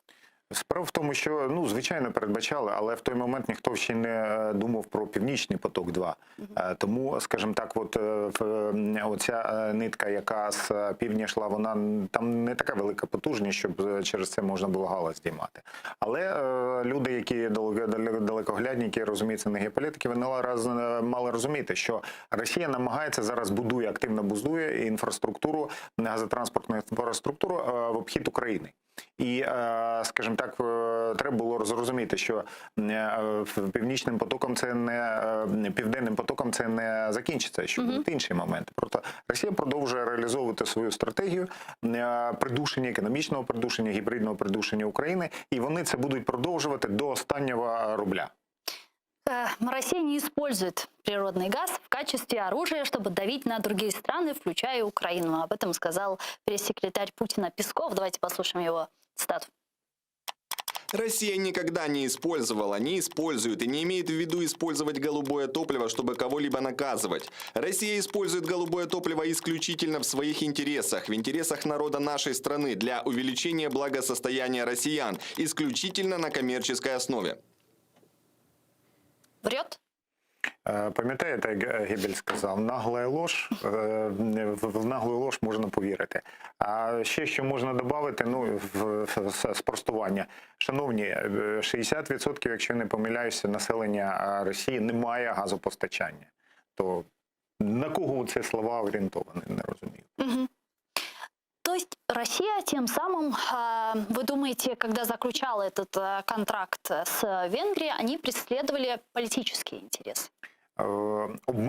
Обмеження постачання стратегічної сировини – це є одним із інструментів гібридної війни в економічній площині. Це просто класика сучасної геополітики. А как вы думаете, в такой ситуации у Украины есть какие-то шансы вот по Северному потоку, по новому этому контракту? Вот вопрос Еврокомиссии, который мы задавали нашему гостю Виталию Сташику. Насколько вероятность того, что Еврокомиссия не откажется от своих принципов стабильности, от принципов солидарности и станет на сторону Украины? Справа в тому, що наша велика помилка в тому, що Україна і наша влада, вона діє рефлективно. Вона вирішує проблеми, коли вона вже сталася. А треба працювати на випередження. Причому ми реально розуміємо, що сьогодні ми змінити, скажімо так, розклади в Європі ми не зможемо ні по південному, ні по північному потоку. Але, шановні, якщо ми хочемо вирішити проблему з газопостачанням, у нас є свої ресурси. Давайте розвивати власні потужності, які незрозуміло для чого вони тримаються або віддаються незрозуміло кому. У нас є свої можливості. Давайте шукати партнерів, бо постачання газом це ж не тільки трубою можна зробити. Є скраплений газ, який можна підвозити водою.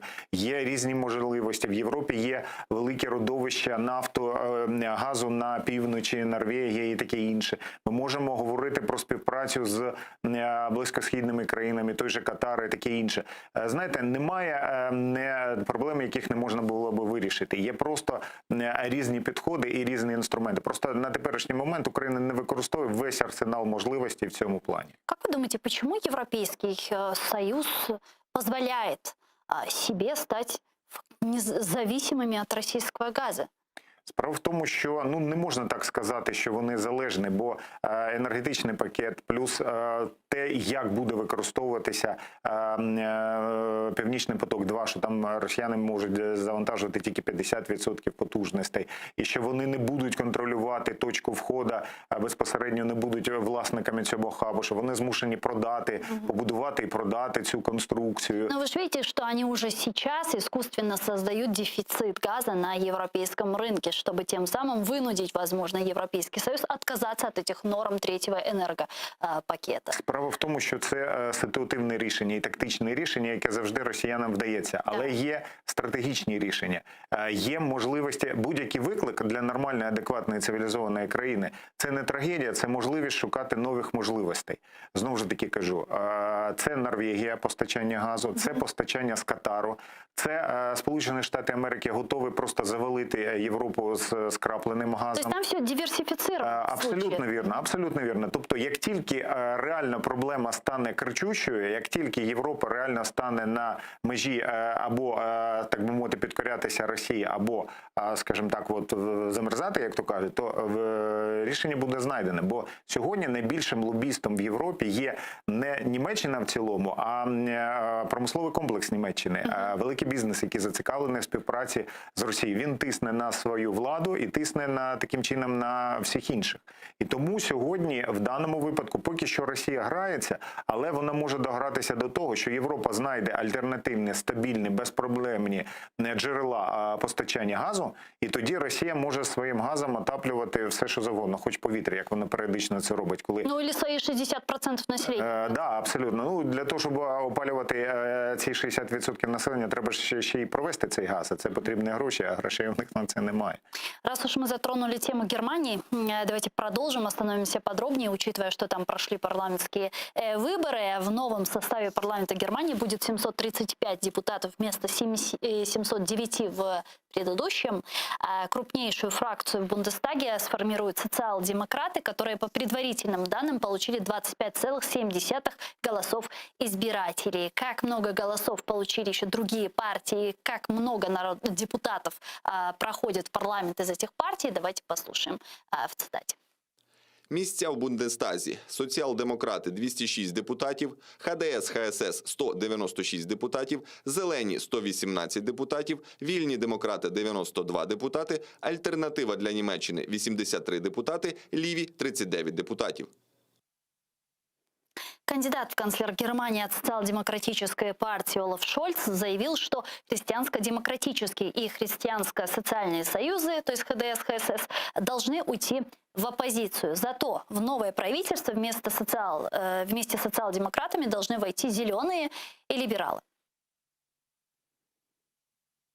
Громадяни визначили чіткий мандат. Ці три партії повинні увійти в наступний уряд. ХДС, ХСС не повинні бути в Кабміні. Вони повинні піти в опозицію. Вот министр иностранных дел Украины Дмитрий Кулеба сказал, что кто бы ни стоял во главе правительства Германии, коалиция будет благоприятной для Украины. Вчора я отримав смс з Німеччини від однієї дуже обізнаної людини, друга України, яка написала мені, що найгірший сценарій для України зведений практично до нуля. Але ще раз наголошую, хто би не був канцлером Німеччини, він насамперед буде канцлером Німеччини. Про це потрібно пам'ятати. Пане Олександре, это так? Действительно ли это... Кто бы ни стоял во главе правительства, как сказал Кулеба, это будет благоприятная история для Украины? В цілому так, вони будуть, скажімо так, позитивно, вони не визнають російську агресію, анексію Криму, вони не визнають, скажімо так, право Росії втручатися, офіційно принаймні, офіційно втручатися в інтереси Росії, в України, по Донбасу і таке інше. Тобто це буде. Але питання в тому, що світова політика, і в тому числі міжнародна, і війна і таке інше, вона тримається на економічних питаннях. Тобто від потоку не відкажуться точно? Це 100% не відмовиться. Єдине, що там буде, золота фішка або золота акція в цій новій коаліції буде належати зеленим. А зелені, вони достатньо контроверсійно відносяться до Північного потоку. І влітку, коли ще було незрозуміло, і коли були шанси, що саме зелений буде канцлер новий, то вони достатньо так різко скажімо так, артикулювали цю проблему і далеко не підтримували це питання. Тобто, подивимось. Справа в тому, що західні країни, зокрема Німеччина, відносяться до такої категорії країн, в яких прихід тої чи іншої політичної партії не міняє стратегію держави. Вони можуть змінити певні такі ситуативні моменти, тактичні моменти, але стратегія не міняється, бо є, скажімо так, інтереси країни, розуміння, бачення перспектив розвитку, воно вище, ніж всі ці партійні інтереси. І вони це розуміють, бо це потім буде відбиватися на їх електоральних перемогах чи поразках. Тому суттєвих змін не буде, а разом з тим не буде суттєвого поліпшення. Тобто, скажімо так, в кращому випадку все залишиться так, як воно було. Я предлагаю подключить к нашему эфиру немецкого журналиста из Москвы Штефана Шолля. Он с нами на прямой связи. Пане Штефан, витаем вас. Здравствуйте. Алло, слышите нас? Да, я вас слышу. Да, здравствуйте. Мы по результатам выборов в Бундестаг увидели такой фрагментированный парламент Германии. Соответственно, могут быть разные варианты коалиции. Вот как вы думаете, какова вероятность того, что зеленые либералы примкнут к социал-демократической партии Германии? Или же все-таки ХДС и ХСС удастся договориться с зелеными и либералами? Но я думаю, что сейчас все в Германии ожидают, что как раз договаривается СПДГ с зелеными и с либералами. Значит, это сейчас там, скажем, главная точка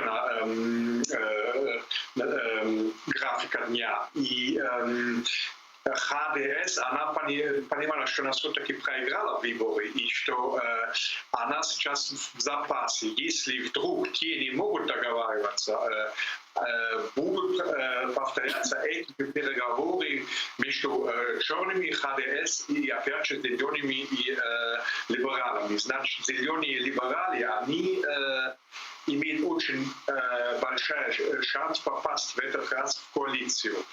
Однако есть еще возможность, как в прошлый раз, что вдруг они не могут договариваться, и в конце концов опять же приходится как-то устраивать новую большую коалицию. Только в этот раз с разницей, что там канцлер не будет кандидатов ХДС, а от СПДГ. То есть вы думаете, что могут антагонисты сойтись, ХДС, СДПН? Извините? Да, то есть вы думаете, антагонисты ХДС и СДПН могут создать большую коалицию в итоге? Ну, это крайний случай. Значит, сейчас на первом плане это СПДГ, красные с зелеными и с желтыми, так мы их называем. Вот, светофор. Майка. Вот, а вторая это уже на месте красных СПДГ, если они не могут найти общий язык, например, с либералами, возможен второй вариант. Пане Штефану, а вот интересный вопрос. На что, по-вашему, будут основываться при принятии решения зеленые? Потому что по ключевым вопросам, а именно по Северному потоку, их позиции не сходятся ни с ХДС, ХСС, ни с СДПГ. И все же, на что будут основываться их решения? Вот я просто боюсь, что и для них вот, Северный поток не ключевой вопрос. Ключевой вопрос — это все социальные, внутриполитические и, конечно, климат. А там Северный поток, он имеет значение, но тоже вторичное, к сожалению. Вот, зеленые, они у вас действительно единственная фракция, которая все это время с 2014 года активно поддерживала Украину. Вот, ну просто они были в оппозиции, и я боюсь, что когда они превращаются в правительственную силу, что и они будут более прагматичнее и просто не могут вот, отстаивать свою позицию и по Украине, и по Северному потоку. А пане Штефане, вы больше, естественно, погружены в внутренние дела Германии, позиции, внешнеполитической позиции тех или иных лидеров. Вот хотелось у вас спросить, если канцлером Германии будет Олаф Шольц или Армин Лашет, какая у них позиция по Украине, по нормандскому формату и так далее? Это будет жесткий такой лидер, как Ангела Меркель, который защищает территориальную целостность и суверенитет Украины, выступает в роли миротворца, или же все-таки у них там есть какие-то интересы с Россией? Ну, я думаю, что примерно будет такая же политика, как при Меркеле. Ну, смотрите, что это была за политика. Это была политика, где вот после захвата Крыма России они придумали общеевропейские санкции, а параллельно начали построить вот этого Северный поток. Это означает, что немцы, они и, наверное, в будущем имеет правительство, которое все-таки хочет иметь нормальные отношения с большой Россией. И по нормандскому формату, как вы думаете, как изменение канцлера Германии повлияет на эффективность или наоборот на неэффективность нормандского формата? Пока это совсем открытый вопрос. Оба кандидаты, и Шольц и Лашет, они считаются людьми, которые в принципе по темпераменту похожи на Ангелу Меркель, который прагматичнее, который спокойнее, осторожнее. Значит, большие сенсации от них я не ожидаю.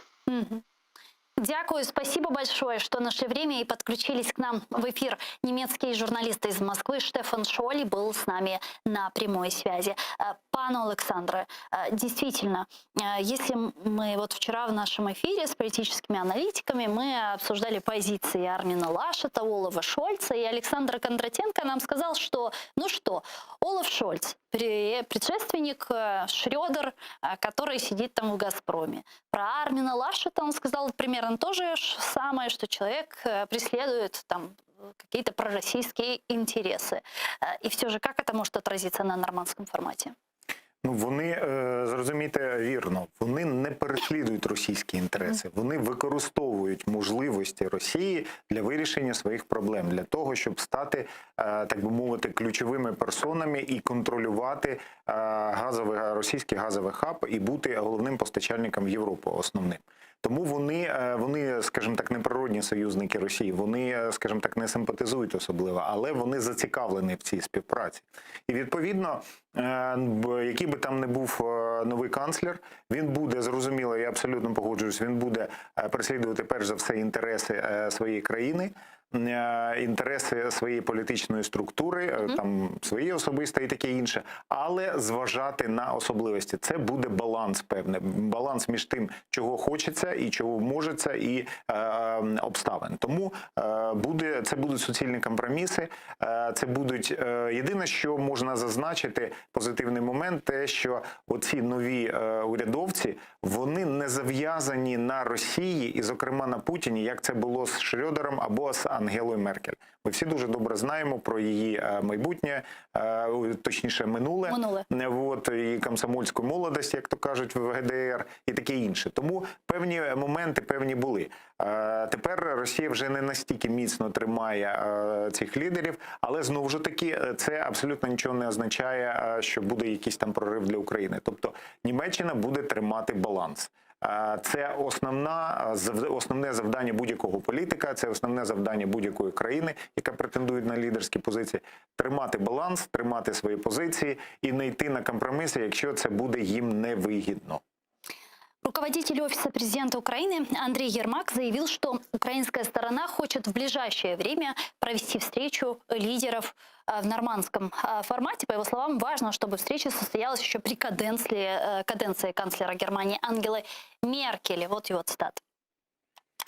Ми сьогодні працюємо над тим, щоб така зустріч лідерів нормандського формату відбулася ще до кінця каденції Меркель, тому що вона дуже багато для цього зробила. І ми маємо на сьогодні тільки 2 свідків, які були на підписанні мінських домовленостей. І нам важливо, щоб така зустріч дійсно відбулася в найближчий час. А есть ли сейчас смысл проводить такую встречу? Ну, то есть встреча для чего? Ну, хіба що знову артикулювати, нагадати світу про те, що є така проблема. Бо на теперішній момент перспектив вирішення цієї проблеми не існує.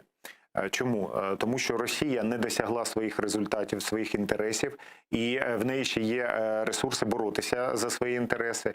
Захід і Україна теж не збираються поступати Росії. Поки що немає предмета для домовленості, але є можливість поговорити, артикулювати свої позиції, своє бачення і таке інше. Крім того, давайте чітко собі розуміти, що будь-яка зустріч на високому рівні, вона завжди готується. Готується на рівні експертних груп, на рівні аналітиків, на рівні особистого оточення лідерів і таке інше.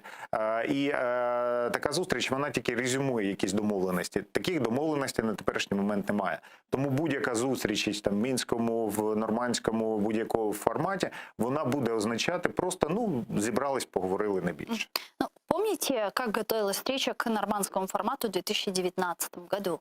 То есть перед этой встречей в декабре мы видели разведение войск на Донбассе, мы видели освобождение политических заключенных, в числе которых были задержаны украинские моряки в Керченском проливе. Всего было 33 человека освобождено. Да и риторика у президента тогда была совершенно другая, если, конечно, ее сравнивать с нынешней риторикой, более четкой, более последовательной, и я бы даже сказала, жесткой. В таком случае можно ли сделать вывод, что встречи все же не будет? Скоріше за все, ви абсолютно праві. Зеленський і його партія 19-го року, і сьогодні це 2 великі різниці, як то кажуть в Одесі. Чому так сталося? В 18-19 році Зеленський на президентських виборах, його партія на виборах до Верховної Ради, вони йшли під таким розробленим, чітко розробленим, прорахованим, збалансованим меседжем балансу інтересів Сходу і Заходу України. Мається на увазі там про російські або поміркованих сил і про європейських і таке інше. Тоді Зеленському вдалося збалансувати і отримати максимально більше за всю історію українських виборів кількість голосів, бо він виходив з меседжами спрямованими і на прозападний електорат, і на проросійський електорат. Те ж саме на виборах Верховної Ради вдалося це зробити. Але поступово Зеленський і його команда змушені були відходити від цих таких от незрозумілих подвійних тез до чіткої проукраїнської позиції, бо він починав втрачати владу, бо він починав втрачати імідж. Тобто винудив електорат? Обставини, електорат, тиск західних партнерів, бо західні партнери нам допомагають, нас допомагають відновлювати армію, допомагають економіці і таке інше, а приходить молодий енергійний президент, який починає говорити речі абсолютно протилежні тем, над якими ми працювали останні 5 років. І тому зрозуміло, що нашим західним партнерам і багатьом інвесторам це не подобалося, вони теж здійснювали певний тиск на президента. І от, уявіть собі, соціологія показує, що в Україні є запит на патріотичні настрої, патріотичну політику. Західні інвестори кажуть, шановні, ми вам даємо гроші, підтримуємо тільки за умови, що ви є сьогодні східним форпостом проти варварської Росії і таке інше. Всі ці обставини, вони просто змушували. Знаєте, 2 роки тому там на одному з телеканалів я давав інтерв'ю, ми спілкувалися в цих питаннях. Я тоді сказав, що Зеленський або змушений буде стати Порошенком номер 2, або навіть радикальніший ним, або він втратить свою владу.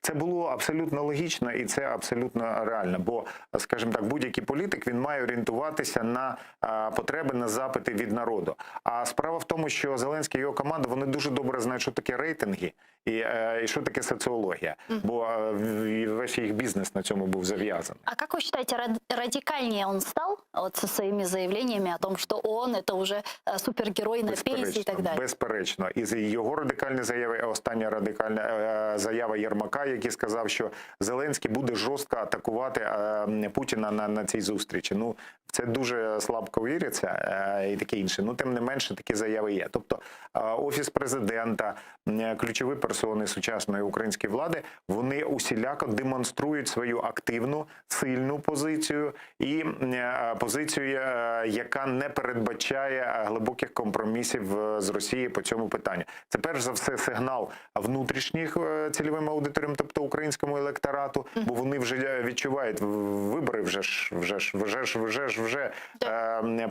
підготовка до них буде. І це сигнал західним інвесторам. Чому сьогодні українська влада від цього залежить? Бо самотужки ми не витягнемо економіки. Нам потрібні кредити, нам потрібна підтримка і таке інше. От перед приїздом Зеленського до Америки, перед зустрічю з американським президентом, ми отримали $60 мільйонів на озброєння нашої армії. Це позитивні моменти. Це не з нашого карману ми витягуємо, не з бюджету, а це нам на це дають і таке інше. Тому сьогодні українська влада, як би вона всередині себе не була проросійськи чи прокитайськи налаштована, в неї немає шансів. От вони їм задали коридор, і вони цим коридором рухаються. Якщо вони будуть займатися самостійною політикою або гратися в якийсь інший бік, вони просто з цього коридору їх виштовхнуть. Ну и тем временем Россия и Беларусь будут совместно реагировать на появление инфраструктуры НАТО в Украине и будут действовать. Об этом заявил недавно самопровозглашенный президент Беларуси Александр Лукашенко. Давайте его послушаем.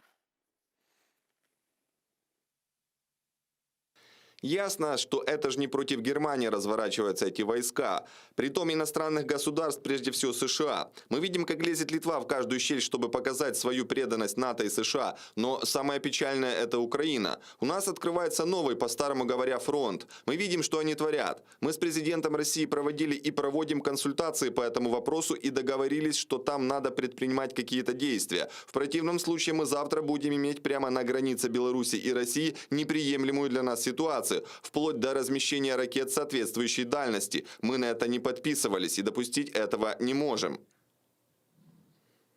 Министр иностранных дел Украины Дмитрий Кулеба ответил президенту России Путину и Лукашенко на слова о пересечении красной линии из-за прихода НАТО на украинскую территорию. И вот что он сказал.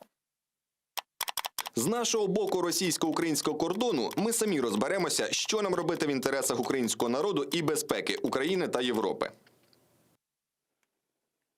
С нами сейчас на прямой связи, как мне подсказывают наши редакторы, Виталий Баранов, подполковник запасу, кавалер ордену Богдана Хмельницького з 3 та 2 ступенів, захисник Донецького аеропорту. Пане Віталію, вітаємо вас. Салям алейкум. Я на связку. Да, добрый день. Добрый день.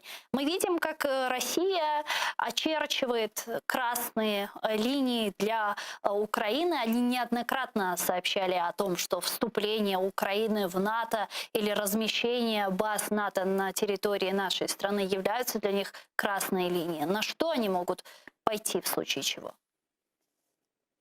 В даний момент я вам скажу так, що ситуація та, яка всередині Росії, вона також не на користь Росії. Тому, крім залякування, бряцання мускулами, Росія далі не піде. Вона буде там підпалювати десь на Донецьку для того, щоб відволікти наші уваги і всі сили туди. Але безпосередньо, на мою думку, прямого вторгнення зі сторони Білорусі, зі сторони Росії, вони не підуть на цей крок, тому що це буде та красна-червона лінія, яку світова спільнота вже не сприйме.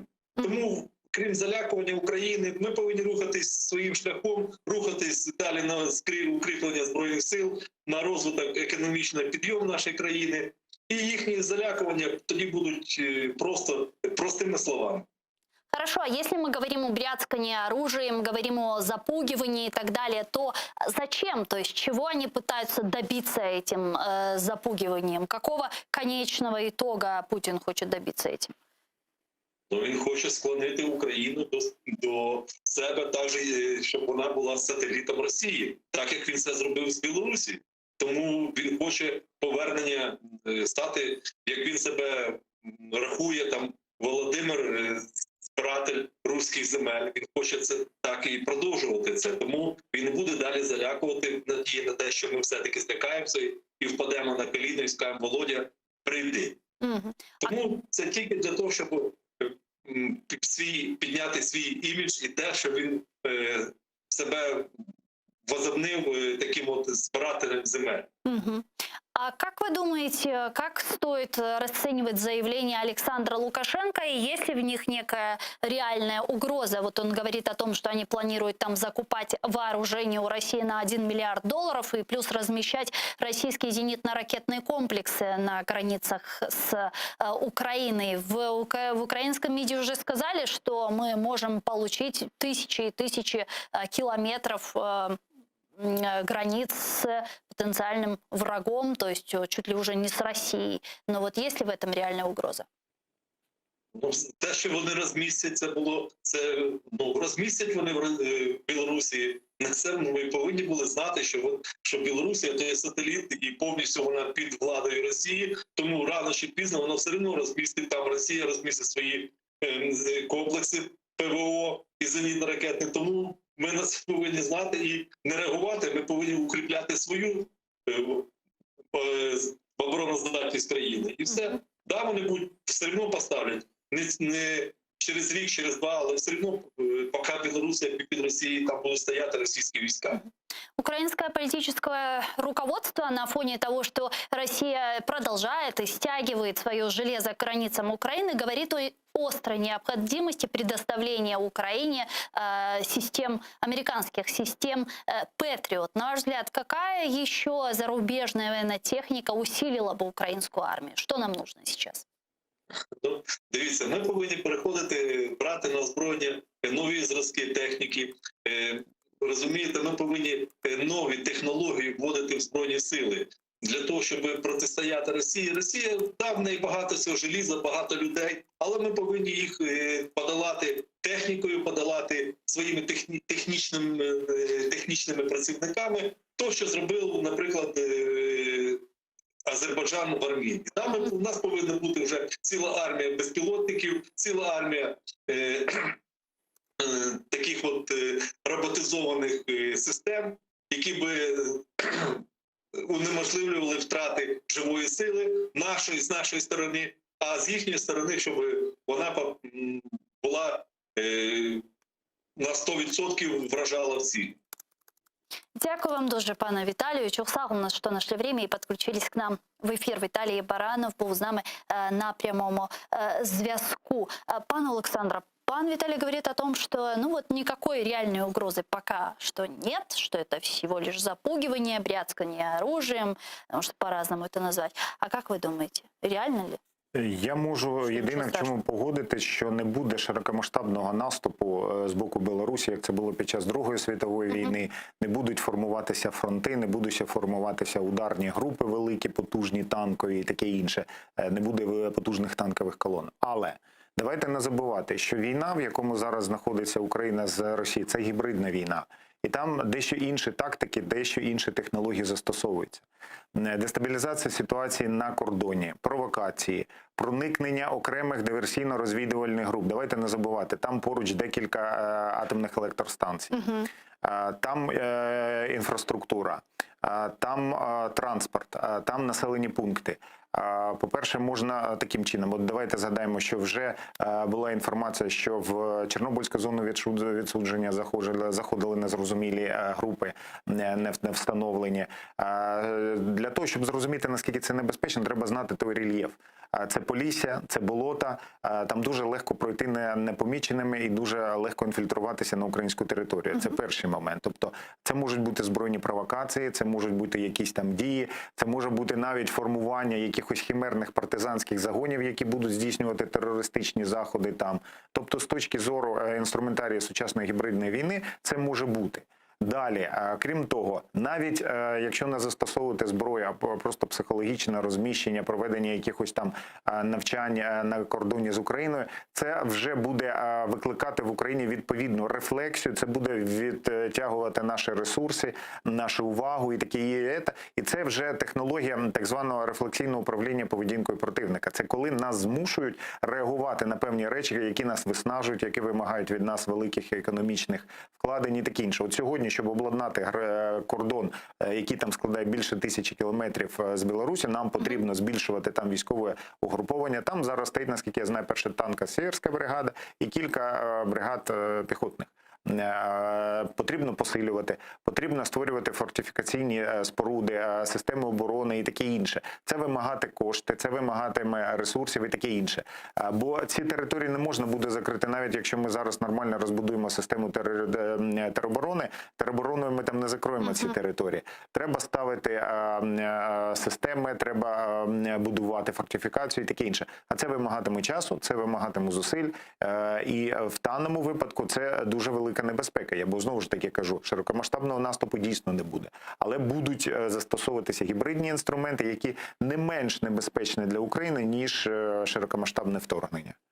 Я предлагаю подключить к нашему эфиру Сергея Висоцкого, белорусского політика, публіциста з Білорусі. Він зараз з нами на прямому зв'язку. Пане Сергію, вітаємо вас. Селям алейкум. Шановний український. Пане Сергею, как вы думаете, зачем сейчас Александр Лукашенко делает такие заявления враждебные по отношению к Украине, говорит там о размещении российских С-400, о том, что вопрос вступления Украины в Североатлантический альянс или размещение баз НАТО на территории Украины – это угроза Беларуси, России, что нужно отвечать и так далее. К чему? Я вам скажу изначально, конечно, заявление недружелюбное, недружественное и неприемлемое. Подобное заявление были к соседям, ну, с российским. Ну вот, знаете, я так думал, как характеризовать это. Я ее называю неадекват на фоне стабилизации. Да, с репрессиями, но ситуацию в стране власть стабилизирует. Безусловно. МИД провел сейчас достаточно успешные переговоры в Организации Объединенных Наций с рядами европейских и иностранных, озвученными и неозвученными. Турганза пробно возвращать полеты в Беларусь. Да? Дальше. Нормализован товарооборот с Украиной. Нормализован товарооборот с Украиной. То есть есть такие тенденции, как бы налаживания мостов. И понимаете как, российские товарищи все это чудесно видят и замечают. Они вкладывали огромные средства, огромные усилия, провели эту гибридную спецоперацию в 2020 году. И все для того, чтобы превращать Беларусь в серую зону, такую в ЛДНР. А тут они налаживают мосты, понимаете? Они же понимают, что это серпом по больному, как говорится. Совсем другие планы на эту ситуацию. Поэтому последовало приглашение, от которого Лукашенко теперь не может отказаться. Да, таким. И пошли эти заявления. Это абсолютно не в тему. Но с другой стороны, я еще хочу сказать о таких вещах, понимаете. Ну, давайте скажем, пока никаких гибридных провокаций к Украине не было. Давайте констатировать, какие. Когда включение уже там, я помню, Гордон говорил, что длинные танковые удары с Беларуси ничего не ударил. Танки, слава богу, российские уехали, да? Поэтому, безусловно, нужно мониторить ситуацию, но поймите еще такие вещи. Вот Украина проводит учения теробороны, да? И я говорил с военными, которые, ну, точно не назовешь, скажем, пророссийскими. И они тоже говорят свое представление. Когда нет коммуникации реально, к сожалению, между странами, между силовиками, вот какие-то джипы есть, какие-то там мотоциклетники. Тут знак обстреляли, тут какие-то заявления Семена Семенченко непонятно. Тут еще.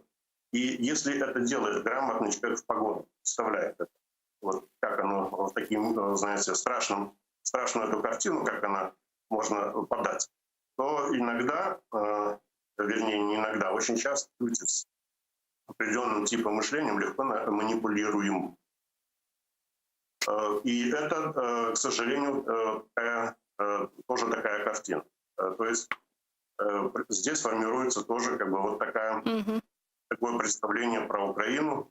Вот. И хотя А вот, кстати, про представление про Украину, это хотела спросить, а как действительно белорусы воспринимают вот такие враждебные заявления Александра Лукашенко? Большинство, конечно, относятся к этому скептически, да и сами чиновники.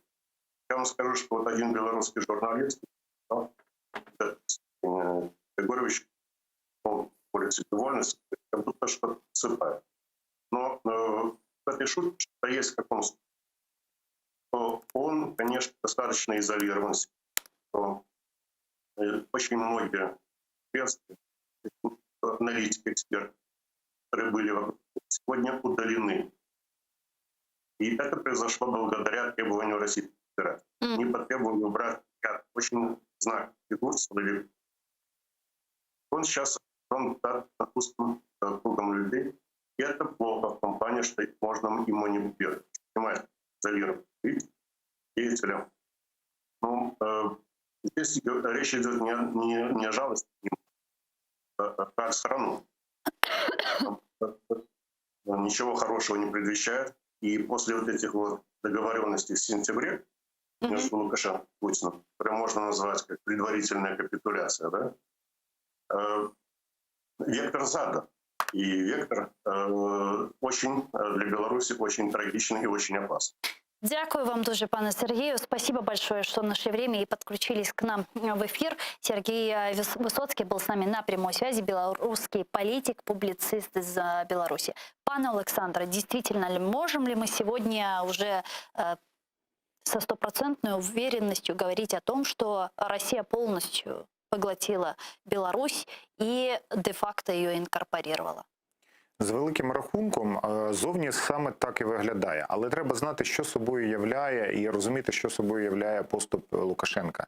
Це дуже хитрий, дуже такий юркий, дуже такий непередбачуваний політик, такий останній радянський диктатор, як то кажуть, таких залишилося на пострадянському просторі тільки двоє. Він і Назарбаєв. Це такі, які будуть крутитися, які будуть прогинатися, але свого вони не віддадуть. Зараз Лукашенко відпрацьовує ці кредити, які надала Росія для того, щоб стабілізувати економіку. Повірте мені, якщо б зараз Європа або Захід, або США запропонувала Лукашенко кредити, якісь там програми і таке інше, він би став самим демократичним лідером європейської країни. До речі, був такий період, от я в 16-му році був в Мінську на конференції і спілкувався з багатьма журналістами відомими, скажімо так, експертами в цьому плані, і вони мені сказали, от був такий момент в історії Білорусі, свіжій історії Білорусі, коли приїхало представництво Єврокомісії, Світового банку в Мінськ домовлятися про співпрацю. І одразу після їхнього приїзду приїхав Путін. І Лукашенко сидів, як оце, знаєте, невеста на виданні, хто більше дасть. Так от, умови, на яких Європа і Захід готов був давати гроші Лукашенка, були не такі привабливі, як Росія. Бо там треба було віддавати, а Лукашенко не любить віддавати гроші. От і таке інше. І був шанс. От якщо б тоді Заходу вдалося перекупити, зробити більш привабливу пропозицію Лукашенка, то Лукашенко був би зараз самим демократичним лідером. То есть получается, что сейчас у Лукашенко не осталось никакого поля для маневра? Ні, учитывая санкции, позицию Европейского Союза, США и так далее. Справа в тому, що, знову ж таки, Лукашенко крутиться, але не здається. Він контролює ситуацію, він контролює силовиків. Практично на всіх силових структурах сидять його найближчі друзі або родичі і таке інше. Тому він в цьому плані поки що тримається.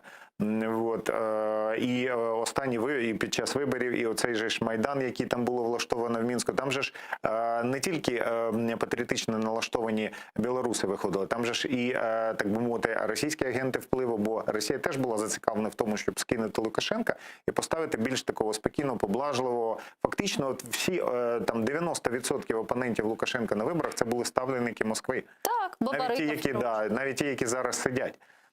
Бо Лукашенко, він з одного боку вигідний для Москви, бо виконує за гроші, які йому преференціями дають, виконує завдання. Але з іншого боку, він дуже і небезпечний, бо він в будь-який момент він вдарить в спину Путіну, якщо йому це буде вигідно, якщо Захід щось запропонує. Він такий флюгер. І тому Путін контролює Лукашенка, допоки він йому платить. Так само ситуація, як з Кадировим в Чечні. Тому Лукашенка це досить неоднозначна постать і досить неоднозначно, що від нього можна очікувати. Згадайте, ще буквально там півроку чи рік тому, як він ледь не в коханні зізнавався Зеленському, Україні, як він її любить і таке інше.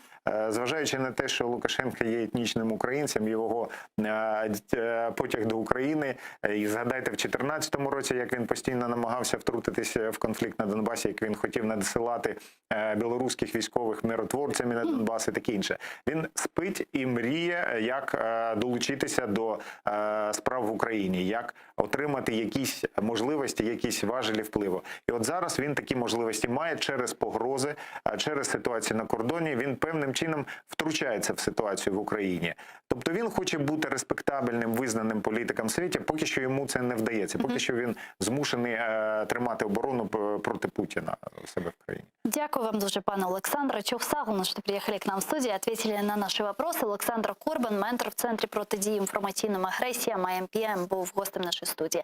А я с вами не прощаюсь. Мы прерываемся сейчас буквально на 5 минут, а после вернемся в эту студию и продолжим наш эфир на крымско-татарском языке. Не переключайтесь. Коршкевич.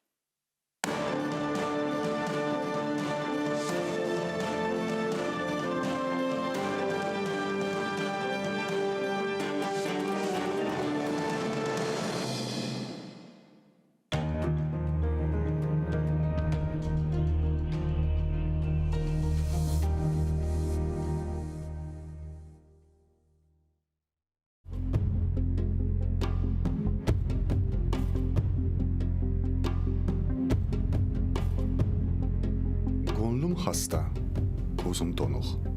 Yaşaf soğuk, ölüm soğuk. Yazım, şiirim, fikrim bozuk. Hiçbirinin gereği yok. Vesselam. Бар diler bizge kele. Bülbül yırlay, güller küle. Hayvanlar kul kişilerge.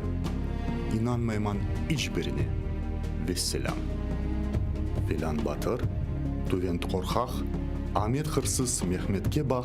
Nasıl kirsіз, nasıl appak. İnanmayman, hepsi alçak. Vesselam. Biri sevgen koz yaş töke, biri bilgen kop laf ete. Biri batır, kotek seve. Hepsi eşek, hepsi tüye. Vesselam. Halka hizmet etkenler var. Halkını iddia etkenler var. Cennetlerge ketkenler var. Biri hırsız, biri tuvar. Vesselam. Gerçek tügül, ne kok, ne cer, ne bulardan tuğhan bizler, Tanrım, yaşaf büyük horluq. Bizge yaxşı bir ölüm ber. Vesselam.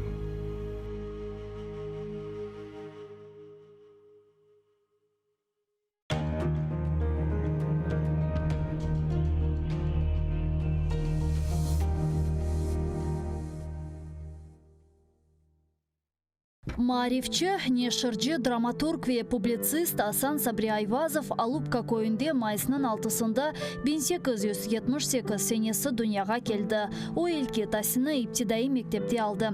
Медреседе оқыды. Медреседе оқуыны бітіріп, мектеплерде муалlimlik yaptı. Sonra bilgi seviyesini yükseltmek maqsadıyla ketip, İstanbul ve Kair üniversitetlerinde tahsil aldı. Асан Сабри Айвазов çetel memleketlerden qaytıp kelgen son, başta Baku şehri шерінде нешіретілген Хаят адлы газетада муарир олып чалышты. Соңра Қарасу базар шерінде Абдурашид Медиев ле бераберлікте Ветан Хадимы намында газета чықардылар. Асан Сабри Айвазов Ветаны Қырымға авдет олған сон 1913 сенесінден башлап Қадими Бақчасырайда Исмаил Гаспралы тарафындан чықарылған Терджиман газетасында чалышы башлады. Исмаил Гаспралы 1914 сенесі вефат еткен. Соңра Асан Сабри Айвазов Терджиманның баш муарері олды. Соңра о Ахмеджит шерінде Миллет деп адландырылған газета нешір етті ве айны заманда Қырым Милли Құрылтай рейсі вазифесінде болынды. Асан Сабри Айвазов публицист олмақ ле бераберлікте эм язычы, эм драматург, эмде ажайып эдеби терджиман еді. Аннечігім нердесін, кел, неден буалға қалдық, кебі беди есерлер ле бір сырада Иван Тургенев, Антон Чехов, Лев Толстой, Авропа эдебиятындан Кнут Гамсун, Ленгвили, кебі муэлифлерінің ишлеріні Қырым татар тіліне терджиме етті. Асан Сабри Айвазовның ижади умыр фаалиеті ғайет күрлеген вақытта о большевиклер тарафындан репрессияға ұғырап 1938 сенесі апрелінің 17-сінде вақшыжы өлдірілді. Асан Сабри Айвазовның «Неден буалға қалдық» пьесасындан күчік бір парча. Сейдбек, шымды біз не ішлейлім? Авропалыларның культурасы фенадыр дие жайыл мақалалым. Абдулислам, хайыр евладым. Хоша сим хоша. Азрети Фахири Каинат Эфендіміз саллаллаху алейхи веселлям бешіктен мезара қадар илім араңыз бұйырдықлары кебі, илім нереде олса да гидуп алыныз бұйырмыштыр. Авропалыларның илімі ве марифыны, финуни ве санайысыны алыныз. Ихтират ве кешфиетлеріні де огреніңіз. Милли мектеплерімізе соқыныз. Аналисаныңызға терджимейдіңіз. Бинаен алейх Авропая гидежеңізде бір-біріңізе лисаны милли бұлынур ісе, сізе бұйық бір силядыр. Әр ерде сызы селаметі чықарыр. Еліңізде исламиет лисан кебі бір құвет олыр ісе, Авропаның атешы сызы яхамас. Мамафих не Франкистанның Парижі, не Алманияның Берліні, не де Ингілтерінің Лондрасы, не де Авропа майшеті миллет ве қавмиетіңізі ұныттырамыз. İşte bizim fikrimiz budur, evlatlarım.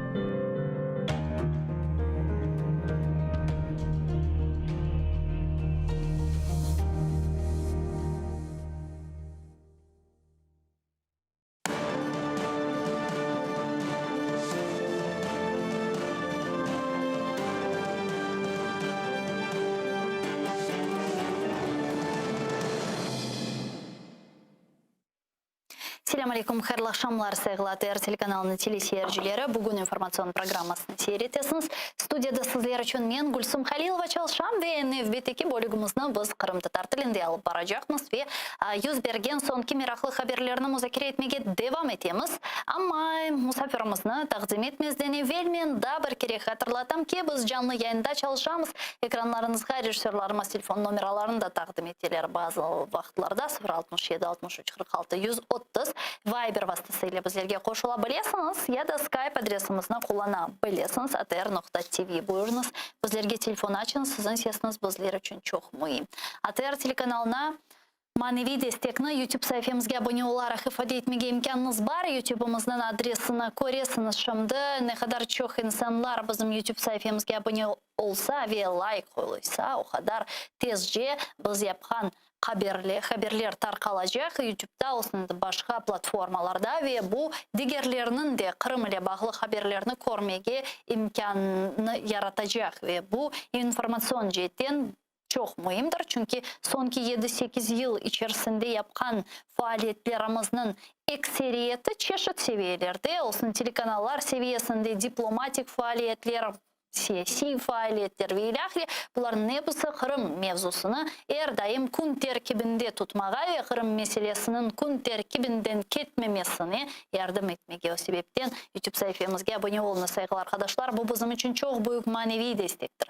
Maddi cihetten ise ATR telekanalına yardımını bizim Patreon'umuzga abone olarak ifade edebilirsiniz. Anda Patreon'un adresine kırıp destek seviyesini seçiniz ve Balaban Kırım Tatar Korantasının azası olunuz. Bu bizlerge informasyon cebede köreş alıp barmağa yardım edecektir. Men ise bu böyle haberinin devam etmeye isterim. Avrupa Şurası Parlament Asambleyasında bu seneki Kus sesiyasında Kırım boyunca debatlar olmayacak eken. Tunevin bu hafta bizim yayınımızda Avrupa Şurası başlarsa anda bulungan Lesya Vasilenko bildirdi. Келin onu dinleyek. Тема дебатів «Політичні переслідування корінних народів Криму Російською Федерацією», запропонована нашою делегацією, не отримала підтримки в бюро, де саме ці теми затверджуються. Пояснюють тим, що в червні буквально була прийнята резолюція про права кримсько-татарського народу. Milli Meclis azası Gayna Hanım Yüksel bizle canlı bağda. Keliniz onu selamlayıq. Gayna Hanım selam aleyküm, merhabanız. Aleyküm selam. Gayna Hanım, şimdi gördük ki pasede demek Kırım Tatarlarının takip etülüğüyle bağlı meseleye bakılmayacak eken, debatlar olmayacak eken, bunu Ukrayna diplomatiyasının mağlubiyeti deyip adlandırmağa mümkün mü ya da yok? Çünkü iyun ayında zaten böyle mühim bir rezolüsiya kabul edilgen. Onu men yanlışmasam İslandiya'dan böyle bir milletvekili işlep çıkardı. Kennedy, nasıl düşünüyorsunuz? Yok, men öyle adlarını koymazdım. Ne mağlubiyet, ne zafer, hiç bir şekilde yani normal bir siyasi süreç demezdim. Bakılsaydı yaxşı olurdu ama bakılmadığından dolayı kimse hiçbir şey kaybetmedi. Yani kesinlikle öyle büyük isimlerini koymağa doğru değil. Zaten OBSE bilirsiniz pek zor olan bir teşkilat ve anda Rusya'nın etkisi pek güçlü. Fakat OBSE'nin diğer bölüklerinin ve diğer yöneticilerine bakan insanların çalışa hem Ukrayna hem Kırım Tatar halkının temsil organı. Yani öyle bir şekilde tabii ki adlandırmazdım. Ama bakılsaydı yaxşı olurdu çünkü yazdan beri bu Kırım platformdan sonra Afsuski Kırım'daki gelişmeler pek yaxşı değil ve yine kökenli halka karşı yanlış ve böyle zor hareketler yapıla. Malum olğanı gibi Nariman Celal tutuklandı, Milli Meclis reisinin birinci muavini. İki tane Kırım Tatarı ve onlara hakikaten işkence yaparlar. Yani bu meseleler eğer kozuguna getirilseydi yaxşı olurdu деп düşünüyorum. Buna Kırım'da yüz bergen represiyalar hakkında tarif etmeye anlatmaya başladınız. Hakikaten de işte Kırım platforması ötkerilgen sonra Rusya özünün açığını ve acısını tamır halktan çıkardı deyip aytmağa mümkün. Nariman Celal'ın ve diğer semetleşlerimizni tutarak. Ve bu sonki bir ay içerisinde Kırım platformasının böyle yani bu yönelişte hangi bir endi cevap hareketleri teklif etkenini ya da yani böyle bir teşebbüs çıkanını men şahsen görmedim. Belki de men yanlışam. İşte sizin fikrinizce nasıl şimdi cevapını Kırım platforması vermeli, nasıl hareket etmeli bu yüz bergen gerginlikten sonra? Hakikaten Gülsüm Hanım bu olay olan son, vakia olan son Kırım platformundan yani böyle bir eğer onu bir toplum ya da bir struktura olarak düşünsek bir cevap olmadı. O zaman da birinci günlerde tepki göstergen Amerika Koşma Ştatları, Türkiye, birkaç ülke tabii ki Ukrayna bir ülke olarak buna seslenildi ama afsuski yok. Elbette hepimiz yani Kırım platformuna kirgen ülkelerden birleşip bir tepki bekliydik. Hatta ve hatta Kırım Tatar Milli Meclisi böyle bir teklifte bulundu. Konsultasyalarını geçirip bir harekette beraber olayık. Fakat olmadı. Onun da dışında ekspert toplumundan da bir şey olmadı. Çünkü içinde müzakereler yapıldı ve şöyle pozisyaya durdular. Bazı ekspertler biz açıklamalar ya da böyle müracaatlar için kurulgan bir bünye değiliz ama hazırlandı, bir draft hazırlandı ekspert toplumundan ve eğer o kabul olsaydı ve seslendirilseydi yaxşı olurdu. Ama ekspertine men o kadar bakmazdım. Daha çok Kırım platformuna kirgen ülkelerden ve Ukrayna devletten tepkilerini bekliyordum. Ama diğer taraftan mına hakikaten böyle bir cevap beklenildi. Çünkü Kırım platforması da kurulganı vakit Rusya'nın da özünün işte bu korkutularını, ugroza tehditlerini tarqataydı meydanga ve herhalde böyle bir vaziyetinin meydanga geleceğini görmek mümkün edi Kırım platforması ötkerilmezden evvel. Yani buna bir cevaplar en baştan hazır olması gerek değil mi fikrinizce? O Kırım platforma geçmezden evvel hakikaten hem tehditler hem şantajlar hem böyle hücur açıklamalar vardı. Hatta ve hatta Kırım platforma katılgan ülkelerge karşı savaş açılacak demiştiydik. Ondan sonra gelgen insanlara karşı da böyle bir davalar açılır ve onların mülkiyeti tutulur dep duyaydık. Yani Kırım'dan da katılsalar. Elbette buna hazırlı olmamak mümkün değildi. Elbette eğer insan kele katıla o boynuna, omuzlarına bazı böyle meşguliyetini ala.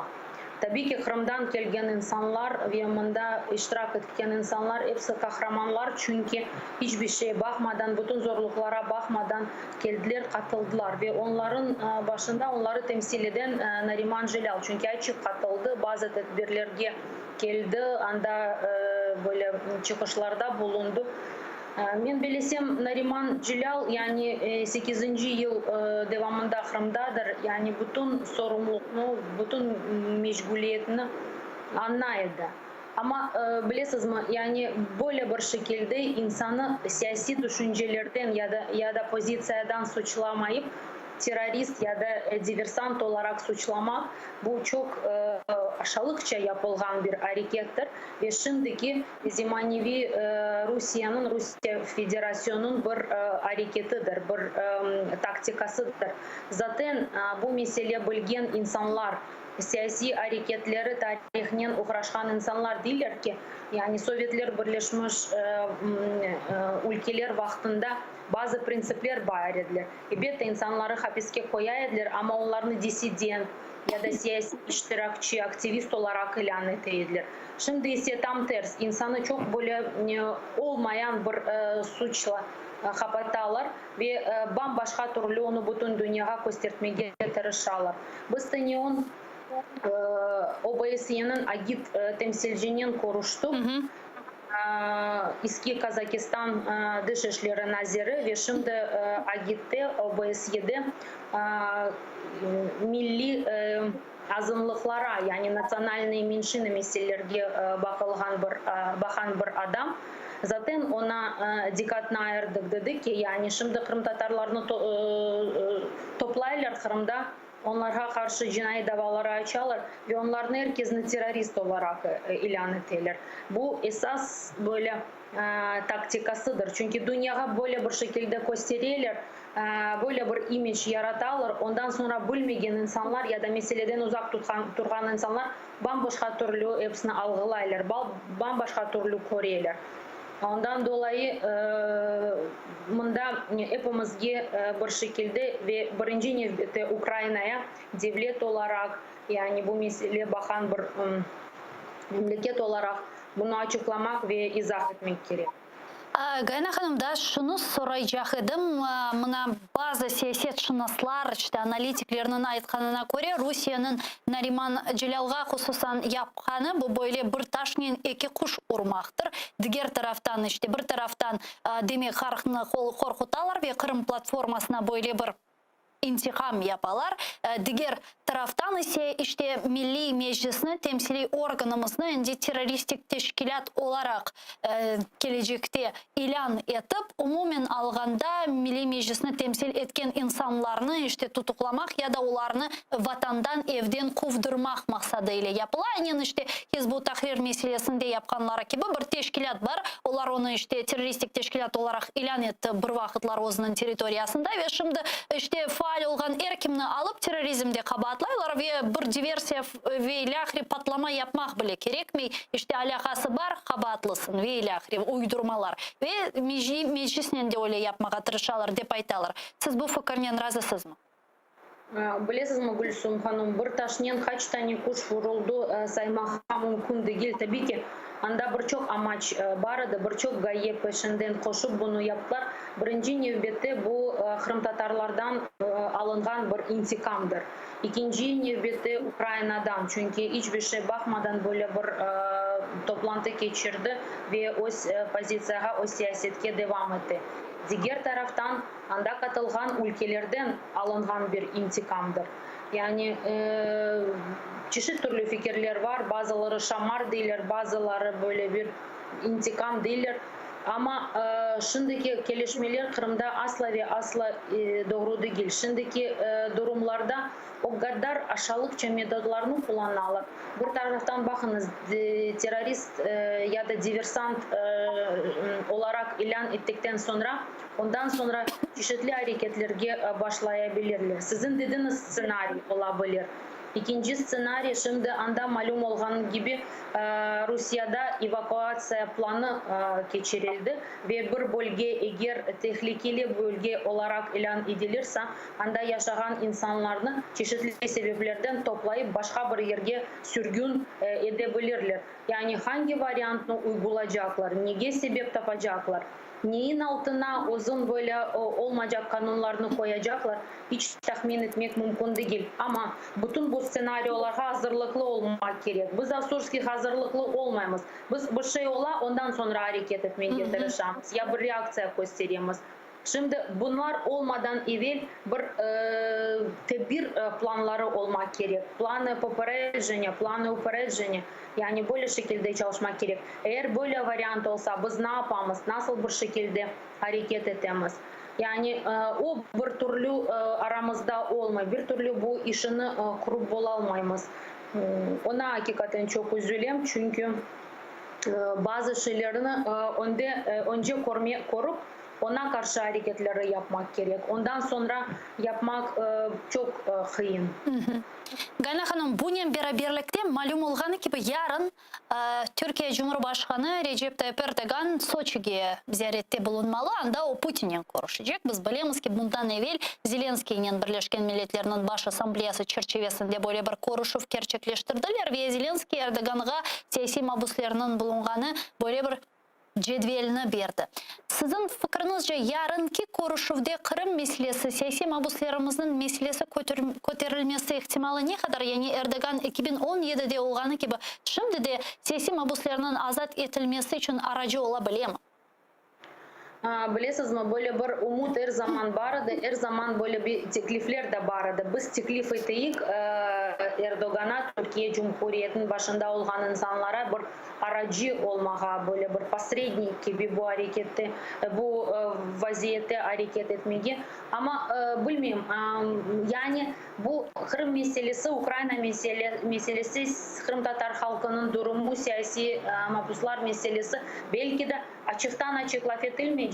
Yani böyle resmi açıklamalarga, çıkışlarda kırmayacak ama içinde laf edilir. Diğer taraftan yani Rusya'da hiçbir şey böyle bedava ya da temiz yürekten yapmay.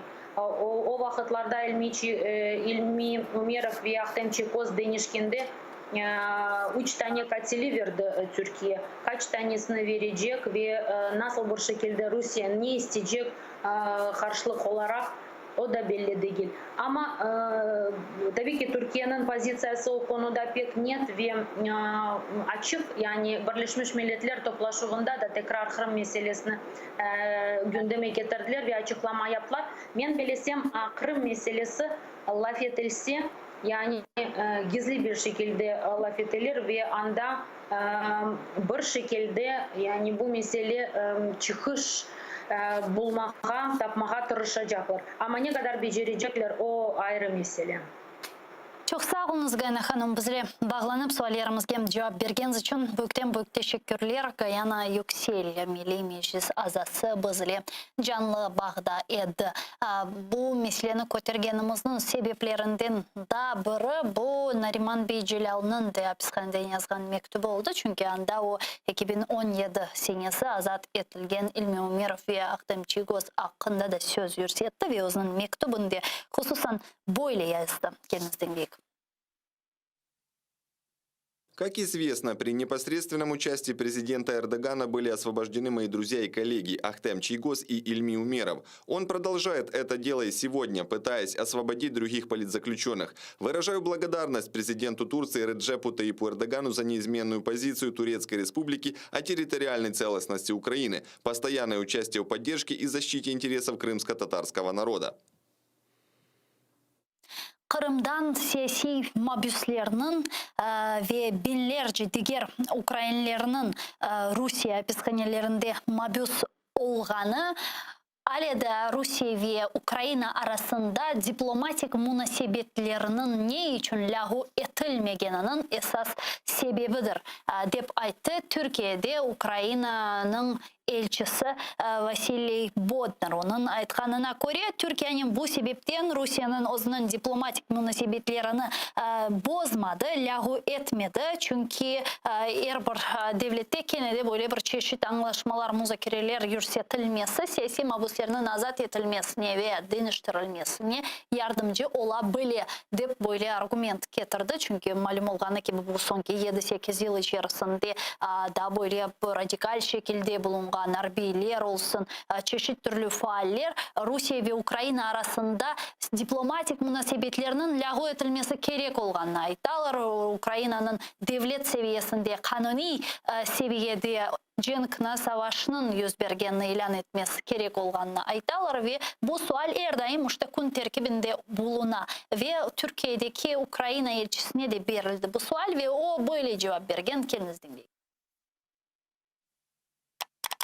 Але при цьому мільйони українців перебувають в Росії. Тоді перебували на заробітках, а зараз з різних причин. І здебільшого наша дипломатична присутність там концентрується на консульській роботі. Тобто консули забезпечують наших громадян документами, відвідують в тюрмах, а їх там сидить кілька тисяч. І плюс політичні заручники Кремля з Криму. Це представництво наших інтересів в судах, в інших інституціях. Biz şimdi canlı bağda Milli Meclis azamız ve Kırım gazetasının baş muharriri Bekir Ağa Mahmut olmalı. Ve var bizle şimdi canlı bağda. Bekir Ağa, selam aleyküm, merhabanız.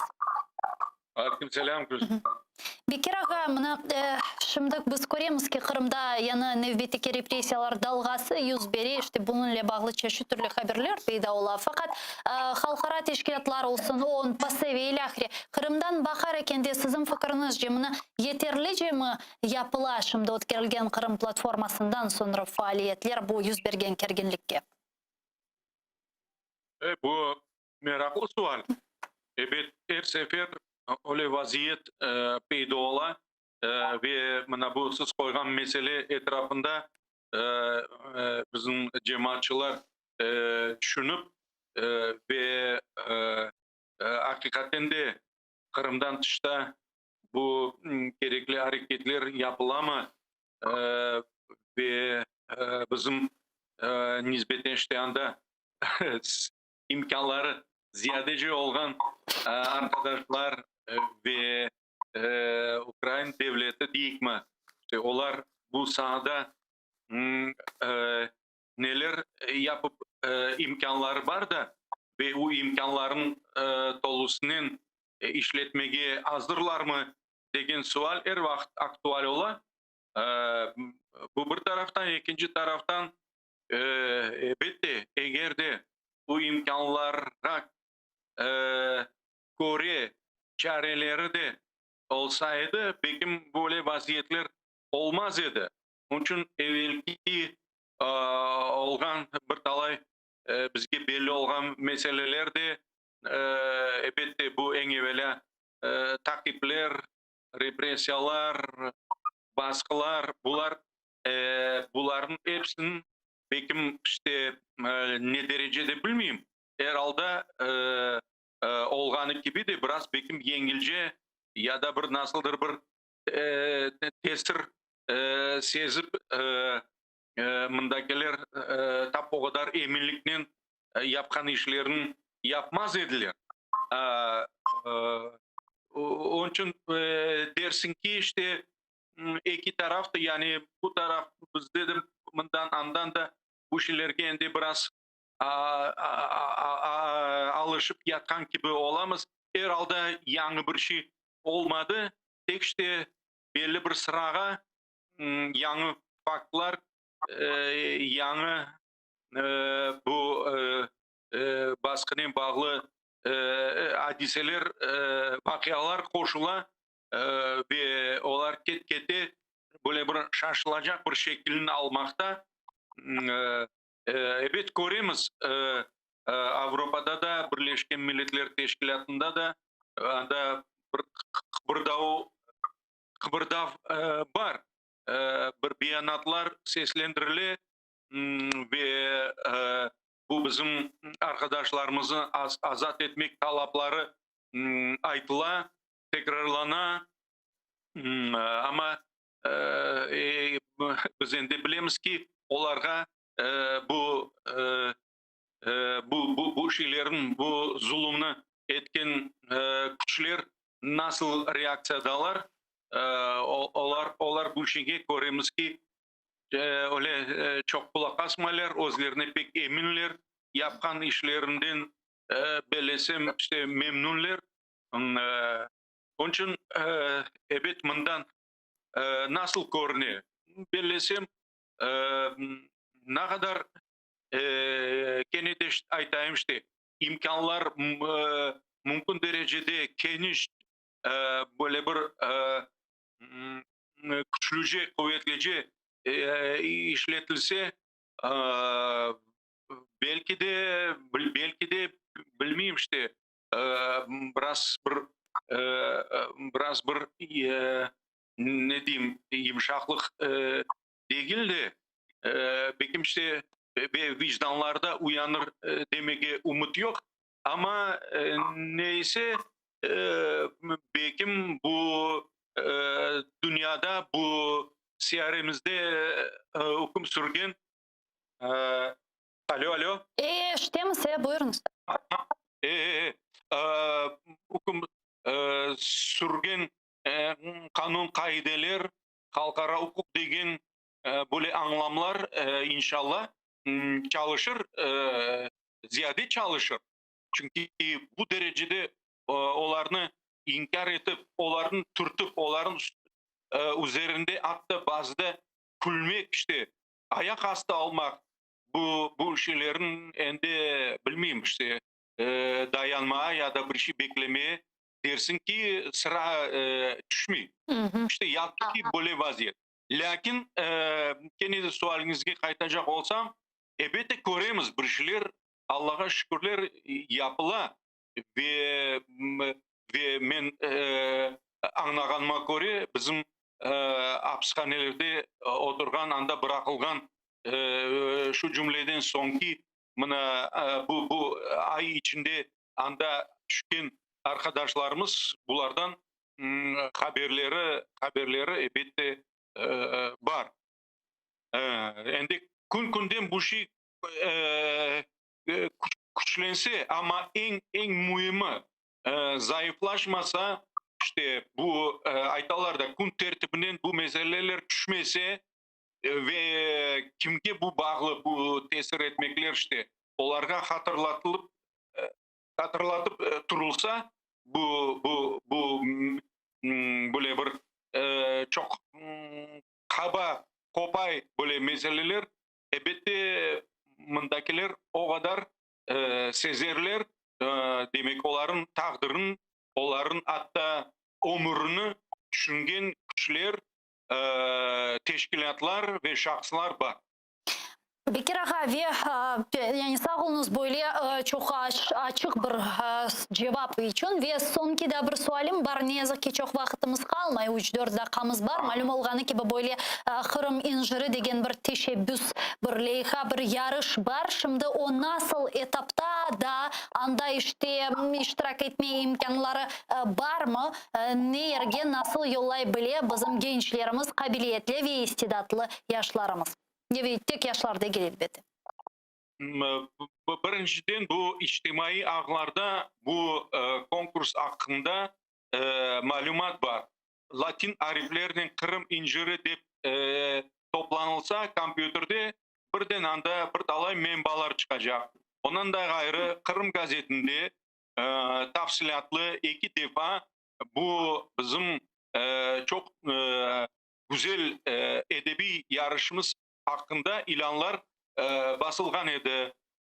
Ben jüri azası olarak ne diyeyim işte bu gün gece ve olacak oktyabr ayının sonunacı sükunet kılamak mecburuz çünkü 31. oktyabr gece adet üzere böyle işte bu yılda öyle bu kim istek bildire bu yarışta iştirak etmeye işlerini yollamak gereklir. Son bu işler toplanganının endi jüri azaları işe kirişecek işte tertibi böyle. Onun için elbette fırsattan faydalanıp biraz edebiyatta merak olgan ve kalem titretmeye isteki olgan gençlerimizni siz aytgandayın elbette davet etemiz bu nüfuzlu mükafatları olgan ve çok acayip böyle bir güzel şekilde onun bu yekünevi final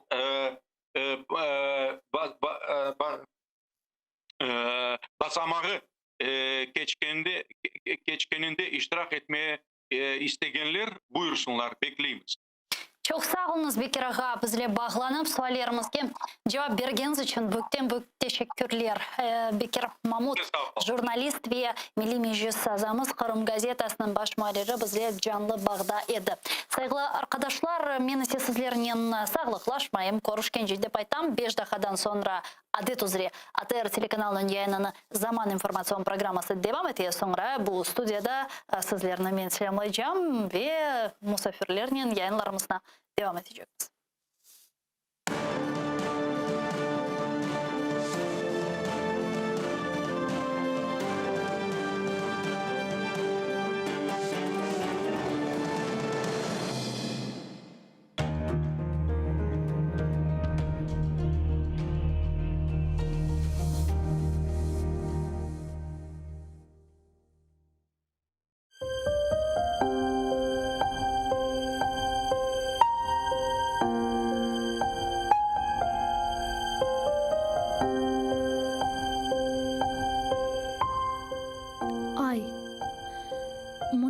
Sil yüzünden menden ışık kızganma. Men bir garip yolcu edim. Kaldım kara dağlarda. Yol şaşırdım, kun aşırdım. Sana bakıp ağlar da ah çekerim. Aç yüzünü, meni yaman koş sanma. Aç yüzünü, saç nurunu, uçurumlar, kayalar. Işık alsın, aydınlansın. Kolgeler ısılınsın. Toprak topman kardeş isen koksundaki şu taşlar, granitler kara yerge ayna gibi korunsun. Yüreğime sırdaş isen kozumdaki şu yaşlar çiçeklerge tökeceğim, oçıklarga karışsın. Tan yıldızı doğar eken elbet meni o bekler.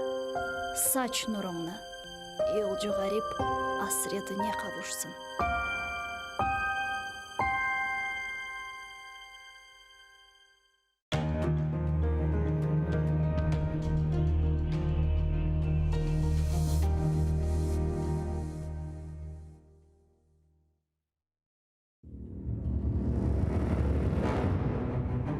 Hacı Giray Kırım Hanlığını tizgende 29 yaşındaydı. Tahminen 350 yıl devamında Kırım Hanlığı devlet olarak hüküm sürdü.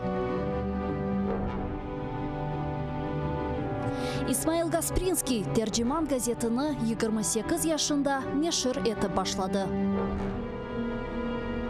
Noman Çelebici-Han Kırım Tatar Milli Kurultayını 33 yaşında tızdı.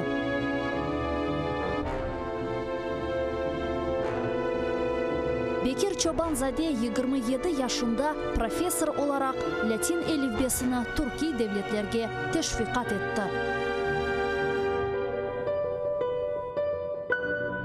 Şair Amdi Giraybay 29 yaşında milletçilikte kabatlanıp Moskvada Butyrka hapishanesinde vahşice öldürüldü. Хамитхан Султан бірінші кере қараманлықны 23 yaşında қазанды, 25 yaşında ise 2 defa қараман oldu. Musa Mahmud 1978 senesi hakimiyetke karşı isyan etip ozunu yaktı. Milli meşal oldu. Ayşe Setmuratova 27 yaşında adalet küreşine kırıştı ve bütün ömrünü Kırım Tatar milli hareketine bağışladı. Genç ve yaşlar, fedakarlık ve kahramanlık için küreş meydanı açıktır.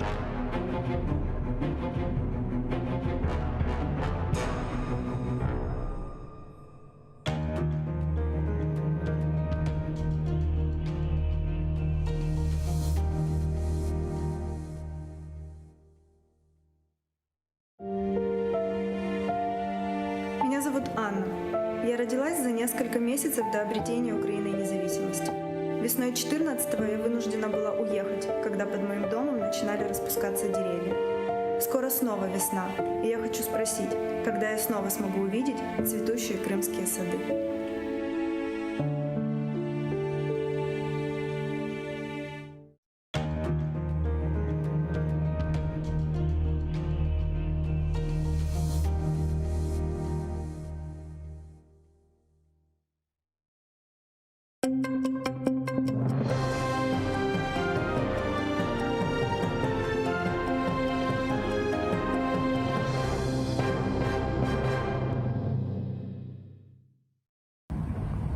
Релігієзнавець передрукував ФСБшну експертизу, навіть не виправивши помилки. Про це заявив адвокат Едем Семедляєв після засідання Південного окружного військового суду, що в російському Ростові-на-Дону.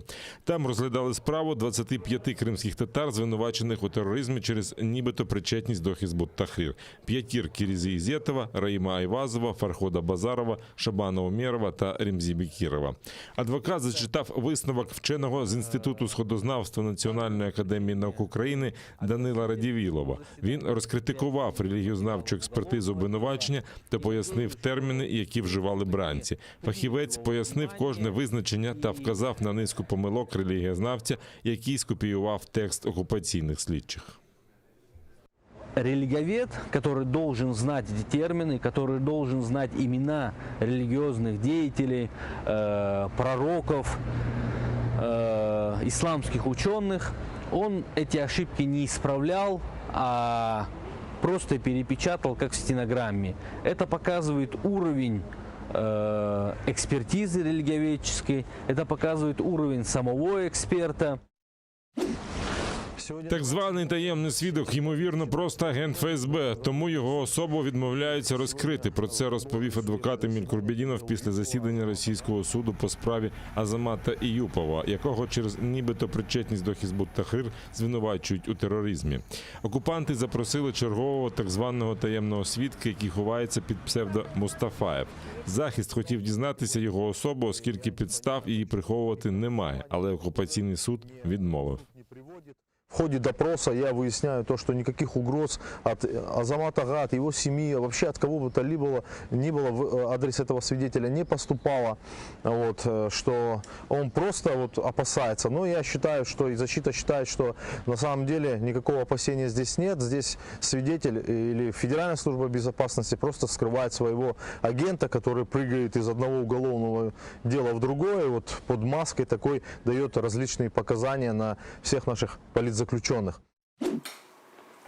Російський суддя відмовився надати Яшару Шихаметову перекладача на кримсько-татарську мову. Про це заявив Олексій Ладін, адвокат бранці, якого через нібито причетність до Хізбут-Тахрір звинувачують у тероризмі. На засіданні Південного окружного військового суду захисник заявив, що Шихаметов потребує перекладача, оскільки не всі слова російською може зрозуміти.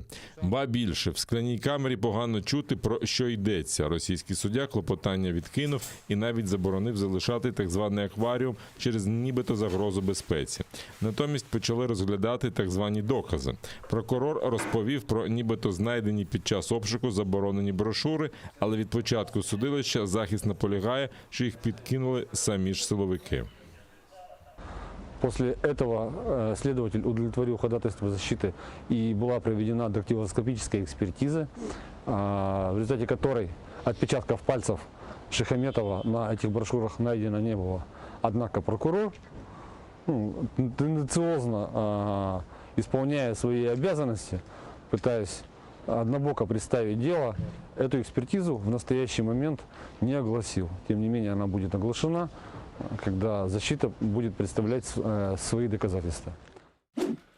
Проінформували Верховного комісара ОБСЄ про тортури і катування в окупованому Криму. Про це повідомив голова Меджлісу Рифат Чубаров після зустрічі членів представницького органу кримських татар з Верховним комісаром ОБСЄ у справах національних меншин Кайратом Абдурахмановим. За словами Рифата Чубарова, мова йшла про життя та безпеку людей, репресії та переслідування кримських татар, звільнення кримських політв'язнів, витіснення кримсько-татарського народу зі своєї землі, колонізацію Криму з боку Росії.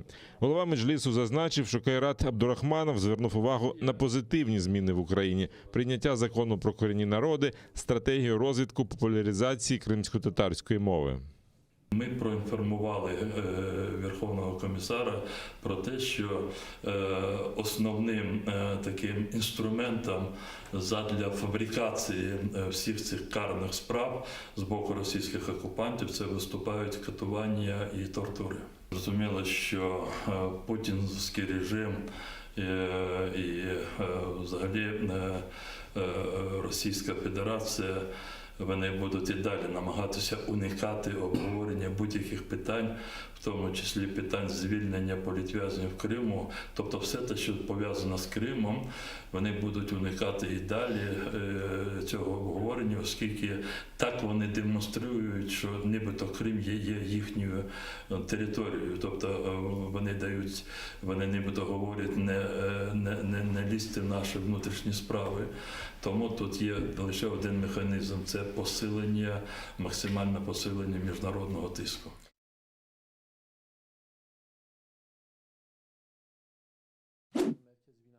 Позиція президента Туреччини щодо Криму вселяє надію багатьом кримським татарам. Про це йдеться у відкритому листі платформи кримсько-татарських організацій до Реджепа Таїпа Ердогана. Біля 50 дернеків звернулося до глави Турецької республіки перед його зустрічю з президентом Росії Путіним. Пане президенте, ми пишаємося вашим зверненням до Генеральної асамблеї Організації Об'єднаних Націй і тією чуйністю, яку ви проявили до кримського питання під час цього виступу. Висловлена вами так чітко і без коливань позиція нашої держави проти окупації, гноблення і переслідувань, з якими стикаються Крим і кримські татари, дала великі надії не тільки мільйонам кримських татар, які проживають в Туреччині, але й мільйонам кримських татар, що живуть на своїй батьківщині в Криму і в інших 15 країнах. У листі вони заявили, що ніколи не приймуть агресивні та загарбницькі дії найбільшої країни світу та політику асиміляції Росії. Автори листа також нагадали про становище, у якому опинився корінний народ Криму в російській окупації. Сьогодні стосовно кримських татар в Криму відбувається політика утисків та залякувань. Наші національні і релігійні інститути хочуть знищити. Національним лідерам заборонений в'їзд до Криму, органи самоврядування кримських татар Меджліс та Курултай, обрані народом демократичним шляхом, заборонені. Першого заступника голови Меджлісу Нарімана Джеляла разом з його друзями звинуватили без будь-яких реальних підстав, а потім заарештували.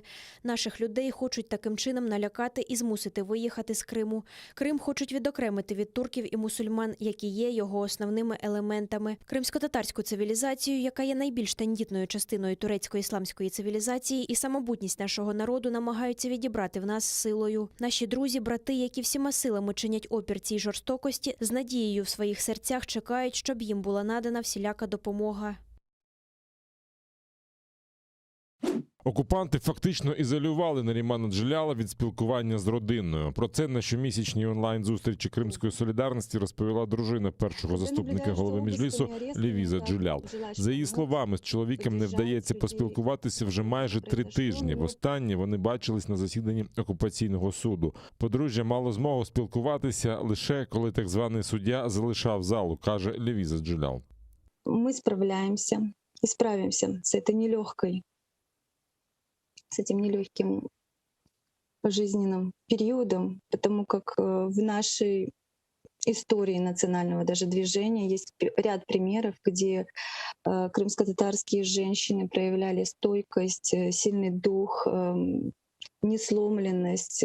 К их числу можно отнести и Айше Сейтмуратову, и Шафика Консул, и Зампиру Асанову, и Виджия Кашка, которая, к сожалению, от рук этих нелюдей погибла.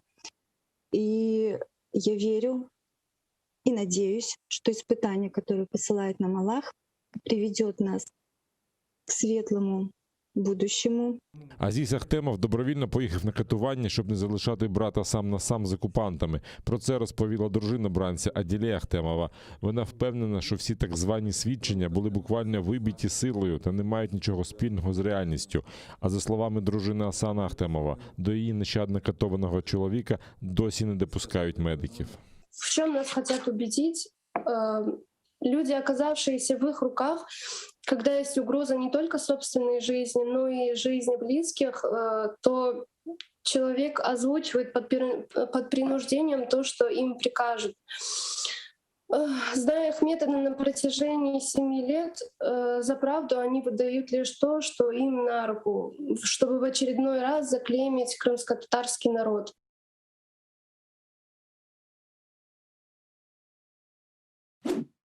ПАРЄ відмовилися від дебатів про переслідування корінних народів в окупованому Криму.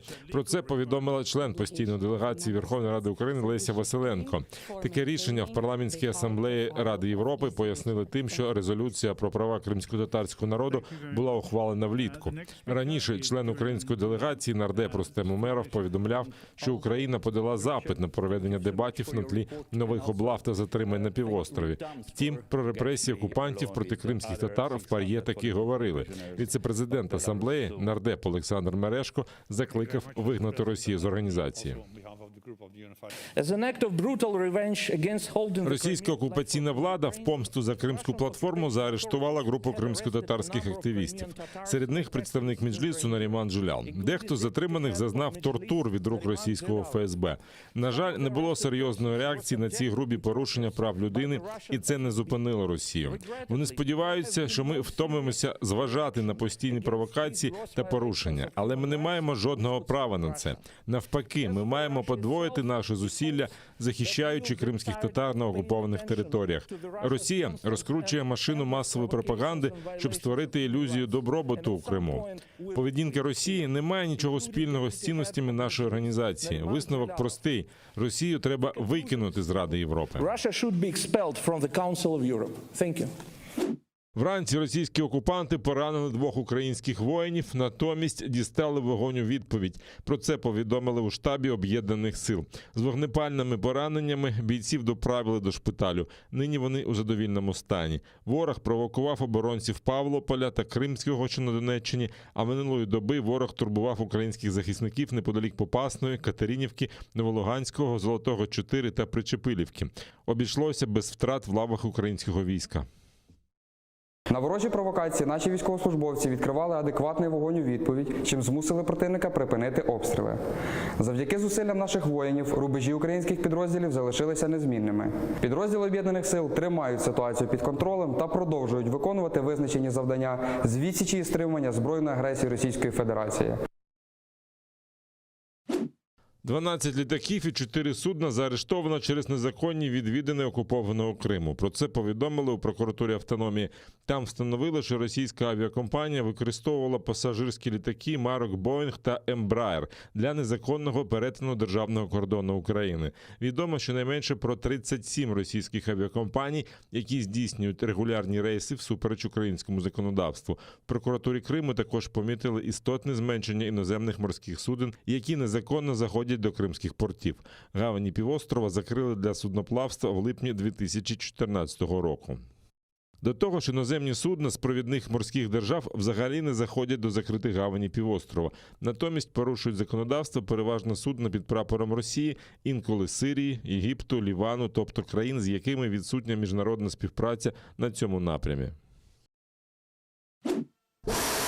Північна Корея у вівторок запустила неопізнаний об'єкт зі свого східного узбережжя. Про це повідомили південно-корейські військові. А Міністерство оборони Японії оголосило, що це швидше за все була балістична ракета. Як передбачається, запуск справили в сторону Японського моря приблизно о 6 ранку. За повідомленнями ЗМІ Японії, ракета впала за межами виключної економічної зони країни.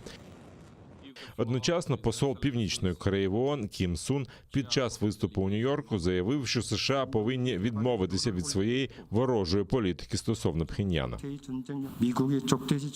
Ми знайшли спосіб існування перед обличчям ворожої політики США і накопичили багатий досвід. Ми продовжимо стежити за розвитком політики США щодо КНДР. У свою чергу, Держдепартамент США засудив запуск ракети і закликав Пхеньян до діалогу. Зробили заяви також Японія і Південна Корея. Ми вважаємо запуск ракети гідним жалю в той час, коли нам терміново необхідно стабілізувати ситуацію на Корейському півострові. Японський уряд буде ще уважніше стежити за ситуацією і вести спостереження. У всякому разі, зараз ми аналізуємо ситуацію запуску. 15 вересня Північна Корея випробувала 2 ракети малої дальності, запустивши їх також в бік Японського моря. А за кілька днів до цього вона запустила крилату ракету нового типу. Приєднуйтесь до сім'ї АТР та підпишіться на сайт нашого телеканалу. Для цього наберіть в браузері atr.ua, натисніть на кнопку «Вступити в сім'ю АТР», виберіть суму і натисніть кнопку «Підтримати АТР». Після цього заповніть дані своєї картки та електронної пошти. Оберіть регулярність платежу, погодьтеся з умовами програми та натисніть кнопку «Оплатити». Перший кримсько-татарський телеканал АТР – це максимальна та ексклюзивна інформація про Крим. Це єдиний осередок свободи слова для кримського татарського народу. Підписка на наш сайт – це підтримка нашої інформаційної боротьби та ваш внесок у повернення півострову додому, в Україну.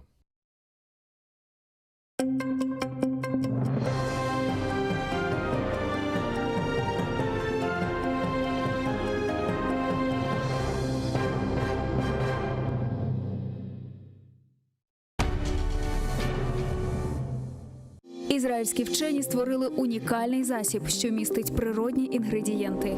Краплі імуноков покращують імунітет при коронавірусних та респіраторних захворюваннях, а також сприяють полегшенню постковідного синдрому. Імуноков – надійна допомога.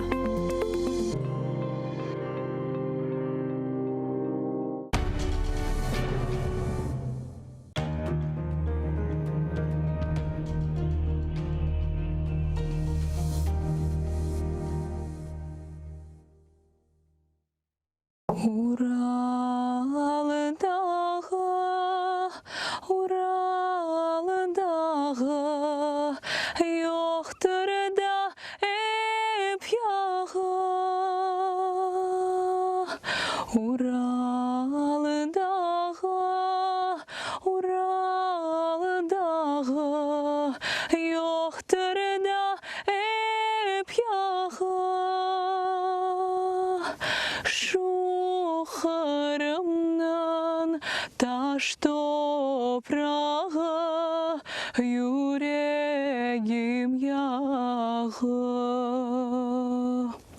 Шухарамнан та что Прага юрегим яга Янсын да янсын Уралда янсын, янсын да күл olsun. Янсын да янсын, Уралда янсын, янсын да күл olsun. Бызны харымдан çıkargana gözlerim kör olsun. Bızны harımdan çıkargana gözlerim kör olsun.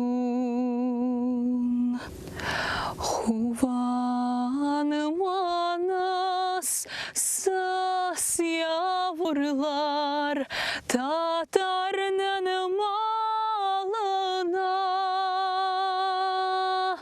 Huvanım anas saz yavrular Tatar'nın malına Bas haytırmaz söz ketersiz Ural'nın dağına Bas haytırmaz söz ketersiz Ural'nın dağına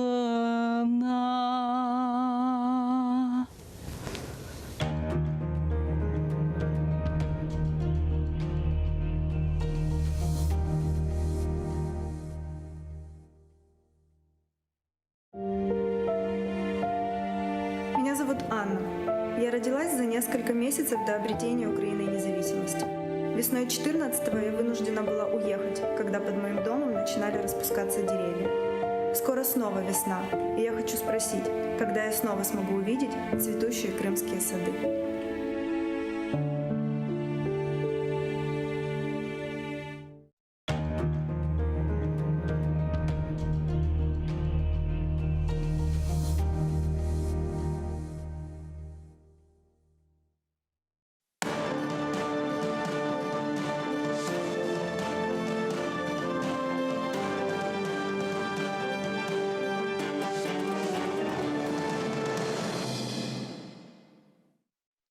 Салям алейкум, хайрлах шамлар. Добрый вечер. В эфире телеканала АТР. Вы смотрите информационно-аналитическую программу «Бугунь». В студии для вас работаю я, Гульсум Халилова. И следующие 40 минут в этой студии с гостем мы обсудим основные новости и события сегодняшнего дня. Я напомню, что мы работаем в прямом эфире, так что вы можете звонить к нам в студию, если вам есть что сказать и спросить. Нам важен ваш голос. Подписывайтесь на наш YouTube-канал, там мы вещаем как в онлайн-режиме, так выкладываем самые интересные фрагменты из наших эфиров, выкладываем практически все наши программы в записи. И поддержать телеканал АТР вы можете, подписавшись на наш Patreon. Ссылку наши режиссеры будут выводить периодически на экран. Вы можете пройти по ссылке, которую видите сейчас, выбрать уровень поддержки и стать частью большой крымско-татарской семьи АТР. Это поможет нам продолжать работу на информационном фронте. Я же рада представить гостя нашей студии Ігор Петренко, аналітик Міжнародного центру перспективных досліджень. Пане Игорю, вітаємо вас. Вітаю вас. Салям алейкум. Вітаю. Давайте наш эфир начнем со следующего информационного сообщения. Парламентской ассамблеи Совета Европы не будут проводить дебаты на тему «Политические преследования коренных народов в Крыму Российской Федерации». Об этом на своей странице в Facebook сообщила член постоянной делегации украинской делегации в ПАСЕ Леся Василенко. Вот ее цитата. Тема дебатів «Політичні переслідування корінних народів Криму Російською Федерацією», запропонована нашою делегацією, не отримала підтримки в бюро, де саме ці теми затверджуються. Пояснюють тим, що в червні буквально була прийнята резолюція про права кримсько-татарського народу. Она также отметила, что сейчас в ПАСЕ страх быть забрендированными русофобами со стороны главы российской делегации Петра Толстого превалирует над обязанностью защищать принципы международного права и прав человека. Пане Игорю, вот в ПАСЕ, руководство ПАСЕ аргументировало это тем, что не будут они проводить дебаты, тем, что в начале этого лета, в июне, была принята довольно жесткая резолюция по Крыму. Как вы считаете, это справедливая аргументация? Думаю, не совсем справедливо. Одно решение — это хорошо, что они приняли и поддержали. С другой стороны, есть еще очень-очень много проблем и абсолютно игнор со стороны Российской Федерации. Поэтому дебаты нужно проводить. Как раз ПАСЕ — это то место, где как раз и проводятся дискуссии, где поднимаются вопросы, и они маркируются, да, то есть они ставятся определенные отношения цивилизованного мира к тем действиям, в частности, в данном случае Российской Федерации, которые выходят за грани, не то чтобы приличия, но за грани международных принципов общепринятых. Поэтому не сильно справедливо. Но мы же понимаем, есть особенности работы в ПАСЕ, можно вспоминать ситуацию, которую мы также с вами обговаривали, это вопрос возвращения делегации России, вопрос финансирования самой этой ПАСЕ и того вклада, который делает Российская Федерация, ну и так далее. Ну и влияние, скажем, на руководящие органы тоже. Ну, с другой стороны, мы видим, что позиция Российской Федерации, она настолько деструктивная, что даже в тех организациях, в которых они могут влиять деньгами, скажем так, да, то все равно мы получаем тоже определенную победу. В частности, вот о том, чем мы говорили, это по крымско-татарскому народу, резолюция, которая была принята. То есть можем ли мы сказать, что осенняя сессия ПАСЕ для Украины пустая? Ну, все достаточно условно. Начало, возможно, будем смотреть, как будет дальше. Конечно же, нам хотелось провести дебаты, я думаю, нам было что сказать, рассказать. Конечно. Те факты просто из ряда вон выходящие, которые происходят в Крыму, в частности, после проведения Крымской Да, но хотя бы формы. Последнюю волну репрессий в оккупированном Крыму Конечно. задержанием видного крымско-татарского политического деятеля как месть за крымскую платформу. Да, абсолютно правы, но, как видим, в ПАСЕ волнами определенными происходит, скажем, обсуждение вопросов, связанных с Российской Федерацией, но я думаю, что это не то чтобы там проигранная битва, да, но это ту проблему, которую мы сможем решить и потом наверстать ее. Ну вот если мы говорим про крымскую платформу, сразу после инаугурационного саммита, буквально через неделю, 3-4 сентября, были задержаны крымские татары на территории оккупированного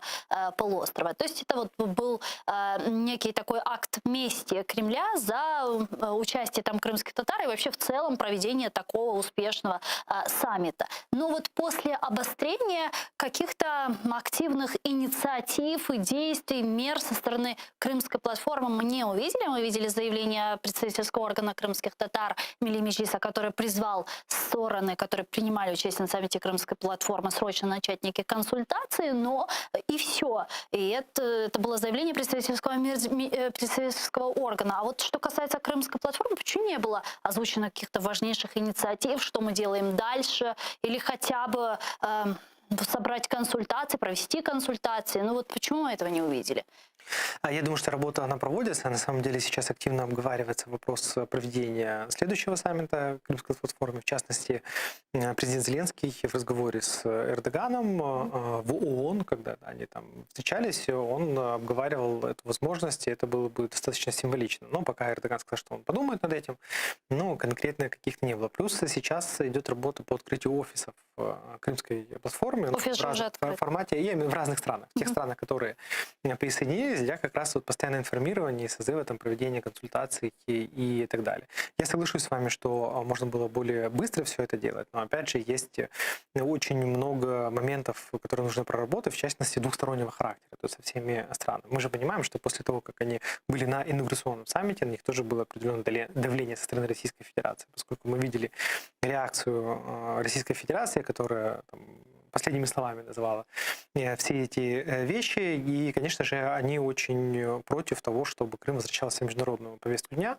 Но ведь, с другой стороны, крымская платформа разве не могла разработать какие-то превентивные меры? Ведь несложно было предположить, что после проведения саммита и участия на таком саммите таких людей, как Нариман Джелял, последуют репрессии в оккупированном Крыму, и что, впрочем, Россия этого не скрывала. Еще до проведения саммита Россия кидалась угрозами в отношении даже стран, которые примут в ней участие. Я уж не говорю про крымстарский народ, который находится в заложниках там сейчас.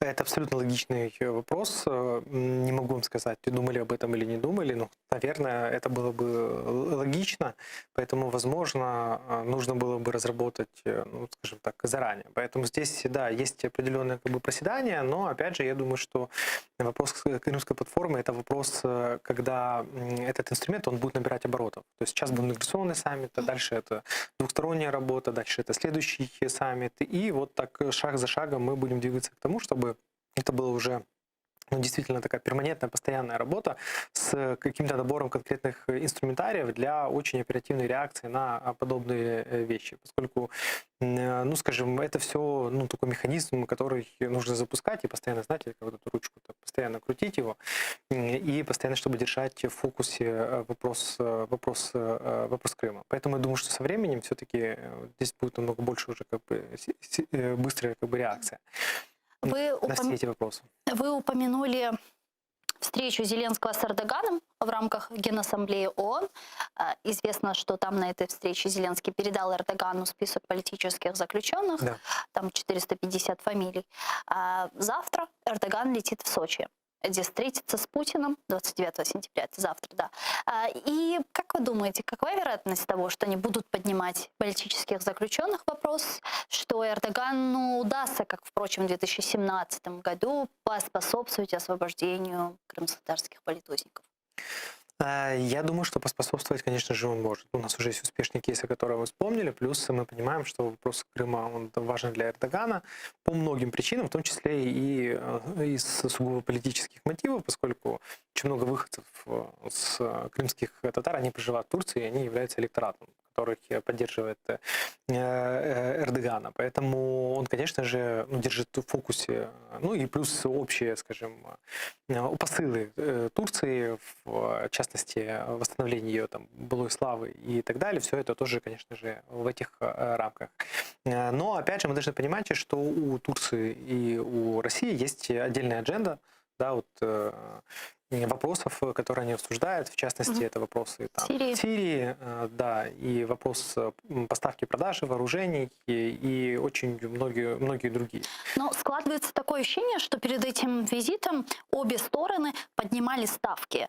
Эрдоган и Министерство иностранных дел Турции очень жестко реагировало на репрессии, на проведение незаконных выборов в Госдуму. И Эрдоган, выступая с трибуны Верховной Рады, упомянул Крым, территориальную целостность Украины. Потом мы увидели авиаудары России по Сирии, тоже там заявления Пескова, Лаврова и так далее. То есть действительно есть ощущение, что они поднимают ставки перед этой встречей?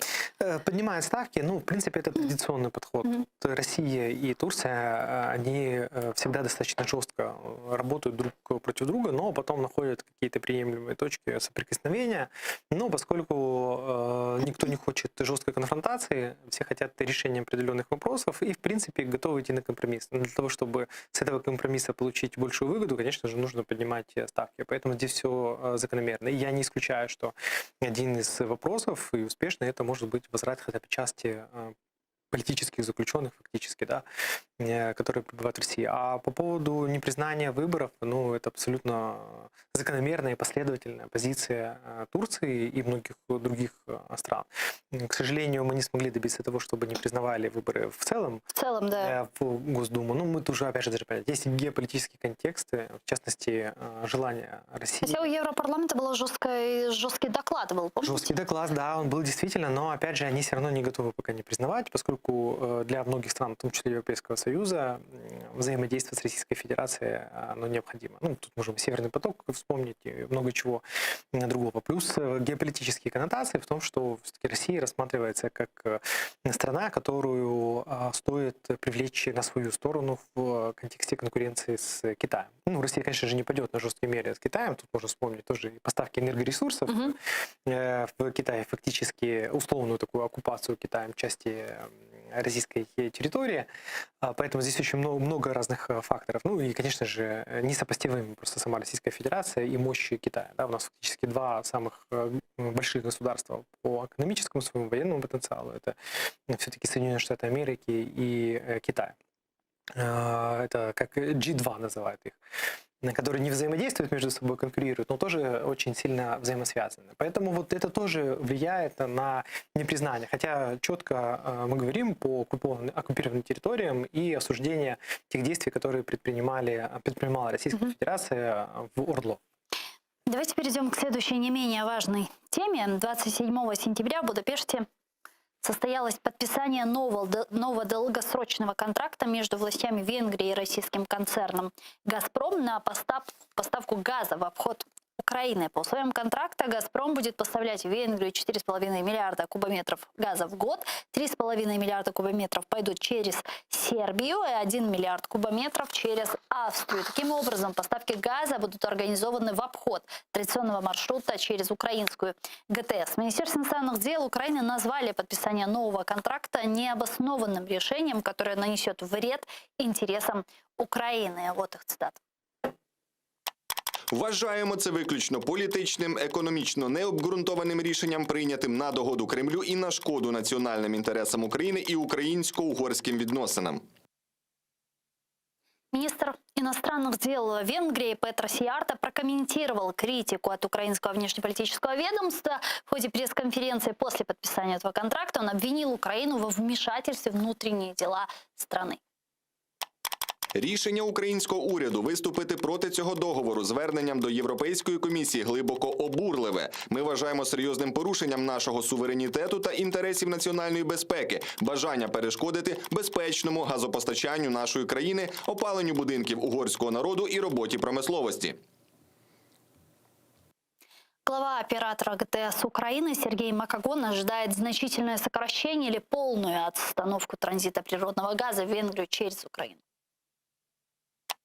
Яскравий приклад політики Кремля щодо України. Як тільки з'являється технічна можливість обійти Україну при транзиті газу, «Газпром» запускає газ через довші, але власні транзитні газопроводи. Незважаючи на контракт до 2024 року, ми очікуємо значне подальше скорочення або повну зупинку транзиту до Угорщини через Україну.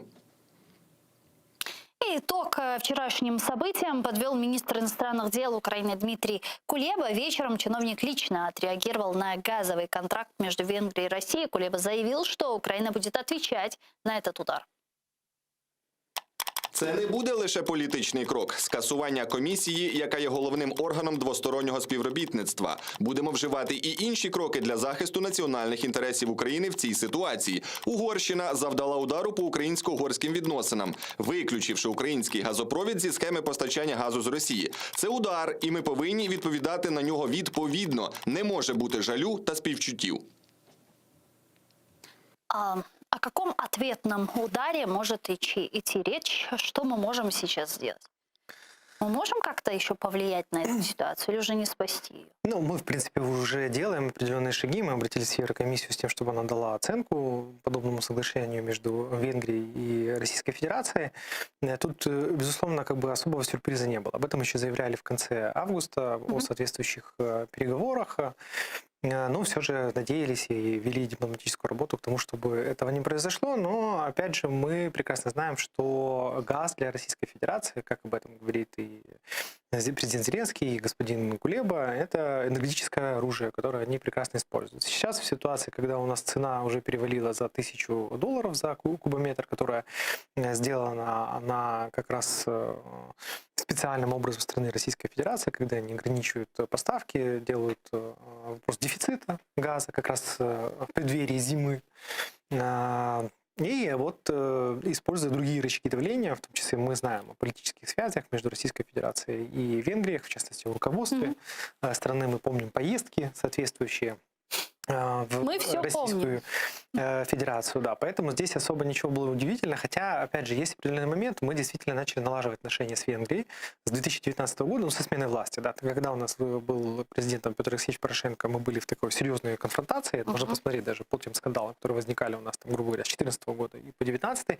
То вот в середине 2019 года, в 2020 у нас особых таких противостояний не было. И разблокировали возможность нам вести диалог с НАТО, да, комиссия НАТО-Украина, которую Венгрия блокировала и так далее. Но, опять же, мы прекрасно видим, что, скажем, никто не собирается уступать своим националистическим интересам, национальным интересам, ну, поскольку, очевидно, «Газпром» в ущерб себе, потому что не может быть транзит в обход Украины через Сербию и Венгрию, да, там вот Рижский поток и части с Австрии, там 1 миллиард кубометров, там 3,5 быть дешевле, поскольку локоть, ну, плечевое, ну, имеется протяженность, она в любом случае намного дольше, поэтому расходы транспортировки будут значительно выше. А какова вероятность того, что Еврокомиссия поддержит Украину, будет придерживаться этого принципа солидарности и заблокирует этот процесс, потому что прецедент ведь уже был с опалом.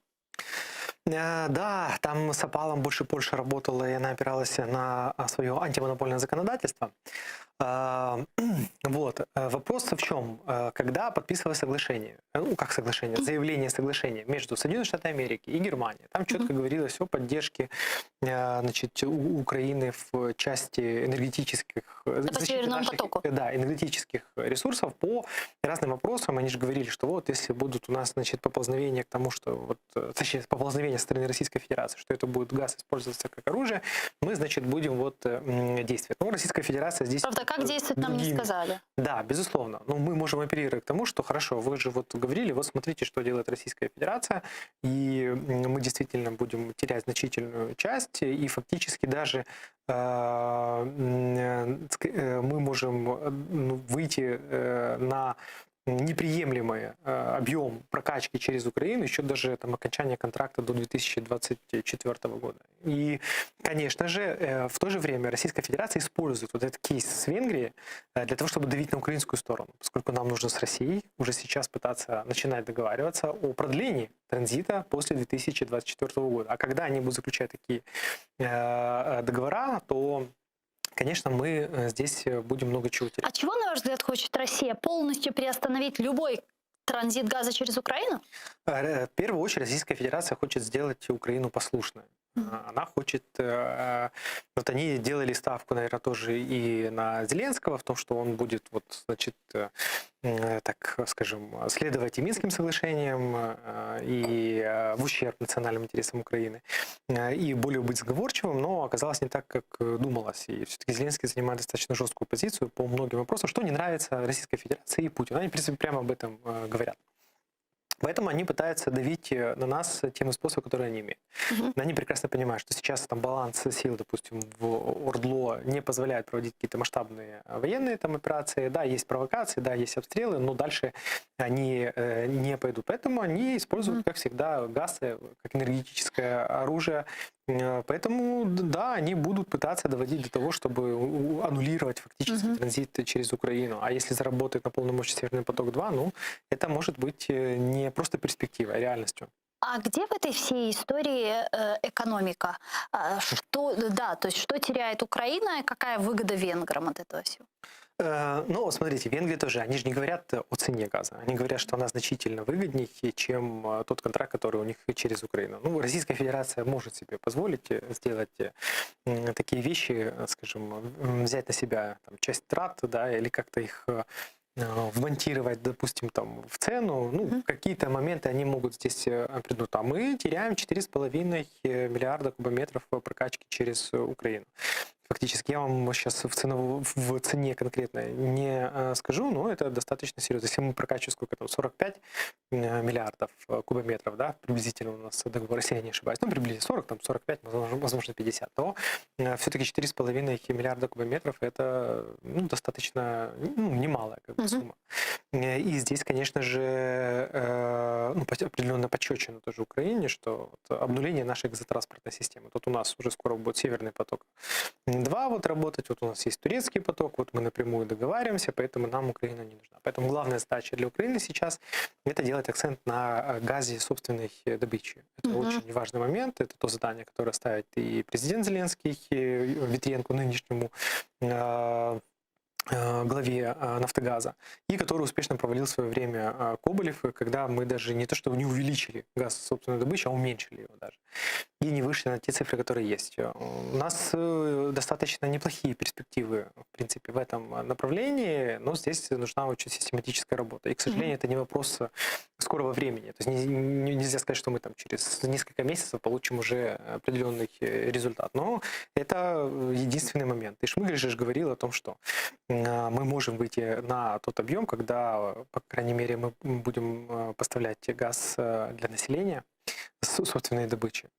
Вот, поэтому это важный такой вот момент. И, конечно же, мы также должны использовать эти механизмы, которые... Ну и для этого нужны инвестиции, правильно? Для этого нужна прозрачная работа «Нафтогаза». А у нас здесь Да, и это еще нужно, вот лицензии, мы позабирали же часть лицензий РНБО, СНБО, в частности, это и по Фуксу там забрали, по-моему, 10 или 11 же лицензий, да, Пинчук отдал там 2 самостоятельно, ну, собственно, как бы инициативы. Вот эти лицензии, значит, их нужно реализовывать под те субъекты конкретно, не то, что как там было у Фукса, что там, значит, одна какая-то квартира где-то там в Крапивницком, на которую там 10 лицензий там записали, ну, как офис где-то был, а компании, в том числе привлечение странных компаний. Соединенных Штатов Америки, пожалуйста, пускай Германия, технологии, объединения, консорциумы, ну и так далее. То есть очень много разных механизмов, которые мы можем использовать. И вот, завершая эту тему, последний вопрос. Действительно, у нас были в какое-то время довольно напряженные отношения с Венгрией, это паспортизация жителей Закарпатья, это вето на переговоры по вопросам НАТО, вопросы образования даже затрагивались. И вот сейчас очередной конфликт, довольно жесткие заявления нашего МИДа, довольно жесткая реакция МИДа Венгрии. Они вообще Украину обвинили в том, что мы там влезем в их внутренние дела и так далее, нарушаем их суверенитет. Вот до чего может дойти этот конфликт? До какой критической точки? И чем он нам грозит? Ну, скорее всего, мы, конечно же, не исправим ситуацию. И, думаю, Еврокомиссия может осудить, но вряд ли, скажем, разорвет. Ну, не имеют они прям такого рычага влияния. А, в принципе, мы знаем позицию Венгрии в Европейском Союзе. Они пытаются, скажем, гнуть свою линию по многим вопросам. Но у них есть право вето по НАТО. Да, это один из моментов. С нашей стороны у нас должна была быть жесткая реакция. Вспомните реакцию Франции, когда Австралия разорвала контракт на поставку субмарин, да, если я не ошибаюсь, подводных кораблей. В частности, оказался вот военный союз, скажем, Британии, Соединенных Штатов и Австралии. Они и послов отозвали и так далее. Поэтому, конечно, у нас должна быть жесткая реакция. И, безусловно, это будет удар по нашим отношениям. Он уже есть таким. Поэтому, опять будем в стадии такой вот стадии напряжения. И единственный наш сейчас вариант – это работа с партнерами. Нашими партнерами США, Европейский Союз, там, Германия, Франция, с тем, чтобы показать всю картину. Они, скорее всего, ее видят, но показывать то, что мы тоже видим и не собираемся как бы отступать. Если Россия использует газ как энергетическое оружие, значит, об этом нужно говорить и нужно предпринимать определенные действия. Если вы выступаете за то, чтобы Украина оставалась транзитером и был определенный гарантированный уровень транзита, мы смогли на этом зарабатывать. Это же не вопрос только нашего заработка, это вопрос еще газоснабжения нас с вами. Да. Потому что это давление определенное, которое нужно поддерживать. Если не будет объемов прокачки, то мы тоже не сможем, к сожалению, доставлять даже газ собственной добычи к населению нормально. А это чревато очень большими негативными последствиями социальными. Поэтому вот мы должны в этом направлении работать и, скажем, создавать рычаги давления как на Российскую Федерацию, так и на другие страны, которые будут заключать подобные соглашения. Завершая тему энергетической безопасности, вы знаете, недавно прошли парламентские выборы в Германии. Пока что до конца непонятно, кто именно станет канцлером. Это все будет зависеть от коалиции, от того, какой именно будет эта коалиция. Но так или иначе, есть два кандидата: Олаф Шольц, СДПН, и Армин Лашет, ХДС-ХСС. Как вы думаете, в зависимости от того, кто станет канцлером Германии, повлияет ли это на вопрос Северного потока-2 или даже на вопрос нормандского формата? К сожалению, нет, не повлияет. Все, в принципе, останется так же, как и было. Почему? Потому что, скорее всего, канцлером станет Шольц. Почему? Потому что Лашет уже заявил, что ХДС-ХСС, они пойдут, скорее всего, в оппозицию. Да? То есть они будут создавать коалицию, кто там, зеленые и свободные демократы, скорее всего. У них там будет 416 голосов из 750 там скольки. Ну, как большинство. Во-первых, Шольц, он как бы близкий к Шрёдеру. Шрёдеру мы знаем, да, какое он имеет отношение к Северному потоку-2. Вот, как минимум. Плюс, все-таки вопрос Северного потока – это также вопрос хорошего бенефита для Германии, для промышленности. Один из самых дешевых газов, цены на газ для промышленности – это повышение их конкурентоспособности. Но, конечно же, учитывая то, что у Меркель остались определенные нерешенные как бы дела, то вполне ее преемник… плюс и Шольц, он же как правая рука также, можем говорить, за Меркель сейчас. Поэтому говорить о какой-то кардинальной смене курса, скорее всего, не приходится. Но, возможно, во внешнеполитических вопросах, в частности, работы нормандского формата, мы, возможно, можем получить какие-то определенные сдвиги. Давайте перейдем к следующей не менее важной теме, к теме по поводу последних заявлений Кремля. Вы наверняка слышали относительно инфраструктуры НАТО в Украине. Там Песков сказал, что Россия и Беларусь будут совместно реагировать на появление инфраструктуры Североатлантического альянса в Украине. Вот что он сказал. Тема потенциального расширения военной инфраструктуры НАТО на территории Украины неоднократно упоминалась президентом Путиным. Президент Путин говорил, что это находится за гранью тех самых красных линий, о которых он неоднократно говорил ранее. А вот самопровозглашенный президент Беларуси Александр Лукашенко и вовсе считает, что вступая в НАТО, Украина для Беларуси открывается вот якобы новый фронт. Вот его цитата. Ясно, что это же не против Германии разворачиваются эти войска. Притом иностранных государств, прежде всего США. Мы видим, как лезет Литва в каждую щель, чтобы показать свою преданность НАТО и США. Но самое печальное – это Украина. У нас открывается новый, по-старому говоря, фронт. Мы видим, что они творят. Мы с президентом России проводили и проводим консультации по этому вопросу и договорились, что там надо предпринимать какие-то действия. В противном случае мы завтра будем иметь прямо на границе Беларуси и России неприемлемую для нас ситуацию, вплоть до размещения ракет соответствующей дальности. Мы на это не подписывались и допустить этого не можем. Генерал-майор, ветеран війни з Росією, керівник ООО «Патріотичне братство прикордонників України» Олег Медведчук зараз з нами на прямому зв'язку. Пане Олеже, вітаємо вас. Салям алейкум. Салам, добрый вечер. Да. Пане Олеже, как вы оцениваете эти заявления Пескова, самопровозглашенного Александра Лукашенко? Как нам правильнее на них реагировать? Ну, якщо оцінювати заяву Лукашенка безпосередньо останнім чином, то можна з певністю сказати, що Лукашенко все менш нагадує якогось політичного діяча, а більш перетворюється в співробітника фабрики тролів, який розповсюджує всякі дезінформаційні атаки, які йдуть в відношенні України і наших партнерів. Звісно, ніякого нового фронту Україна не може відкривати в відношенні Білорусі, тому що сам білоруський народ для нас, він є, зараз, можна сказати, окупований теж Російською Федерацією, як Україна, тільки трішки методика інша. Тому очікувати тільки одного. Білорусь і далі буде перетворюватись в військову базу Російської Федерації, а Лукашенко буде робити все для того, щоб виконати умови Путіна і в кінці кінців для того, щоб його не видали міжнародній спільноті для суду як над злочинцем.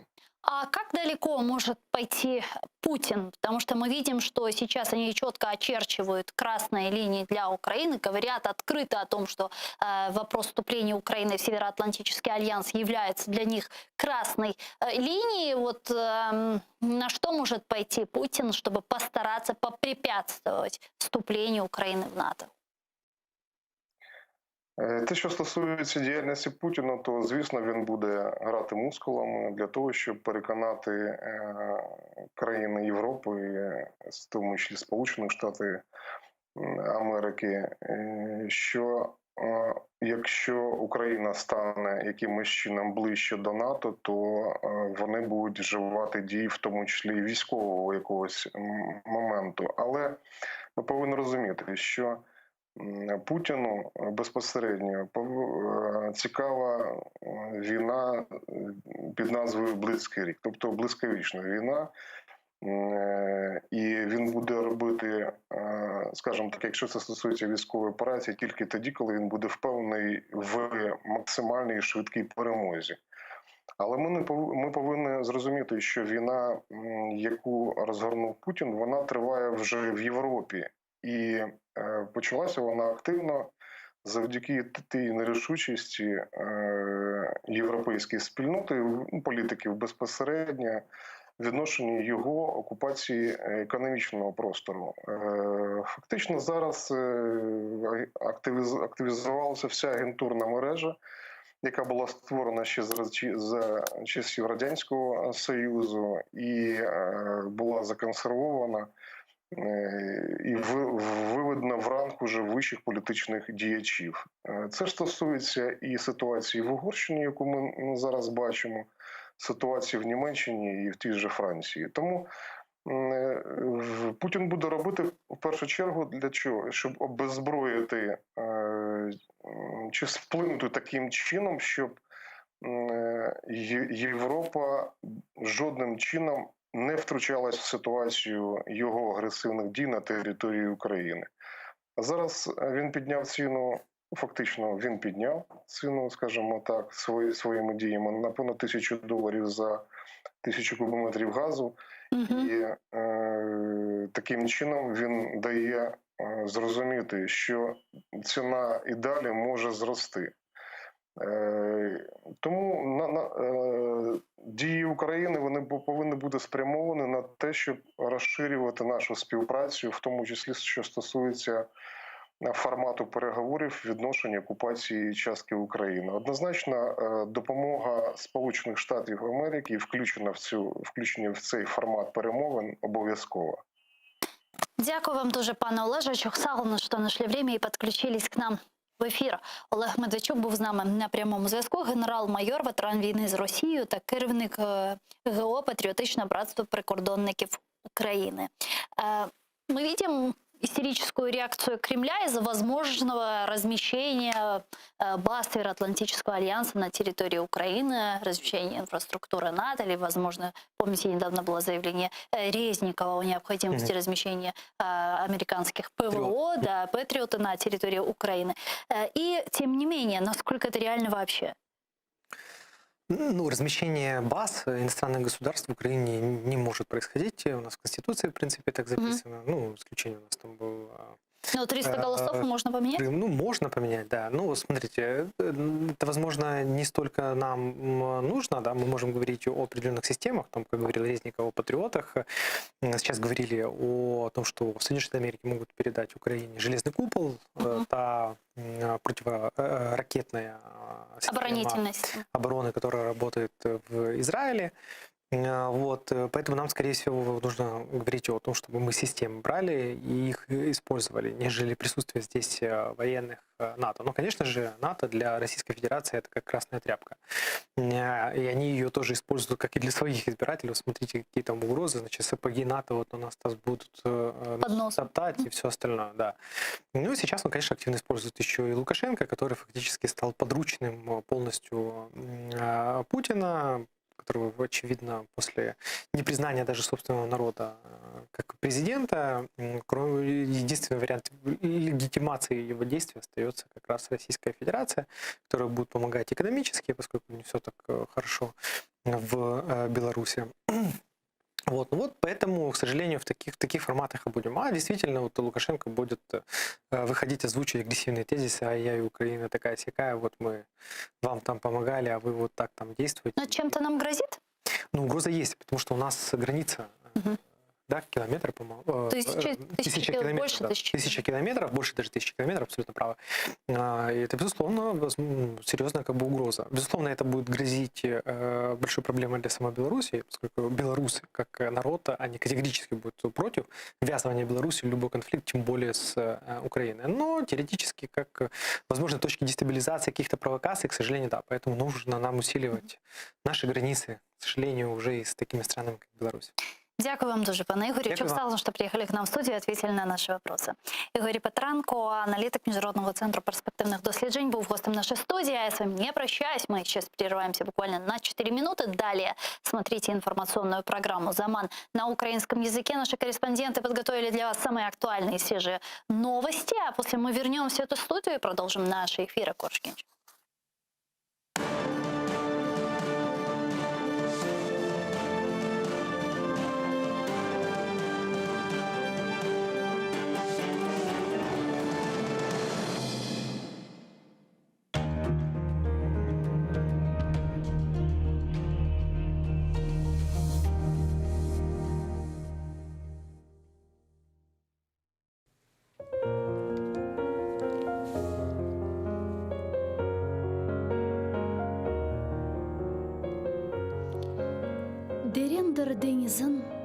суында қайық. Не güzel адасың, мақтауға лайық. Yüksектір дағларын, серіндір аван. Білмейм, не вақыт, бақылыр даван. Саварма туманым, башында чатырдақ. Көрерма окунны, менің башым сақ.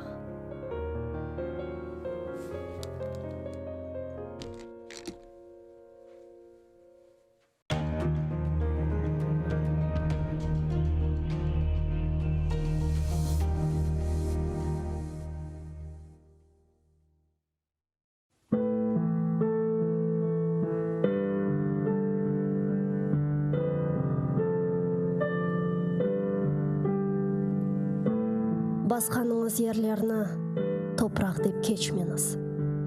О топырақларда сіздің адыңызды сақламақ үшін ниже құрбанлар берілді.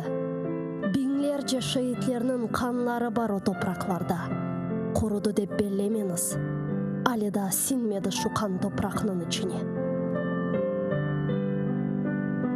Кешкеніңіз ерлерні соқақ деп кечмеңіз. О соқақларда ниже жесур аскерлер жүрді. Ватанымны қорчалайым деп қылычлар салланды.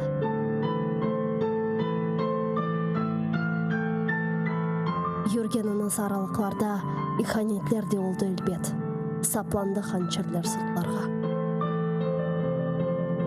Көтергеніңіз байрақны тамғалы басма деп кечмеңіз.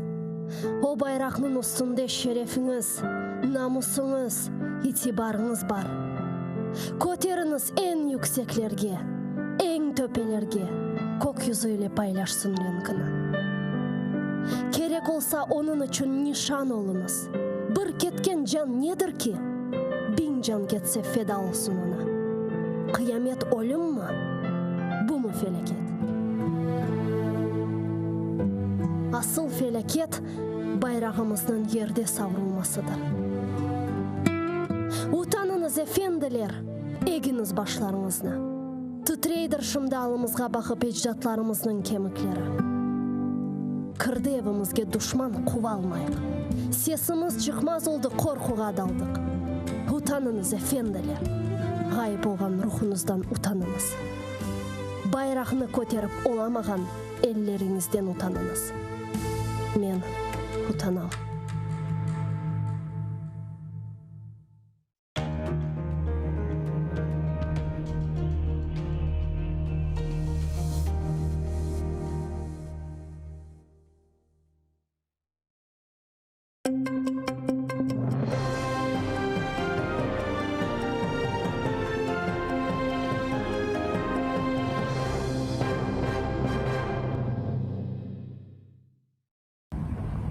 Релігієзнавець передрукував ФСБшну експертизу, навіть не виправивши помилки. Про це заявив адвокат Едем Семедляєв після засідання Південного окружного військового суду, що в російському Ростові-на-Дону. Там розглядали справу 25 кримських татар, звинувачених у тероризмі через нібито причетність до Хізбут-Тахрір. 5 Кірізі Ізєтова, Раїма Айвазова, Фархода Базарова, Шабана Умєрова та Ремзі Бекірова.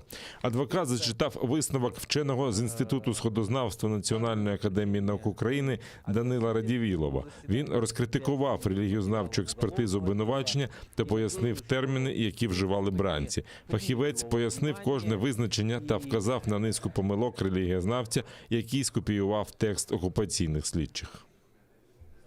Религиовед, который должен знать эти термины, который должен знать имена религиозных деятелей, пророков, исламских ученых, он эти ошибки не исправлял, а просто перепечатал, как в стенограмме. Это показывает уровень экспертизы религиоведческой, это показывает уровень самого эксперта.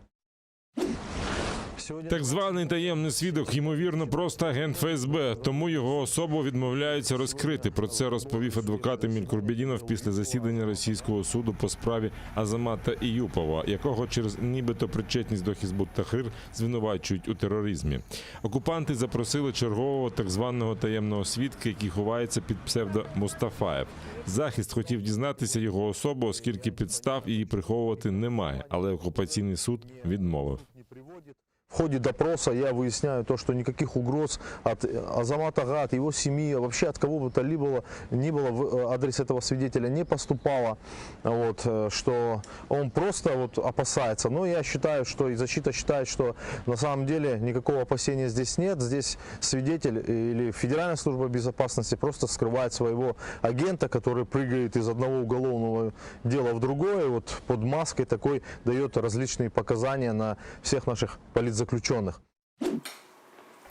Російський суддя відмовився надати Яшару Шихаметову перекладача на кримсько-татарську мову. Про це заявив Олексій Ладін, адвокат бранця, якого через нібито причетність до Хізбут-Тахрір звинувачують у тероризмі. На засіданні Південного окружного військового суду захисник заявив, що Шихаметов потребує перекладача, оскільки не всі слова російською може зрозуміти. Ба більше, в скляній камері погано чути, про що йдеться. Російський суддя клопотання відкинув і навіть заборонив залишати так званий акваріум через нібито загрозу безпеці. Натомість почали розглядати так звані докази. Прокурор розповів про нібито знайдені під час обшуку заборонені брошури, але від початку судилища захист наполягає, що їх підкинули самі ж силовики. После этого следователь удовлетворил ходатайство защиты и была проведена дактилоскопическая экспертиза, в результате которой отпечатков пальцев Шихаметова на этих брошюрах найдено не было. Однако прокурор, тенденциозно исполняя свои обязанности, пытаясь однобоко представить дело, эту экспертизу в настоящий момент не огласил. Тем не менее, она будет оглашена, когда защита будет представлять свои доказательства. Двох ФСБівців, причетних до катувань, судитимуть за воєнні злочини. Йдеться про двох колишніх службовців СБУ Андрія Тішеніна та Артура Шамбазова, які у 2014-му перейшли на службу окупантам. Слідчі встановили, що вони викрали, погрожували та катували учасника Революції Гідності Олександра Костенка. Так, Тішенін і Шамбазов намагалися вибити зізнання у нібито побитті беркутівця під час протестів на Майдані Незалежності. Руслан Шамбазов також ініціатор переслідування адвоката Еміля Курбєдінова, тортур активіста Рената Параламова та інших кримсько-татарських бранців. Таким чином, працівники незаконно створеного управління ФСБ обвинувачуються у вчиненні воєнного злочину, що полягає у спричиненні катувань і незаконного ув'язнення громадянина України та становить серйозне порушення статті 147 Конвенції про захист цивільного населення під час війни. Проінформували Верховного комісара ОБСЄ про тортури і катування в окупованому Криму. Про це повідомив голова Меджлісу Рифат Чубаров після зустрічі членів представницького органу кримських татар з Верховним комісаром ОБСЄ у справах національних меншин Кайратом Абдурахмановим. За словами Рифата Чубарова, мова йшла про життя та безпеку людей, репресії та переслідування кримських татар, звільнення кримських політв'язнів, витіснення кримсько-татарського народу зі своєї землі, колонізацію Криму з боку Росії. Голова Меджлісу зазначив, що Кайрат Абдурахманов звернув увагу на позитивні зміни в Україні, прийняття закону про корінні народи, стратегію розвитку популяризації кримсько-татарської мови. Ми проінформували Верховного комісара про те, що основним таким інструментом задля фабрикації всіх цих карних справ з боку російських окупантів це виступають катування і тортури. Зрозуміло, що путінський режим і взагалі Російська Федерація, вони будуть і далі намагатися уникати обговорення будь-яких питань, в тому числі питань звільнення політв'язнів в Криму. Тобто все те, що пов'язано з Кримом, вони будуть уникати і далі цього обговорення, оскільки так вони демонструють, що нібито Крим є їхньою територією. Тобто вони нібито говорять не лізьте в наші внутрішні справи. Тому тут є лише один механізм – це посилення, максимальне посилення міжнародного тиску.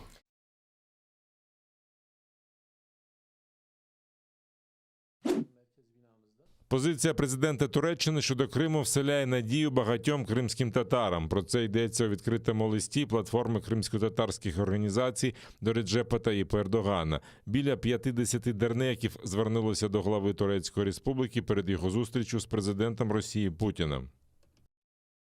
Пане президенте, ми пишаємося вашим зверненням до Генеральної асамблеї Організації Об'єднаних Націй і тією чуйністю, яку ви проявили до кримського питання під час цього виступу. Висловлена вами так чітко і без коливань позиція нашої держави проти окупації, гноблення і переслідувань, з якими стикаються Крим і кримські татари, дала великі надії не тільки мільйонам кримських татар, які проживають в Туреччині, але й мільйонам кримських татар, що живуть на своїй батьківщині в Криму і в інших 15 країнах. У листі вони заявили, що ніколи не приймуть агресивні та загарбницькі дії найбільшої країни світу та політику асиміляції Росії. Автори листа також нагадали про становище, у якому опинився корінний народ Криму в російській окупації. Сьогодні стосовно кримських татар в Криму відбувається політика утисків та залякувань. Наші національні і релігійні інститути хочуть знищити. Національним лідерам заборонений в'їзд до Криму, органи самоврядування кримських татар Меджліс та Курултай, обрані народом демократичним шляхом, заборонені. Першого заступника голови Меджлісу Нарімана Джеляла разом з його друзями звинуватили без будь-яких реальних підстав, а потім заарештували. Наших людей хочуть таким чином налякати і змусити виїхати з Криму. Крим хочуть відокремити від турків і мусульман, які є його основними елементами. Кримсько-татарську цивілізацію, яка є найбільш тендітною частиною турецько-ісламської цивілізації, і самобутність нашого народу намагаються відібрати в нас силою. Наші друзі, брати, які всіма силами чинять опір цій жорстокості, з надією в своїх серцях чекають, щоб їм була надана всіляка допомога.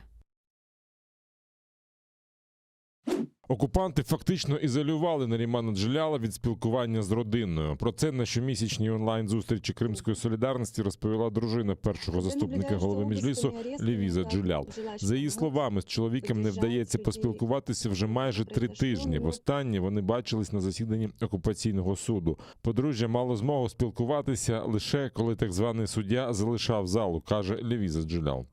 Мы справляемся и справимся с этой нелегкой, с этим нелегким жизненным периодом, потому как в нашей истории национального даже движения есть ряд примеров, где крымско-татарские женщины проявляли стойкость, сильный дух, несломленность.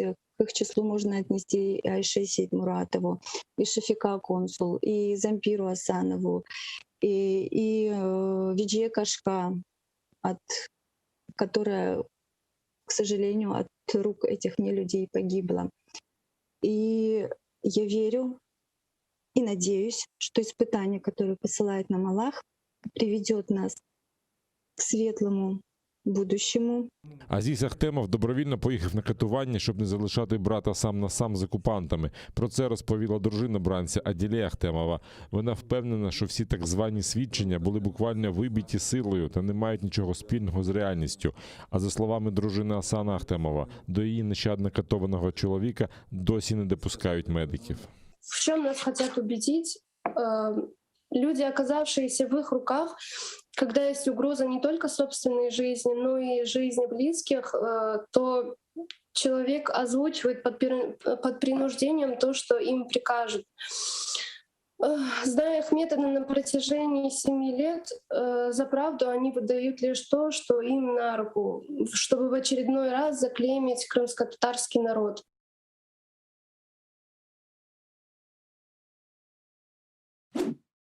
ПАРЄ відмовилися від дебатів про переслідування корінних народів в окупованому Криму. Про це повідомила член постійної делегації Верховної Ради України Леся Василенко. Таке рішення в парламентській асамблеї Ради Європи пояснили тим, що резолюція про права кримсько-татарського народу була ухвалена влітку.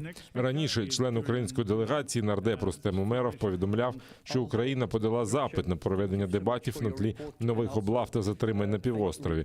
Втім, про репресії окупантів проти кримських татар в ПАРЄ таки говорили. Віце-президент асамблеї нардеп Олександр Мережко закликав вигнати Росію з організації. Російська окупаційна влада в помсту за Кримську платформу заарештувала групу кримсько-татарських активістів.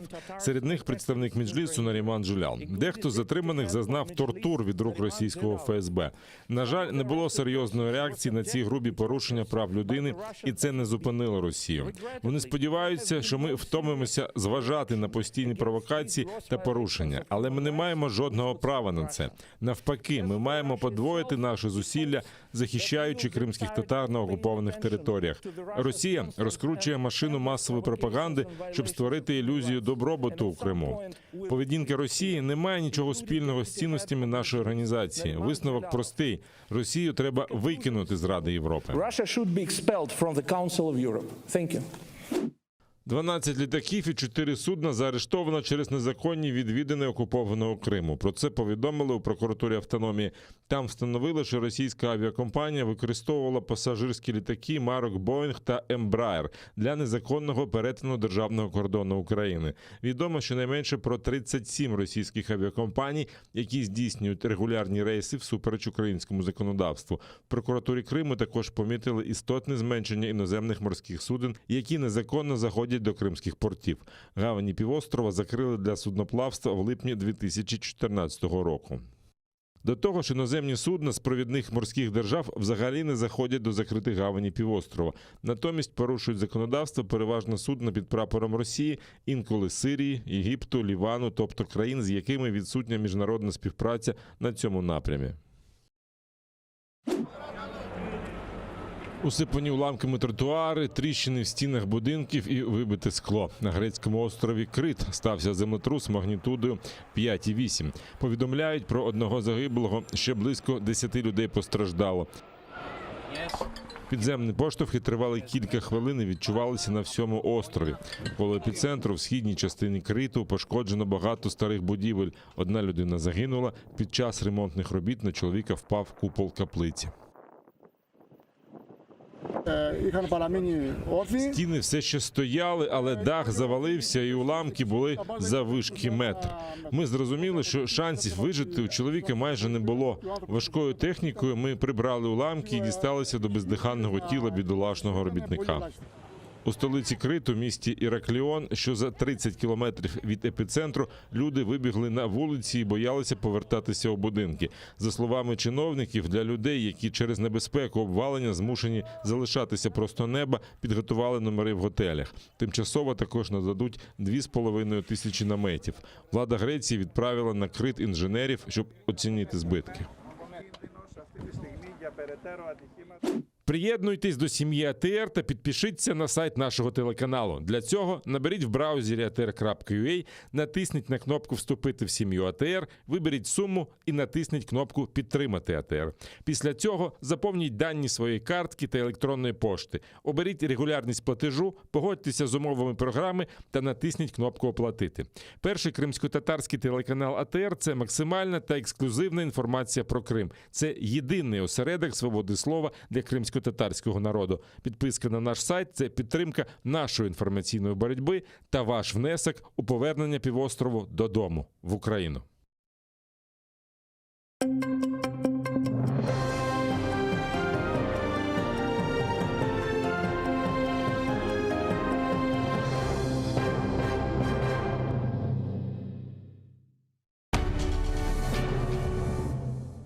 Ізраїльські вчені створили унікальний засіб, що містить природні інгредієнти. Краплі імуноков покращують імунітет при коронавірусних та респіраторних захворюваннях, а також сприяють полегшенню постковідного синдрому. Імуноков – надійна допомога.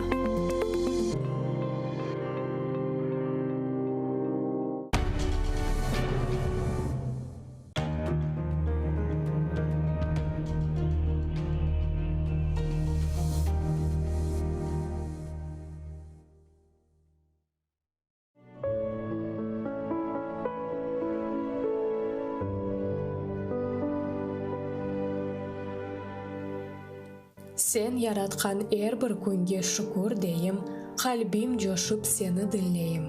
Sana yalvarmak isteyim, senin aciz kulun olam. Ey Allah'ım, dört taraftan camilerge ese rüzgar, kurugan yaş divarga ete zarar. Kökке bakkan minareni kapla efkar, umutumuz yalnız sana.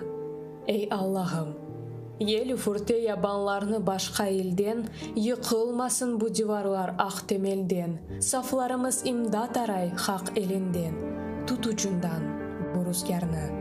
Ей Аллахым, Ecdatlарның ezan sesin aydamasın, dinimizde milletімні ayırmasın, tınç olmağan ülkelerini andırmasın, duamızны kabul eyle. Ey Allah'ım, saqla bizni, o'zimizni biz joymayıq, ecdadlarının bağlarını iç qıymayıq, bir-birine dallarını sıx baylayıq, avucuna al xalqımны. Ey Allah'ım.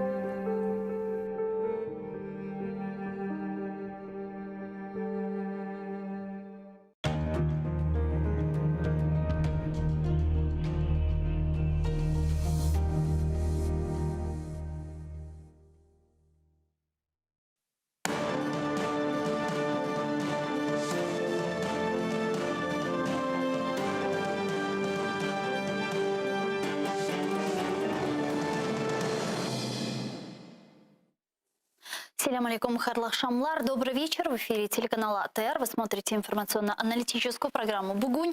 В студии для вас работаю я, Гульсум Халилова. И следующие 35 минут в этой студии с гостем мы обсудим основные новости и события сегодняшнего дня. Я напомню, что мы работаем в прямом эфире на экраны ваших телевизоров. Режиссеры периодически выводят номер телефона, так что вы можете звонить к нам абсолютно бесплатно по Вайберу. +380 67 63 46 130. Присоединяйтесь по скайпу atr.tv. Звоните, задавайте ваши вопросы. Нам важен ваш голос. Также не забывайте подписываться на наш YouTube-канал. Там мы вещаем как в онлайн-режиме, так и выкладываем самые интересные фрагменты из наших эфиров. Выкладываем практически все наши программы в записи. И, наконец, поддержать телеканал АТР вы можете, подписавшись на наш Patreon. Таким образом, вы станете частью большой крымско-татарской семьи АТР. А это поможет нам продолжать работу на информационном фронте. Я рада представить гостя нашей студії Валерій Васюк, народний депутат України першого скликання, радник президента України 9-10 роках та радник секретаря РНБО України 10-12 роках. Пане Валерію, вітаємо вас. Доброго здоровья. Доброго здоровья. Я предлагаю наш эфир начать со следующего информационного сообщения. В Парламентской ассамблее Совета Европы не будут проводить дебаты на тему политические преследования коренных народов в Крыму Российской Федерации. Об этом в Facebook сообщила член постоянной делегации Верховной Рады в ПАСЕ Леся Василенко. Вот ее цитата. Тема дебатів «Політичні переслідування корінних народів Криму Російською Федерацією», запропонована нашою делегацією, не отримала підтримки в бюро, де саме ці теми затверджуються. Пояснюють тим, що в червні буквально була прийнята резолюція про права кримсько-татарського народу. Как нам быть с этим информационным сообщением? Как на него реагировать, учитывая, что совсем недавно на территории оккупированного полуострова прошла очередная волна репрессий против крымских татар, и был задержан видный крымско-татарский украинский политический деятель Нариман Джелял. И вот, к сожалению, в ПАСЕ говорят о том, что дебатов в осенней сессии не будет. Ну, передовсім, я думаю, що проблема кримсько-татарського народу має почати вирішуватись ніби з маленького, але дуже великого питання. Коли нарешті кримські татари заговорять українською мовою, а не російською мовою окупанта, який окупував Крим. Але стосовно вашого запитання, отже, проблема Криму, як проблема геополітична, має дві складових. І саме з цієї позиції треба розглядати. Перша складова – це демілітаризація Кримського півострова. І друга складова – це невід'ємне право на справедливість, повернення кримсько-татарського народу і їхньої батьківщини, їхньої території, яка є всією територією Кримського півострова. Екстериторіальності стосовно цього бути не може. Які інструменти має Україна і має світ для вирішення цих двох проблем? Перший інструмент – сам кримсько-татарський народ та органи його представництва. Другий інструмент – це Україна, українська держава в особі органів державної влади. Третє – це парламентська асамблея Ради Європи, яку ви щойно згадали. Четверте – це так званий нормандський формат і його плід – це Мінський процес чи оця трьохстороння контактна група. І нарешті Організація Об'єднаних Націй. Чи всі ці інструменти задіяні для радикального, швидкого і справедливого вирішення цих двох проблем? Однозначно ні. Почнемо з кримсько-татарського народу і органів його представництва. Отже, на сьогоднішній день кримсько-татарський народ і органи його самоврядування не є жодним суб'єктом міжнародного права. Ми неодноразово з вами в ефірі говорили, так само і я говорив з вашими лідерами про те, що нарешті треба суб'єктивізуватися, стати суб'єктом. Яким чином? Це двосторонній процес. Перша – це дії кримсько-татарського народу і ваших провідників, ухвалення відповідних рішень та претензій до державної влади України. Мається на увазі уряд в екзилі, щоб це був дійсно уряд. І друге – це обов'язково невідкладно зміни до Конституції України. Это вопрос как раз к руководству Украины, к парламенту Украины, потому что крымские татары уже на протяжении 30 лет говорят о необходимости создания Крымско-татарской национальной территориальной автономии и внесения изменений в Конституцию Украины в 10-ю часть о Крыме. Но здесь вопрос, есть ли политическая воля у руководства Украины вносить Політична воля виникає тоді, коли є запит, коли про це говориться щодня. Я щодня чую з усіх засобів масової інформації України, які солідарні з кримсько-татарським народом, питання, які стосуються прав кримських татар. І жодного разу я не чув стосовно оцього посилу вимоги від української влади змінити, додати до Конституції України саме ті положення, які стануть отою справедливістю до кримсько-татарського народу. Визнати, які права є стосовно органів самоврядування, визнати ці органи самоврядування, надати їм відповідний статус, що вони мають право ухвалювати. Даруйте. Є якась абсолютно деперсоніфікована Кримська автономія, Автономна Республіка Крим. Це що таке? Це зібрання рускофілів і татарофобів, і українофобів. Вони мають парламент, вони мають, який призвів його рішення до окупації. Вони мають свій уряд. Кримські татари цього не мають. Так это решение в 91 году первый парламент независимой Украины принимал, кстати. Я голосував проти, однозначно проти. Як депутат однозначно проти. Тому що це була бомба уповільненої дії, яку в парламент вніс, інспірував Кравчук і тодішній перший секретар обкому партії Крима, Багаров, щось таке, Бог його знає, діятель. Отже, таким чином, як тільки буде суб'єктивізована оця влада самоврядування кримсько-татарського народу, зразу треба вимагати, знову ж таки, після ухвалення відповідних норм Конституції України щодо дійсно культурно-територіальної автономії, органів самоврядування, які визнаються і виписані в Конституції України. Далі процес має набувати, так мовити, міжнародного характеру. А саме, от ми говорили про трьохсторонню робочу групу чи трьохсторонню контактну групу, оцей мінський процес, а головне про так званий нормандський формат. Да, но там, Отже, треба однозначно вилучити з нормандського формату Росію. Це дикість, це абсурд. Можна собі уявити в Ялті, чи в Тегерані, чи в Потсдамі, коли збиралися союзники Великобританії, Сполучені Штати і Росія, а потім долучилася Радянський Союз і долучилася Франція, щоб там брали участь фашисти, фашистська Германія, уряд фашистської Германії. Це абсурд.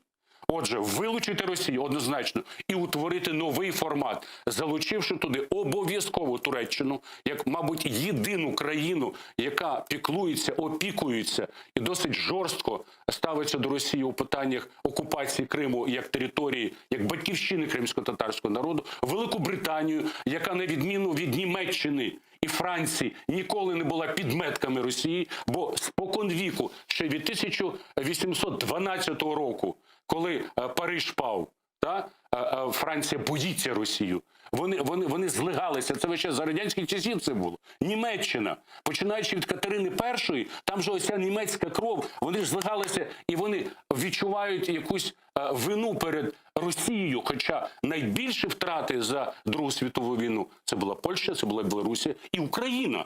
Отже, змінити оцей формат, долучивши Сполучені Штати, тим більше, що була заява Окленд про те, що Сполучені Штати не проти бути в групі вирішення питання окупації і війни з боку Росії до України, долучити Туреччину, долучити обов'язково Польщу, долучити до того Великобританію і країни, які, скажімо так, дуже серйозно можуть пострадати внаслідок супермілітаризації Кримського півострова. Що мається на увазі? Ми з вами вже якось говорили.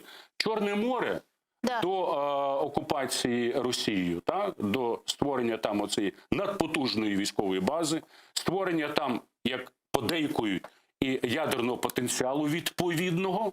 Чорне море до тих пір було просто калюжею. Після того, як по узбережжю Чорного моря утворилися нові члени НАТО, окрім Турції. Отже, тепер це море стало не тактичним, а стратегічним морем. Отже, саме тому я говорю про демілітаризацію Кримського півострова, який, я би сказав, інструмент, я би сказав, гарант демілітаризації – віддати Крим кримським татарам. Це мирний народ, віддати їм, зробити все можливе для того, щоб це сталося. Для країн, для яких, ну, даруйте, не дуже важливо. Це не є у них оце нотабене, зверну увагу, повернути кримським татарам їхню батьківщину. Це досить, це переважна більшість країн, членів Організації Об'єднаних Націй. Але для них не все одно стосовно супермілітаризації Кримського півострова. Отже, для одних, як, наприклад, Турція чи сама Україна, має бути питання на першому місці – це повернення батьківщини і справедливості кримським татарам. А для країн, для яких питання кримських татар як таких, як другої титульної нації, не є першорядним, але для них першорядним є супермілітаризація Кримського півострова. Отже, стосовно цього нормандського формату я сказав, стосовно парламентської асамблеї Ради Європи. Це доволі, я би сказав, такий, знаєте, розмитий інструмент, який таким не є, по великому рахунку. Вони звертають увагу на, дійсно, здебільшого, на права людини. Але ми бачимо останнє рішення, коли вони відкинули будь-які дебаты стосовно, про що вы процитували на початку программы. Аргументировали они тем, что в начале лета, в июне, была и так принята довольно жесткая резолюция по Крыму, по нарушениям прав человека в Крыму. Ця резолюція, якимось чином вона була реалізована. Что она носит рекомендательный характер. Это тот вопрос, собственно, который мы и задаем. А что дальше? В тому-то і проблема, що цей рекомендательний характер, він є рекомендательним характером. Тоді треба позиватися до цих всіх країн, які ухвалювали це рішення. А що далі? Чи дійсно парламентська асамблея Ради Європи перетворилася в те, що перетворилася Організація Об'єднаних Націй, про що справедливо сказав президент Зеленський, що це абсолютно, я би сказав, недієздатна міжнародна інституція, хоча б ознака цього недієздатності. Ви подивіться, біологічна безпека. Чи відреагувала Организация Объединенных Наций належным чином? Нет. А вообще есть ли какая-то международная организация, у которой были бы механизмы влияния и давления на Россию? Потому что если мы говорим про ООН, естественно, возникает вопрос Совета Безопасности, он, который мог бы принимать какие-то важнейшие решения в виде имплементации санкций и так далее против страны-агрессора, но там есть право вето у России. Она может заблокировать любые инициативы. Так здесь возникает тогда вопрос, а вообще есть ли в мире некие... Есть? Что? Звичайно, є. Що? Отже, ми одноразово і в вашій студії говорили про претензії України після здачі, даруйте на слові, абсолютно глупої здачі третього у світі ядерного потенціалу, вимагати від ООН включення України постійним членом Ради безпеки ООН. А такий є механізм реальний? Звичайно, що є. Звичайно, що є. Це треба добуватися. Цей механізм, статут ООН, абсолютно не забороняет. Так а чтобы поменять статут ООН, нужно решение Совета Безопасности ООН, где есть право вето России. Ні. Вище Ради безпеки ООН є Генеральна асамблея ООН, де голосують держави, всі держави. 192 страни.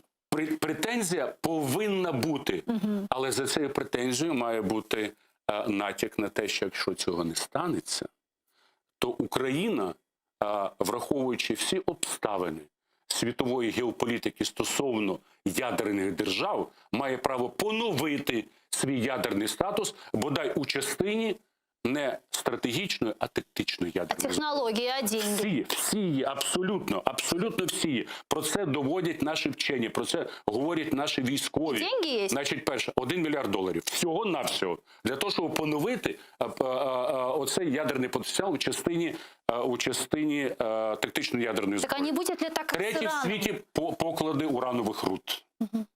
До сих пір ми не маємо свого виробництва твелів для ядерних електростанцій.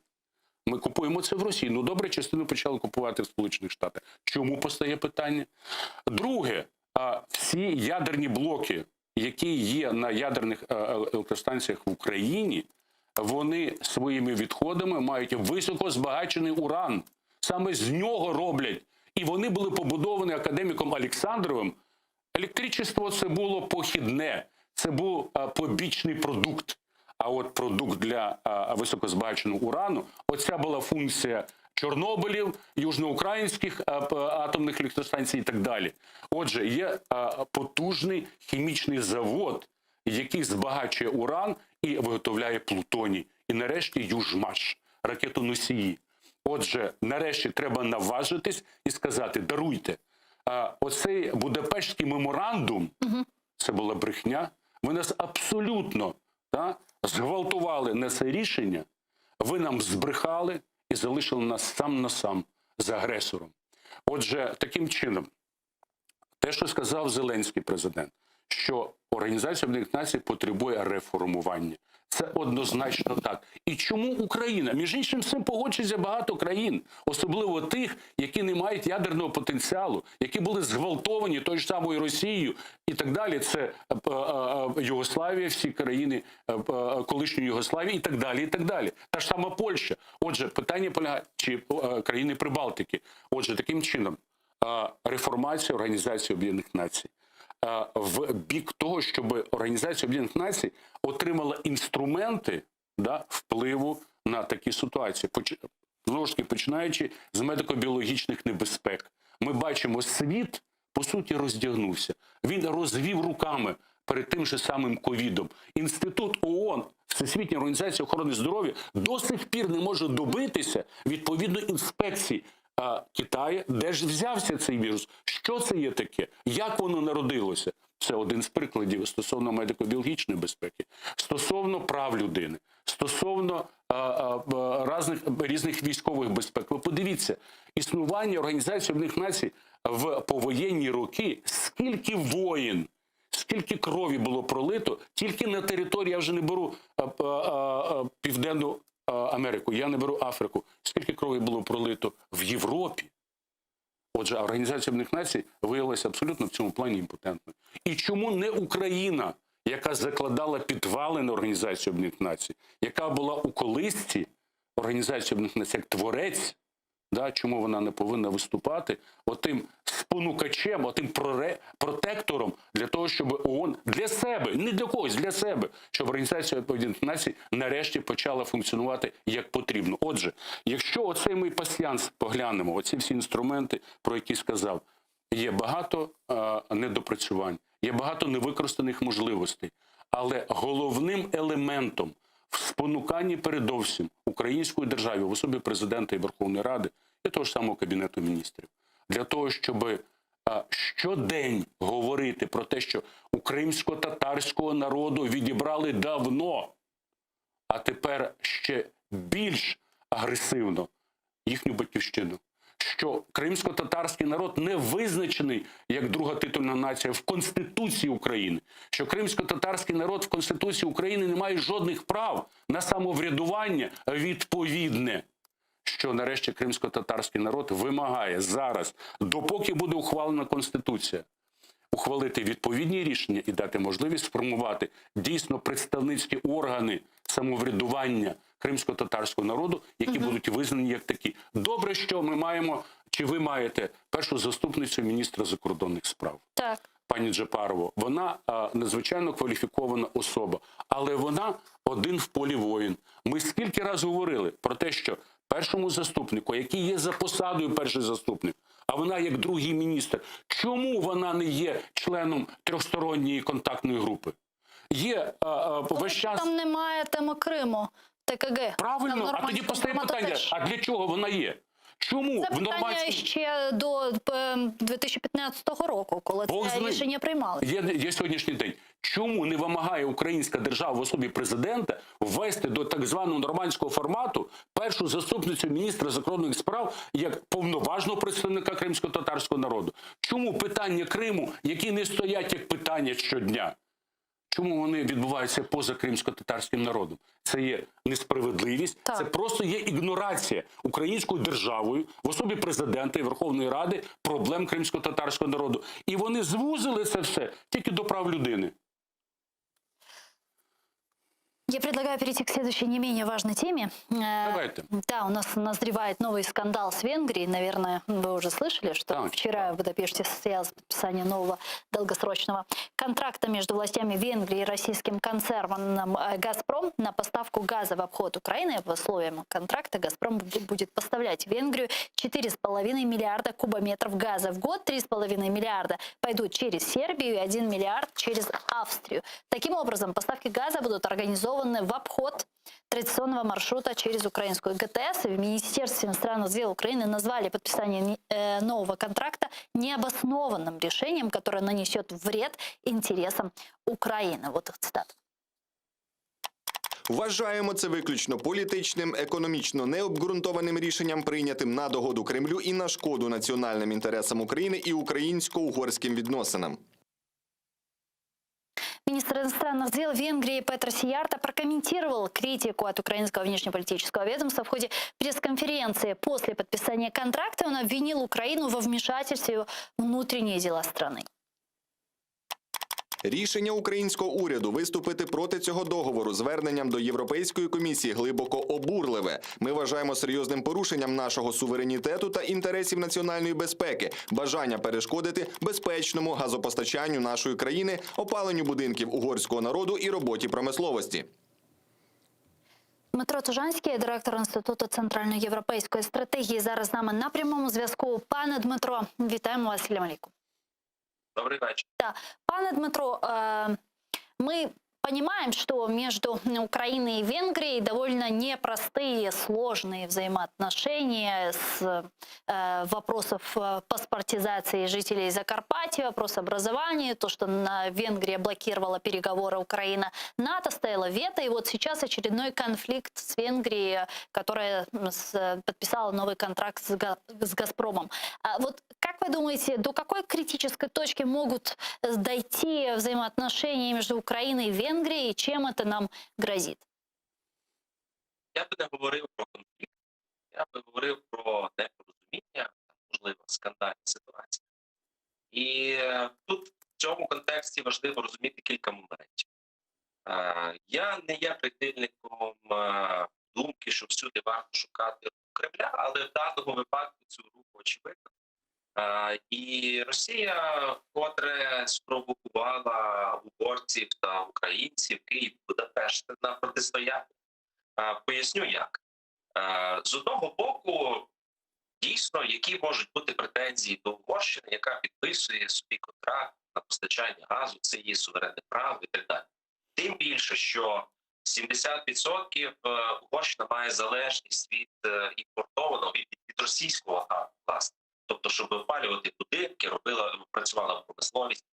Другий момент. В Угорщині дійсно закінчився контракт з «Газпромом». Тобто раніше Угорщина вже мала з ними контракт. Але що цікаво, цей контракт насправді закінчився ще в 2015 році. Останні 6 років Угорщина цей контракт старий пролонгувала. І, мовляв, це також там були вигідні, невигідні. Чому саме зараз Угорщина погодилася на новий довготерміновий, тобто 10 плюс 5 років контракт, це велике питання. Чому питання? Тому що з одного боку, через втрату транзиту Україною втрачає і Угорщина. Що російський газ він йде через Україну і, власне, потім розділяється. Він йде через Словаччину далі там, по маршруту і через Угорщину. І через Угорщину він йде там, до Хорватії, до Балкан. Тобто Угорщина раніше також разом з Україною заробляла на транзиті. Зараз заробляти не буде. Тобто чому Угорщина на це пішла? Очевидно, через хорошу ціну. Тобто там, я не знаю, яка вона вигідна, невигідна, ну сам Петер Сіяр, він сказав, що вона вигідніша, ніж в старому контракті. З іншого моменту, також варто розуміти, наскільки, і взагалі питання, наскільки вигідно, і справді, чи це в інтересах національної безпеки Угорщини, підписувати такий довготерміновий контракт з фіксованою ціною, і там йдеться про 4-5 мільярдів кубометрів газу на рік, це фактично половина споживання або потреб Угорщини. Тобто, наскільки це справді незалежність і наскільки це справді вписується в стратегію диверсифікації енергозабезпечення Угорщини. Тому тут є момент, але ключовий момент який, що Угорщина, на жаль, на мою думку, підігрує Кремлю в його намірах використати газ як не економічний елемент заробітку, а як інструмент підірвати єдність Європи зсередини і трансатлантичної спільноти. Цим покликаний Північний потік-2, зрозуміло, через Німеччину, і там обурення, очевидне, зрозуміло, і українське зрозуміло. Цей контракт аналогічно. Тому логічно, що Україна протестує. Я, на жаль, не бачу реальних юридичних важелей, через які Украина может заблокировать дію цього контракту. Ну вот, кстати, Еврокомиссия, Украина обратилась уже в Еврокомиссию, чтобы та дала оценку этому контракту. Какова вероятность того, что Европейская комиссия будет придерживаться своей позиции солидарности и встанет в этом вопросе на сторону Украины, так как прецедент с опалом уже был? Ну, дивіться, це юридичні моменти, мені складно їх коментувати, але, скажімо так, Угорщина буде йти до кінця, тому що Будапешт, це його фірмова позиція, що от ми суверенні, ви нам не нав'язуєте. Ці дебати Будапешта з Брюсселем і з приводу мігрантів. І от я вам нагадаю ситуацію з вакциною. Ви пам'ятаєте, як тільки вакцина з'явилася, стояло питання централізованого закупівлею і координації Єврокомісії, і Угорщина була саме тією країною, яка перша і найбільше закупила несертифікованих ЄС вакцин з Китаю і з Росії, перепрошую. І риторика була приблизно та, яка є зараз з приводу газу, що, мовляв, поки там про вас думають в Брюсселі, а фактично не думають, то ми про вас подбали. Мовляв, ви, угорці, будете захищені вакцинами. З газом те саме. Ви бачите, що коїться на ринках газу, як ціна стрибає, як поводить себе Росія. І Угорщина каже прямо, ну, умовно кажучи, що от дивіться, угорці, поки там європейці турбуються, чи в них будуть теплі домівки взимку, ми про вас вже подбали. Причому на 15 років вперед. І чому це важливо саме зараз? Тому що наступної весни, тобто вже через півроку, в Угорщині будуть парламентські вибори. А режим Орбана, партія Орбана, його взагалі правління останні вже 11 років поспіль і будується якраз на цьому патерналізмі. Ми про вас подбаємо, ми вас захистимо, забезпечимо всім, вірте нам, підтримуйте. Все ідеально в його стратегії. Дякую вам дуже, пане Дмитро. Чохсално, що знайшли время і підключились к нам в ефір. Дмитро Тужанський був з нами на прямому зв'язку. Директор Института центральноевропейской стратегии. Пане Валерию, можем ли мы сегодня говорить, что Венгрия действительно подыгрывает Кремлю? А хіба це має значення для нас? Реакція України на те, що зробила Угорщина, це реакція, це комплекс меншовартості. Я хочу вам нагадати, що до 74-го року вся європейська частина Росії отримала газ з України. Поклади газу і нафти під Україною є в порівнянні з Кувейтом. Свого часу була зроблена акція антидержавницька. Це за часів, ще починаючи з Кравчука і Кучми. Були запечатані всі оці природні поклади нафти і газу в Україні. Свого часу міністр екології Юрій Костенко подав до Кучми записку, яка була підтверджена цілим рядом інститутів. Інститут геофізики, твердих матеріалів і так далі. Де було чітко вказано, що Україна може стати одним з найбільших експортерів нафти і газу в Європі. Постає питання, чого не сталося? Чому цього не сталося і не стається? Справа полягає в тому, що окрім політичної голки залежності від російського газу, а від так залежності всієї внутрішньої і зовнішньої політики української держави, в особі президентів, урядів, Верховних Рад, є ще одна деталь. Ця деталь полягає у тому, що коли, от такий невеличкий приклад, коли ідуть, це справа Лазаренко, це справа Тимошенко, Юлії, газової принцеси, які відстьобували собі мільярди на тому, що споживали, транспортували газ з Росії. Там корупція починалася і політична, і особисте набиття кишень. Якщо унезалежнити Україну для себе, а ще й стати експортером, зовсім інакша поведінка буде довкілля країн, які довкола України. Це перше. Друге. Що зробила Меркель для того, щоб побудувати газовий потік номер 2? Вона закрила всі свої атомні електростанції. Що сталося минулого року в Україні за Зеленського? Були виключені всі, майже всі енергоблоки атомних електростанцій. Те, що було прибутково, те, що вартувало найменшу ціну, те, що є поновлювальною енергією і так далі, були, по суті, ліквідовано. То добре, що зараз, можливо, завдяки і Зеленському, Велика Британія погодилася оснастити одну з ядерних електростанцій України новітніми ядерними блоками, новітніми ядерними оцими енергопродуцентами.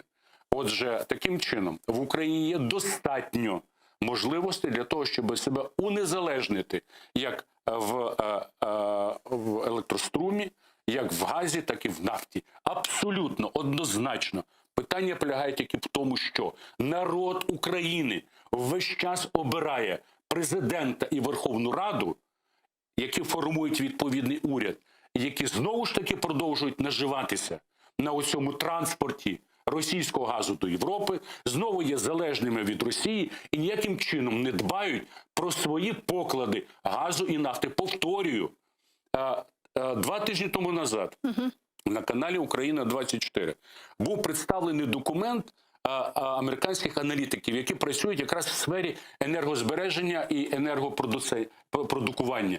Вони виписали такі цифри, від яких просто у мене волосся дибки стало. Стосовно покладів, я не беру тільки Чорноморський шельф, який зараз здебільшого є під Росією і Росією контрольований, а тут всередині України. Вони називали десятки мільярдів доларів, які Україна втратила, запечатавши свої поклади нафти і газу. І хто в цьому винуватий? Чи порушена буде хоча б одна кримінальна справа? Але це все говориться на голос. Повторюю, а виборці і далі продовжують обирати Тимошенків, продовжують обирати цих людей, які йдуть від Пінчука, від цього Коломойського, від Фірташа. Люди, які, по суті, закрили українські поклади і знову продовжують ставити Україну в залежності від Росії і від якихось потоків. Забудьте про це, забудьте. Стосовно оцеї труби, яка йде в Україну. По-вашему, не нужно договариваться по поводу транзита газа через Украину после 24 Абсолютно. Взагалі цю тему треба закрити.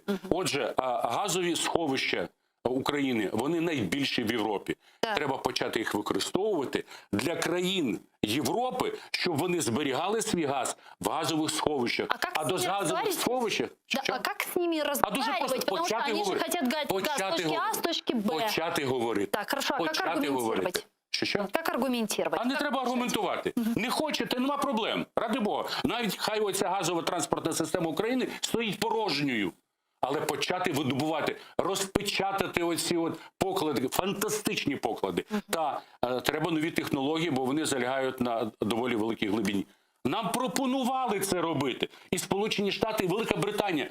Давайте ми вам це зробимо. Уряд відмовлявся. Причому всі уряди. І останні уряди, і самого Гройсмана, і самого цього Яценюка, і так далі. Тому що вони весь час живуть з цього. Вони на цьому жиріють. Розумієте? А людям мало хто пояснює це. Отже, таким чином, я вважаю, що наступного президента, наступну Верховну Раду треба обирати як органи державної влади, які розпечатають українські оці поклади і відріжуть цю поповину. Як Порошенко сказав, отримали Томос, вступили підписали євроінтеграційні документи, ми обрізали поповину від Росії. Ні, поповину від Росії, від різних Угорщин і так далі, які нас, це третування, це знущання над Україною. Ніколи Угорщина не була, це була Австро-Угорська імперія, яка Україну весь час гнобила. Треба нарешті встати з колін і зробити своє військо, зробити стосовно того ядерного потенціалу, про який я говорив, поновити ядерний потенціал наших електростанцій і стати самодостатніми. Тільки тоді Україна дійсно постане як повноправний, сильний суб'єкт міжнародного права. Припинити бути залежним, встати з колін. Дякую вам дуже, пане Валерію. І на сам кінець, може, щось ви хочете сказати кримсько-татарському народові, який зараз нас дивиться в Криму? Сказати те, що я весь час говорю. От для мене українця, етнічного українця, дуже болить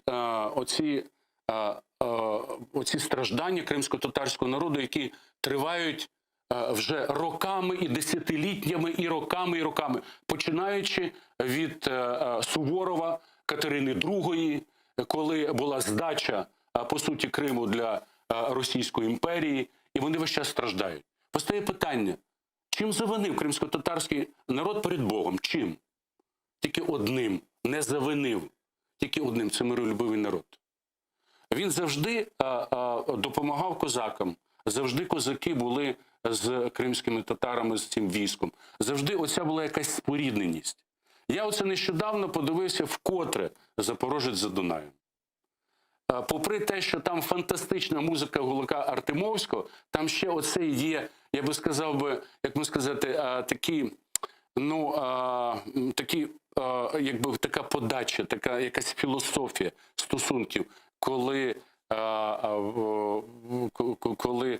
турецький султан, а це ж по суті залежність, кримські татари, турки, це весь час їх поєднувало багато яких і політичних, і військових, і так далі, і етнічних, і мовних речей. Релігійних. Прошу? Релігійних. Передовсім. І коли відпустили козаків на Україну. Те саме відбувається зараз, коли кримсько-татарський народ знову гнаний, знову в біді. Я хочу дожити до того часу, коли Крим буде називатися Крим, а не Кримська автономна республіка. Повторюю, абсолютно безіменна, чия вона. Я хочу дожити до того, коли над Кримом буде ваш прапор. Я був дуже радісний, коли підняли біля державного прапора, біля Міністерства закордонних справ ваш прапор. Це означає, що іде оце визнання. Але це визнання має постати в Конституції. Дай Боже, щоб так сталося. Дякую вам дуже, пане Валерію. Чохсагов у нас Валерій Васюк, народний депутат України першого скликання та радник президента України 2009-2010 та радник секретаря РНБО України 10-12 роках. Сегал arkadaşlar, men sizin sağlıklaşmayın. Biz 5 dakikadan sonra keçimiz zaman formasyon programmasında Kırım Tatar tilinde sizlerge sonki ve en meraklı haberlerini bizim muhbirlerimiz anlatacaktır. Sonra bu studiyada meslektaşım Ayder Mujdabayev Prime programmasında sizlerine selamlayacak. Hatırlı olunuz. Yarın Allah kısmet etse. Görüşkence.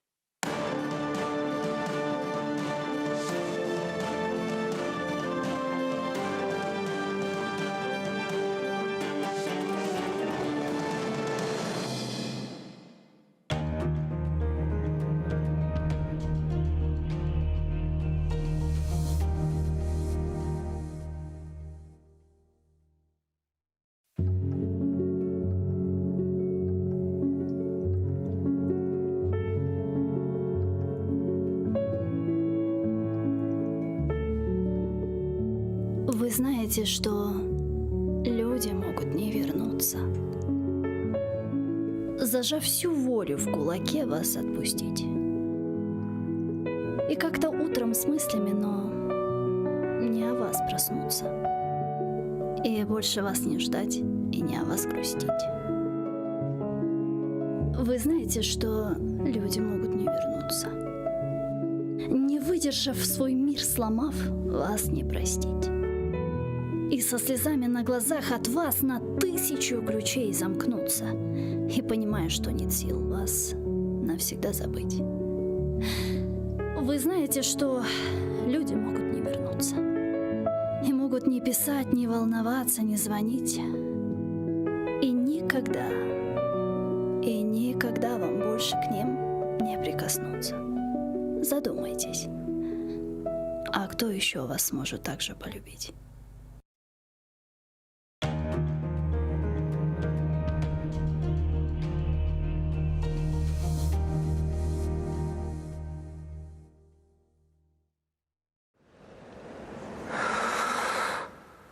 Ишітесініз ма.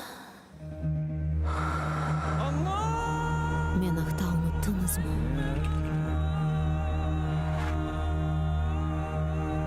Мен мұндамын. Бұл менің топырағым. Менің қырымым.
Бисмиллахир-рахманир-рахим. Яратаным, Аллахым, 99 исмин бар. Я Раббым, хырымларға истеклеріні бер ютында дәвлетлеріні. Сенден хайры yok kimsemiz. Vetan için dua etemiz. İmdad bekle, hırım hürmette. Rahim eyle açsın hizmette.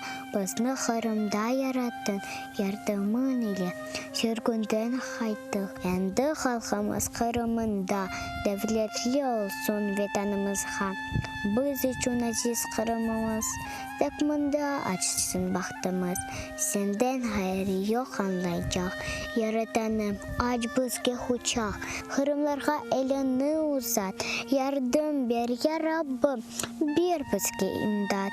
Bu aziz toprak ecdadım yeri. Kırımlarının tükenmez yeri. Adda bizlerini vatanımızga. Sahip olayı Kırım'ızga. Kırımlar kalbi tek sana eman. Ecdatlar yerini bağışla. Amin.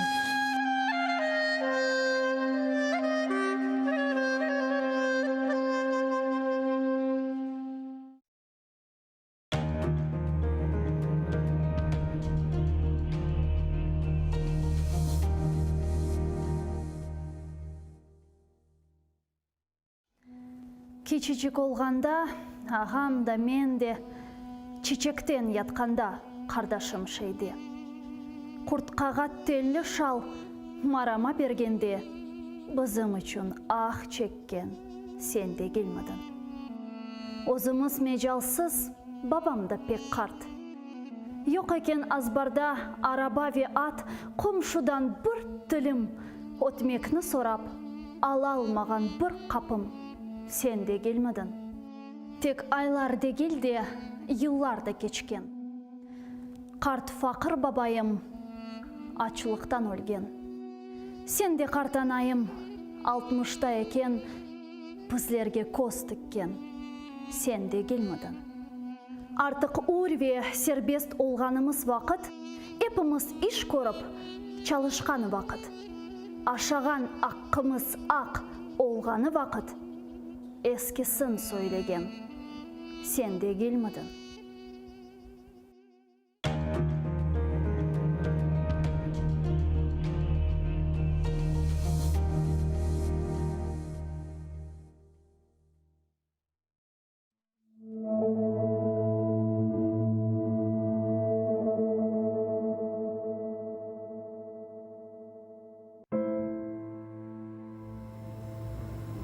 Мені кім қорчалар екен бұл дүнияда?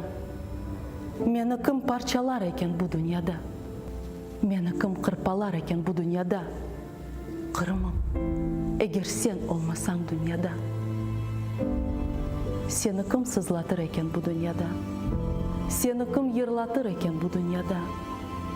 Сені кім ағлатыр екен бұл дүнияда? Қырымым, егер мен олмасам дүнияда. Сен мені қорчала, мұқаддес Қырымым. Қалбімні парчала, мұқаддес Қырымым. Сесімні парчала, мұқаддес Қырымым. Саңа құл олырым, сақ қалсам дүнияда. Юртыңа құл олмақ бақыттыр бұл дүнияда. Ватанлы бақытсызлар жоқтыр бұл дүнияда. Қырым, сен менің үшін тақтсың бұл дүнияда. Сенің үшін өлерім, сақ қалсам дүнияда.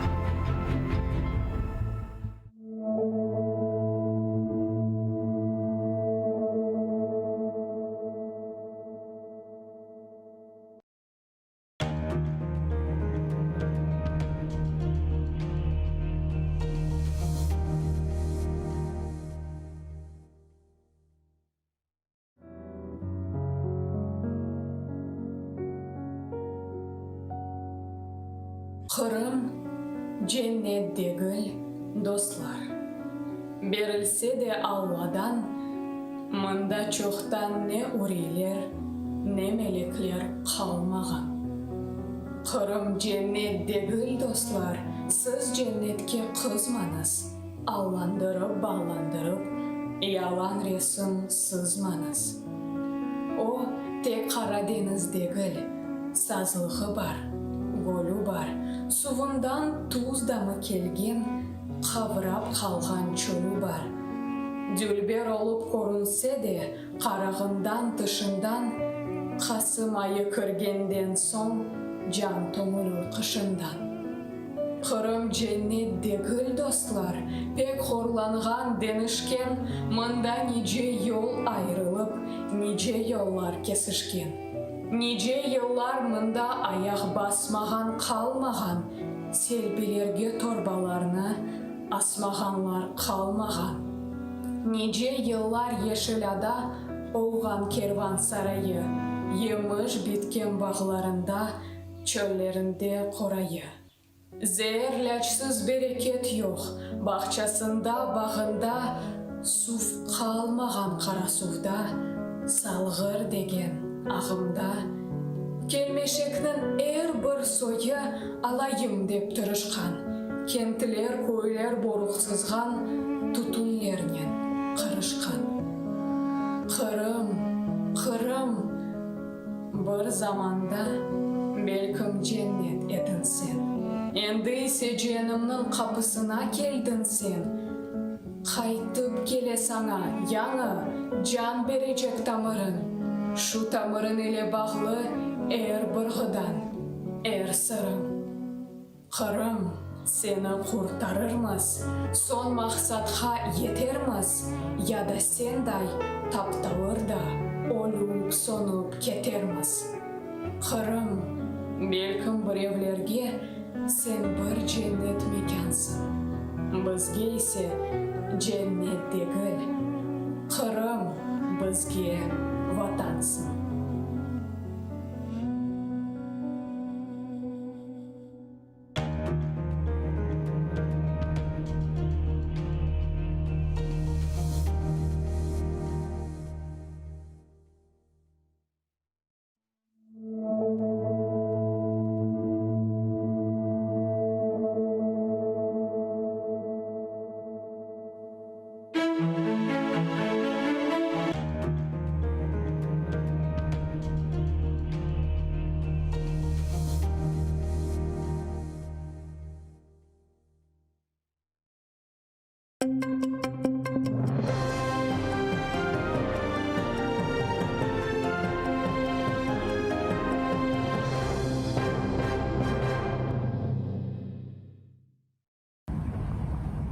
Шамсуддин Шинас хаталарына туз етместен біле ФСБ экспертизасыны темелілурақ алып, өз хуласасыны чықарған. Бұны адвокат Эдем Семидлеев Русияның Женеберби махкемесінде Хизбут Тахрирге алақасы бар деп терроризмде қабатланған. 25 қырым татарының давасы бақылған сон хабар етті. Кеченлері Риза Изетов, Раим Айвазов, Фарход Базаров, Шабан Умеров и Ремзи Бекировның давасы бақылған. Адвокат Украина Милли Илімлер Академиясының шарқшынаслық алима Данил Радивиловның экспертиза хулясасын оқыды. Оқабатлав тарафының экспертизасына тенқит етіп, мабуслер айтқан терминлеріні аңлатқан. Мутихасыз әрбір терминнің манасына аңлатып, ешғалжілер япқан дини экспертизада бір sıra хаталар олғанны қайдетті. Эксперт те айны хаталарына текрарлыған. Религиовед, который должен знать эти термины, который должен знать имена религиозных деятелей, пророков, исламских ученых, он эти ошибки не исправлял, а просто перепечатал, как в стенограмме. Это показывает уровень экспертизы религиоведческой, это показывает уровень самого эксперта. Южный окружной военный суд. Сөздік гізлешат ФСБ агенті олабіле. Бұндан себеп онын шақсына ачықламайлар. Бұны адвокат Эмиль Курбединов Ишгалжилер махкемесі Хизбут Тахрирге алақасы бар деп терроризмде қабатланған. Азамат Аюповнан давасы бақылған сон айтты. Ишгалжилер Озана Мустафаев танытқан гізлешатны соруға желп еткен. Имайджи тарафы бұл шатынан шақсы ачықланмасына талап етті. Чүнке оны гіздемек үшін ешбір эсас жоқ екен. Ләкин Ишгалжилер махкемесі қаршы шыққан. В ходе допроса я выясняю то, что никаких угроз от Азамата Гат, его семьи, вообще от кого бы то ни было в адрес этого свидетеля не поступало, вот, что он просто вот опасается. Но я считаю, что и защита считает, что на самом деле никакого опасения здесь нет. Здесь свидетель или Федеральная служба безопасности просто скрывает своего агента, который прыгает из одного уголовного дела в другое, вот под маской такой дает различные показания на всех наших политзаключенных. Рус махкемеджесі Яшар Шихаметовқа Қырым татар тіліне чебіре білген тәржіманны бермеге рет еткен. Бұны мабусының адвокаты Алексей Ладин білдірді. Ишгалжілер Шихаметовның Хизбут Тахрирге алақасы бар деп оны терроризмді қабатлай. Ростов-на-Дону шиырындaki арби махкеме Имайджи Шихаметовке тәржіман керек, чүнки о база рус сөзлеріні аңлап оламай деп білдірді. Бұнен бәрабер адвокат мабус жам артында отырғаны вақыт махкеме отырышында сөз не аққанда үрсетілгенні ярамайшты деп қайдетті. Рус махкемеджесі мабуске тәржіманны бермеге рет етіп, оңа жам камерасындан шықмаға ясақлады. Бұндан сөн сөзде избатларыны бақы башладылар. Прокурор Санки Тинтуф вақтында ясақ етілген брошюралар тапылғанын айты. Ама махкеме отырышлары башылғанынан берлі Имайя тарафы бұл брошюраларны хубетшілер мабусының евіне өзлері кетіріп ташлағанын білдіре. После этого следователь удовлетворил ходатайство защиты и была проведена дактилоскопическая экспертиза, в результате которой отпечатков пальцев Шихаметова на этих брошюрах найдено не было. Однако прокурор, тенденциозно исполняя свои обязанности, пытаясь однобоко представить дело, эту экспертизу в настоящий момент не огласил. Тем не менее, она будет оглашена, когда защита будет представлять свои доказательства.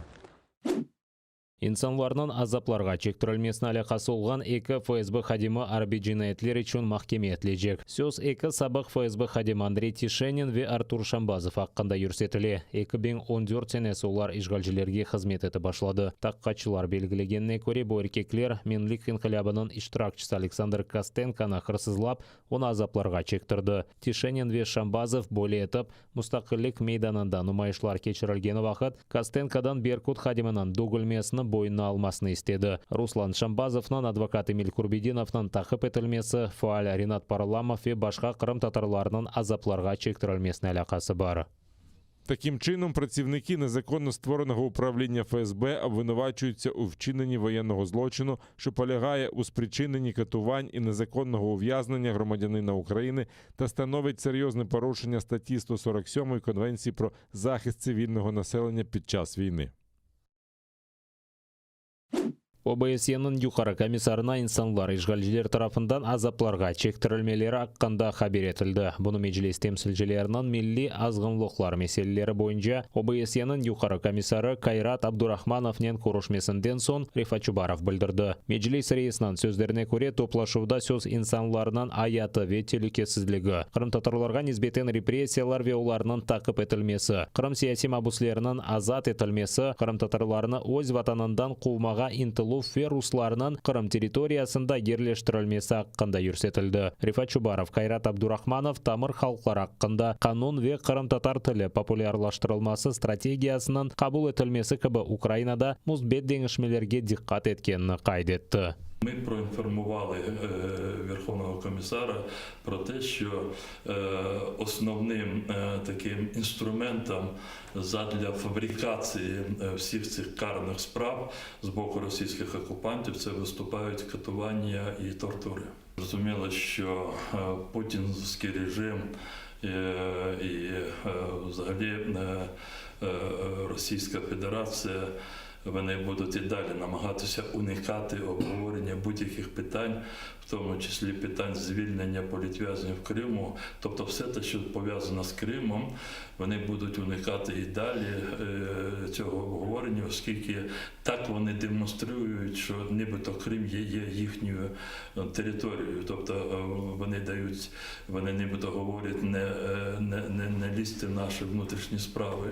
Тому тут є лише один механізм – це посилення, максимальне посилення міжнародного тиску.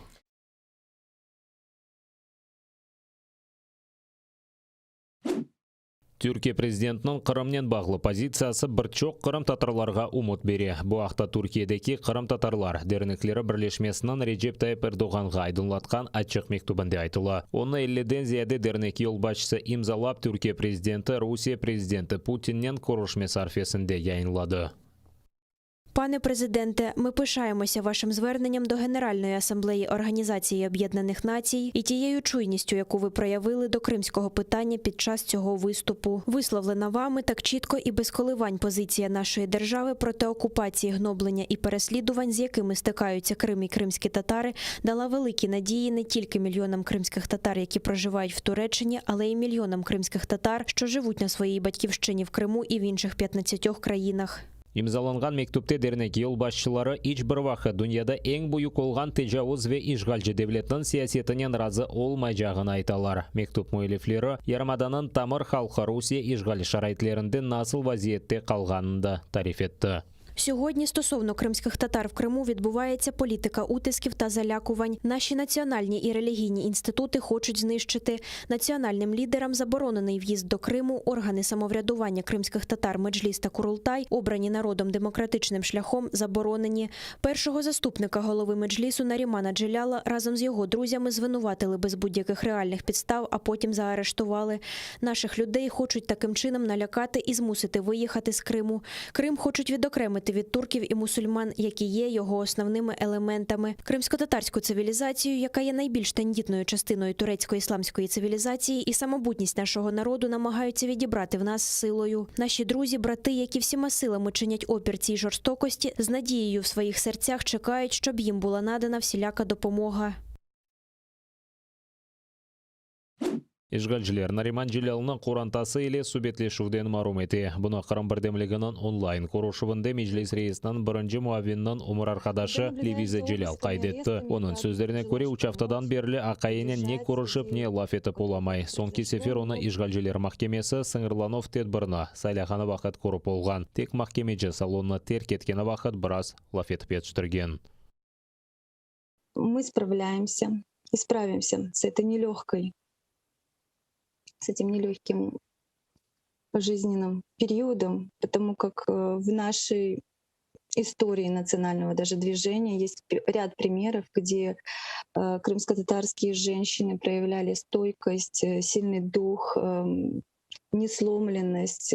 К их числу можно отнести и Айше Сейтмуратову, и Шафика Консул, и Зампиру Асанову, и Виджия Кашка, которая, к сожалению, от рук этих нелюдей погибла. И я верю И надеюсь, что испытание, которое посылает нам Аллах, приведет нас к светлому будущему. Азиз Ахтемов Асан ағасыны ишгалжілерінен yüzme-yüz қалдырмамақ үшін ода азапларға чектіруге кеткен. Бұны онан апайы Адиле Ахтемова хабар етті. Оның сөздеріне көре ФСБ тарқатқан ифтира видеолары Кучнан ве басқа есасында алынған. Венда айтылған шей яландыр. Асанның омыр арқадашы Репика айтқанына көре ақайның янына аляда екімлеріні кечірмейлер. В чем нас хотят убедить? Люди, оказавшиеся в их руках, когда есть угроза не только собственной жизни, но и жизни близких, то человек озвучивает под принуждением то, что им прикажут. Зная их методы на протяжении 7 лет, за правду они выдают лишь то, что им на руку, чтобы в очередной раз заклеймить крымско-татарский народ.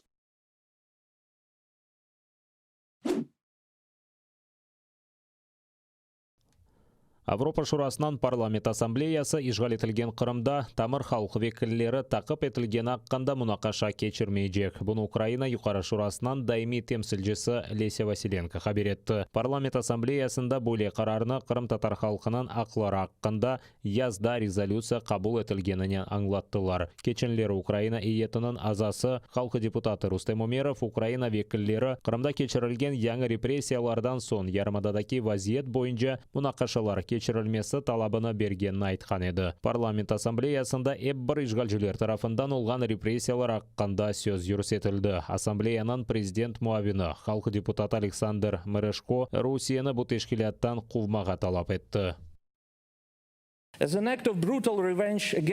Російська окупаційна влада в помсту за Кримську платформу заарештувала групу кримсько-татарських активістів. Серед них представник Меджлісу Наріман Джулял. Дехто з затриманих зазнав тортур від рук російського ФСБ. На жаль, не було серйозної реакції на ці грубі порушення прав людини, і це не зупинило Росію. Вони сподіваються, що ми втомимося зважати на постійні провокації та порушення, але ми не маємо жодного права на це. Навпаки, ми маємо подвоїти наші зусилля, захищаючи кримських татар на окупованих територіях.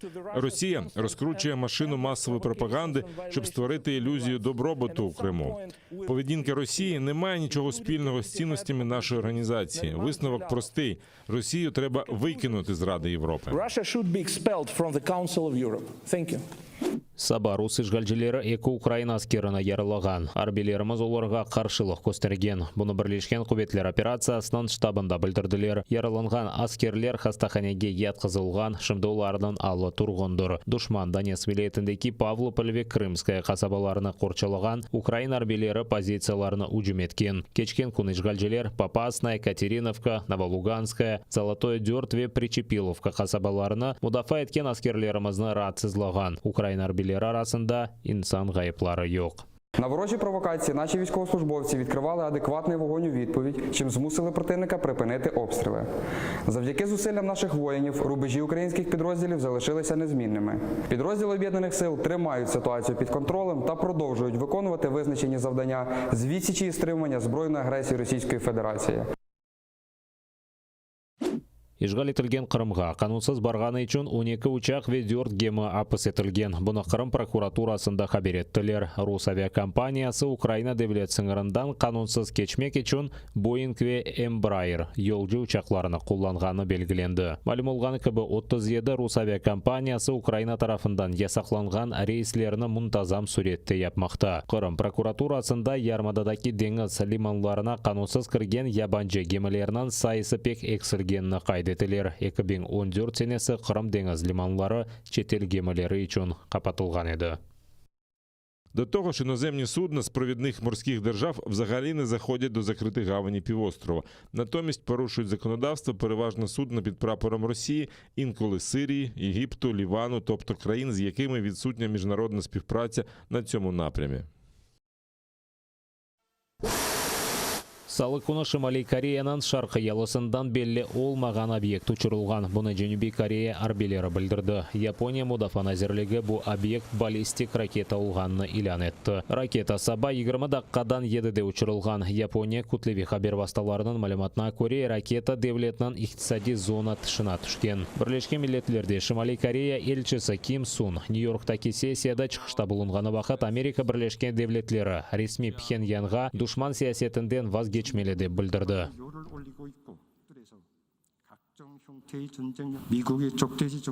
Ми знайшли спосіб існування перед обличчям ворожої політики США і накопичили багатий досвід. Ми продовжимо стежити за розвитком політики США щодо КНДР. Америка Бірлешкен Девлетлерінің департаменті ракета ұшырылмасына ярамай танып, Шымали Кореяны музакерлеріні кечірмеге чағырды. Япония ве Женуби Кореяда буақта ось пірлеріне Ми вважаємо запуск ракети гідним жалю в той час, коли нам терміново необхідно стабілізувати ситуацію на Корейському півострові. Японський уряд буде ще уважніше стежити за ситуацією і вести спостереження. У всякому разі, зараз ми аналізуємо ситуацію запуску. Сентябрьнің 15-інде Шымали Корея қысқа месафеге ұшырыла білген 2 ракетаны сынады. У ракеталарны да Япония деңізі тарафына ұшырдылар. Бұндан бір қач күн евел Шымали Кореяда қанатлы ракетаның яңы чештіні сынаған еділер.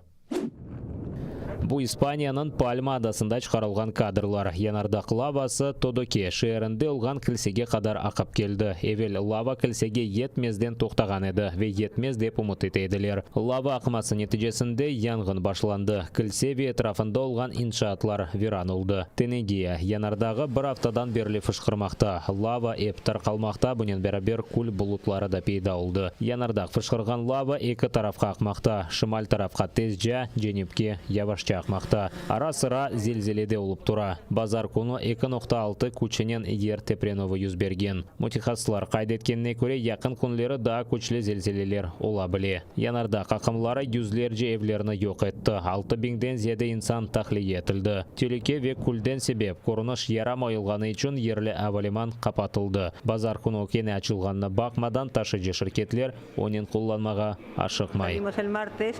Ми мали вилетіти у вівторок, але досі не знаємо, скасований рейс чи ні. Шукаємо інші варіанти, наприклад, на паромі до Тенерифе і звідки літаком на Барселону.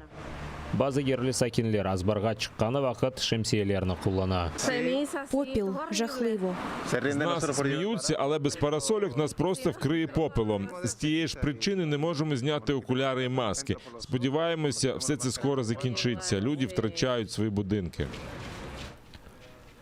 Тенегия янардағы фышқырғанындан себеп бір чоқ виранға бақмадан инсан ғайыплары ве чоқ зарар көргенлер жоқ. Евел янардақ фышқырғаны вақыт бір инсан иляк олған еді. Шымдыки фышқыров ерлі банан тарлаларынан %15-ні жоқ ете біле. Бұндан себеп беңлерінен ерлі сакинлер ішсіз қалды ве бұл аданын иқтисадиятына бір дарбедір.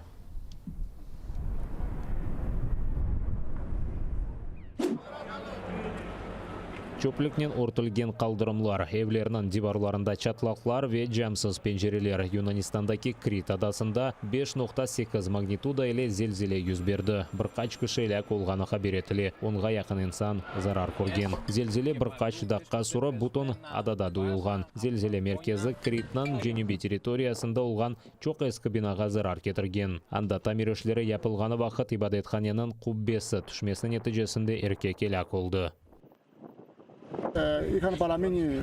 Стіни все ще стояли, але дах завалився і уламки були заввишки метр.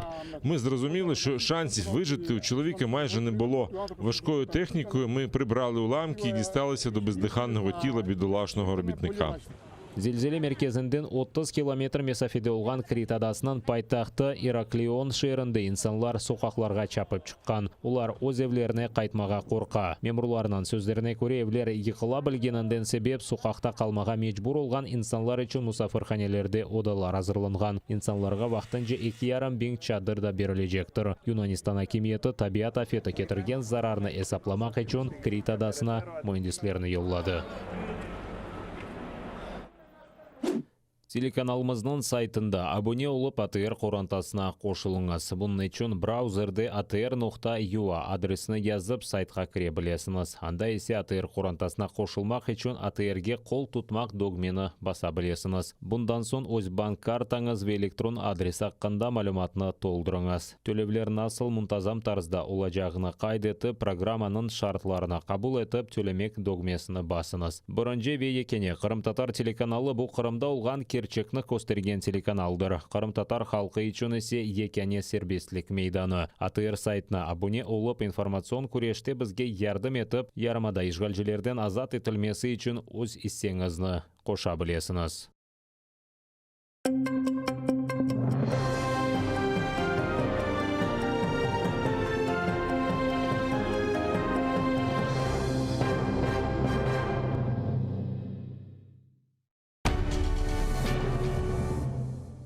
Ізраїльські вчені створили унікальний засіб, що містить природні інгредієнти. Краплі імуноков покращують імунітет при коронавірусних та респіраторних захворюваннях, а також сприяють полегшенню постковідного синдрому. Імуноков – надійна допомога.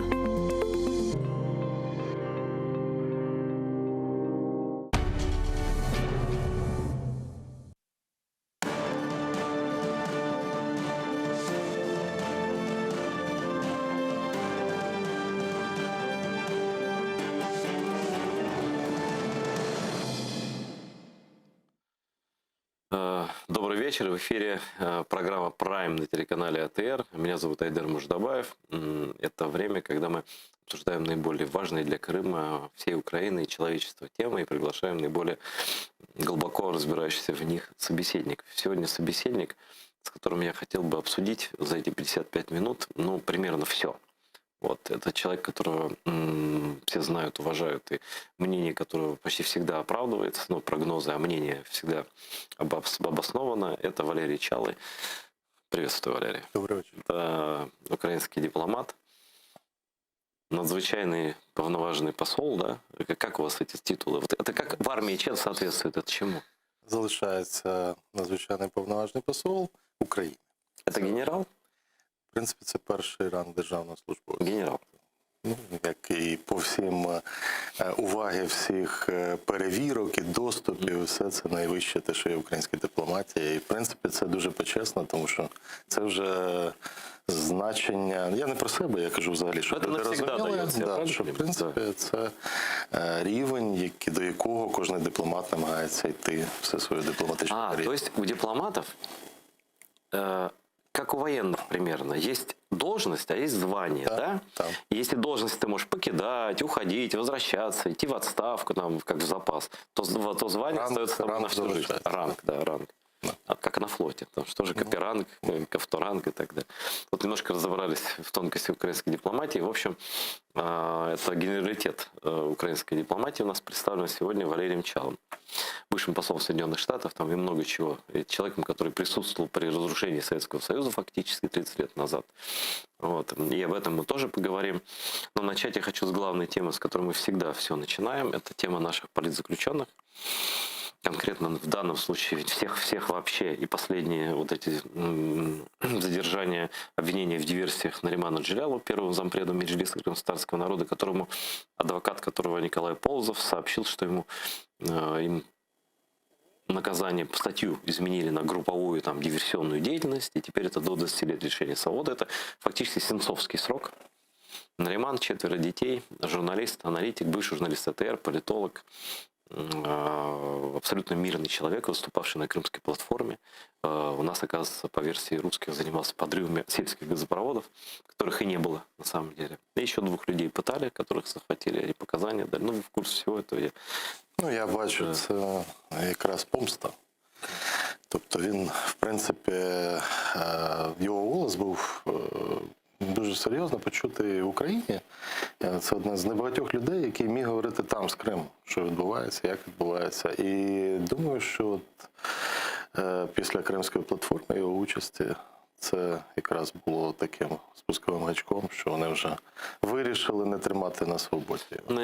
Хоча, звичайно, це жахлива ситуація. Честно, я думаю, он знал, на что он идет, когда он возвращался. Ну, він знав із самого початку, але просто без таких людей ми не тільки будемо втрачати інформацію про те, що реально відбувається в Криму, але і, знаєте, цей зв'язок тримати постійний. Тому що, хоч і ми говоримо, що про Крим, от особливо після того, як президент України поїхав на Генасамблею, сказав про Крим, Кримська платформа, то тепер у всьому світі говорять про Крим. Це хотілося б нам так. Насправді, ну, я дивлюсь постійно світові телевізійні канали. На жаль, ні. На жаль, ні. І те, що тема полонених, в принципі, це війна, реальна війна. Як би її не називали, там, гаряча фаза, гібридна, але це війна і це полонення. І це треба просто піднімати при кожній зустрічі зі всіма країнами. Я знаю, що у нас це завжди робилось, але це треба, щоб говорили про це політики в парламенті, щоб про це говорили. І не тільки там одна фракція, а щоб всі. Єдиним фронтом, независимо від... У нас мало можливостей такого впливу зараз безпосередньо. Хоча я сподіваюся, що і в Вашингтоні, коли ця тема піднімалась, і послідовно, Сполучені Штати послідовно виступають на нашому боці за звільнення. Це тема, яка об'єднує всіх. І це тема про права людини. До речі, зараз Джозеф Байден в зовнішній політиці, якраз в нього один з ключових тем права людини. Тому треба... Судя по його речі в ООН. Так, і треба бити в набат, і треба постійно, як це робили завжди, тримати тут плакати і показувати постійно, не так, як навіть не всьому світу, а тут, в Україні навіть. Знаете, Щоб ця тема була постійно на слуху. Я, правда, не слышал речь Байдена. Я не знаю, будет ли нам, крымским татарам, помогать больше, чем камерунским геям, например. Я не против совсем помощи камерунским геям, да? Вот, но я не вижу конкретной пока помощи нам со стороны мирового сообщества. И вот пример тому, это я даже не Соединенные Штаты, они действительно заявления жесткие делают, и действительно Байден имеет список политзаключенных, и, наверное, это месть и Байдену еще, ну такая, то есть дать понять Байдену, пусть тебе президентские списки, но вот я еще захвачу. Наверное, так тоже логика какая-то была. Может, так. Да. Парламентская ассамблея Совета Европы отказалась рассматривать вопрос, который мы хотели внести туда, по поводу нарушения прав человека, по поводу вот этому, да. Потому что мы это уже обсудили, в резолюции уже написали. То, что там идут новые захваты, новая волна репрессий уже по линии Меджлиса, ну, как бы, ничего. Почему так? Ну, з одного боку, в принципі, все якось відбувається на дипломатичній лінії. Постійно це питання, особливо України, в фокусі уваги. І те, що піднімається це питання на найвищому рівні, звучить. І те, що є різноманітні інституційні вже речі, це дуже добре. Але чому так виходить, що їде президент України? Я зараз не про президента України, я про країну. Їде, виступає з найвищої трибуни, зустрічається з генеральним секретарем ООН Гутієришем, і ООН не приєднується до Кримської платформи. Там це найвища трибуна, є виступ, і немає країн, які би зараз доєдналися, збільшили. От по резолюції побачимо, я дуже сподіваюся, що буде розширено коло країн. Але тому що, знаєте, тому що у кожного свої питання є, це правда. Зараз світ настільки динамічний і, так як називають, прагматичний. И Америка тоже уже такого влияния. Раньше бы Америка куда-то вошла в какую-то платформу, там бы очередь стояла из сателлитов всяких там. Якби нам вдалося в цьому питанні підсилити цю позицію в інших країнах, ну, мене завжди турбувало, і я говорив про це відверто кожному своєму колезі-послу в Сполучених Штатах, Казахстан, там, та ж Білорусь раніше, да, вірмени. Ну, я казав, слухайте, ну, якщо ви будете так, ваші країни так будуть працювати, то нічого доброго не буде, ви потім станете наступними. Ви не думаєте, що ви зараз будете підспівувати Путіну, і це у мене вас, ну, таке от доля така сама. І я вам скажу, що деякі з них, особливо ті, хто мали досвід як міністри закордонних справ, вони навіть зробили деякі кроки. Якщо ви побачите, коли був я там в Вашингтоні, навіть Казахстан змінив позицію. І це завдяки особистим контактам. Ну, а потім знову повернулося все назад. І я вже не кажу про більш країни впливові, але дуже цінно, щоб країни бувшого Радянського Союзу, вони також відчули цю відповідальність, і що вони також можуть бути частиною цього агресивного розширення російської нової імперії. Валерий, наверное, самый сложный вопрос, потому что, по-моему, в 13 бывших, ну не в 13, в 9, что ли, я не помню, можно сейчас посчитать, просто не будем заниматься. Путин держит свои войска, да, практически везде, кроме стран Балтии. Его войска стоят на территории Грузии, на территории Армении, теперь Тададам на территории Азербайджана, это последняя страна, где он держит свой контингент. І зараз він пропонує американцям скористатись базами Росії на території цих країн, до речі. Прекрасно. Узбекистан. Тобто, от такий от, ну, це фактор контролю. Світ називає це прагматизмом, але я називаю, ну, це цинізмом, тому що дуже багато речей відбулись такі, що, ну, інколи вигідно не бачити. Я вам скажу на своєму прикладі. Я, коли починалася війна з Росією, то всі відмовлялись взагалі визнавати, що там є російські регулярні війська на нашій території українській. І розвідка ж цих країн працює. Вони ж докладують, хто там. Вони кажуть, да, вони знають, вони кажуть, хто там, як. Але я запитував, я кажу, ну я розумію, ну ми теж знаємо, там, що у вас відбувається у ваших відомствах, що ви доповідаєте і що ви говорите публічно. Як, ну так от уже ми розмовляли, кажу, ну що вам треба, щоб ви сказали, щоб Путін так. признався. Тому що були захоплені і розвідгрупа, і десантники були захоплені, і паспорти, ви пам'ятаєте, там показувалися всі. Кажуть, покажіть зброю, яку от росіяни, російську. Ну, хорошо. А грузовики вот эти, зробили, вот эти вот. Ні, так зробили на виставки, там, де у нас якраз меморіал Другої світової, звезли цю зброю. Коли зібрались посли і військовий аташе, там президент не зміг під'їхати, він мав би бути відкривати цю виставку, мені доручив, я був там, відкрили, все тут, російська маркировка з Росії, тобто, ну, ясно, що це не трактористи там, а це ясна російська зброя. Військовий аташе однієї країни європейської. Я кажу, ну от тепер очевидно. Він каже, та що це, якби танк. Ну і тут якраз перезвонив командуючий, ні, це ще до того, ну, це були не пов'язані речі з сухопутними військами, і каже, ми і танк веземо російський, так само. Тобто, уже після цього якось вони почали, ну дивитися, знаєте, дивимося один в очі, ну, це ж все очевидно. Але на політичному рівні це набагато складніше. І тому, коли ви говорите про Крим, я, наприклад, декларацію Помпео, про те, що Америка ніколи не визнає спробу анексії Криму і цю окупацію, я думав, що це недостатньо, ну, що це дуже мало. Що це якось так само, як Балтійські країни, що це займе дуже багато років, і нам треба набагато більше. Але виявилось, що це також важлива річ. І зараз, якщо всі приєднаються до такої позиції в світі, це буде, ну це по дипломатичній лінії, нам потрібно мати і всі країни світу, не тільки ті, хто брав участь в Кримській платформі. ООН немає, на жаль. І після візиту президента підпису немає. Я вважаю, що це... Я знаю, що з ООН важко. Я знаю, що там... Гутерреш не проявив свою позицію, чи нет у нього? Ні, ну тому що у нього там є Рада безпеки, в якій є Росія. Тому ясно, що там є питання, але правильно сказали, що якщо ООН ми говоримо про її реформу, то там має бути і позиція, а не просто так. Є інші організації, які мають приєднатися.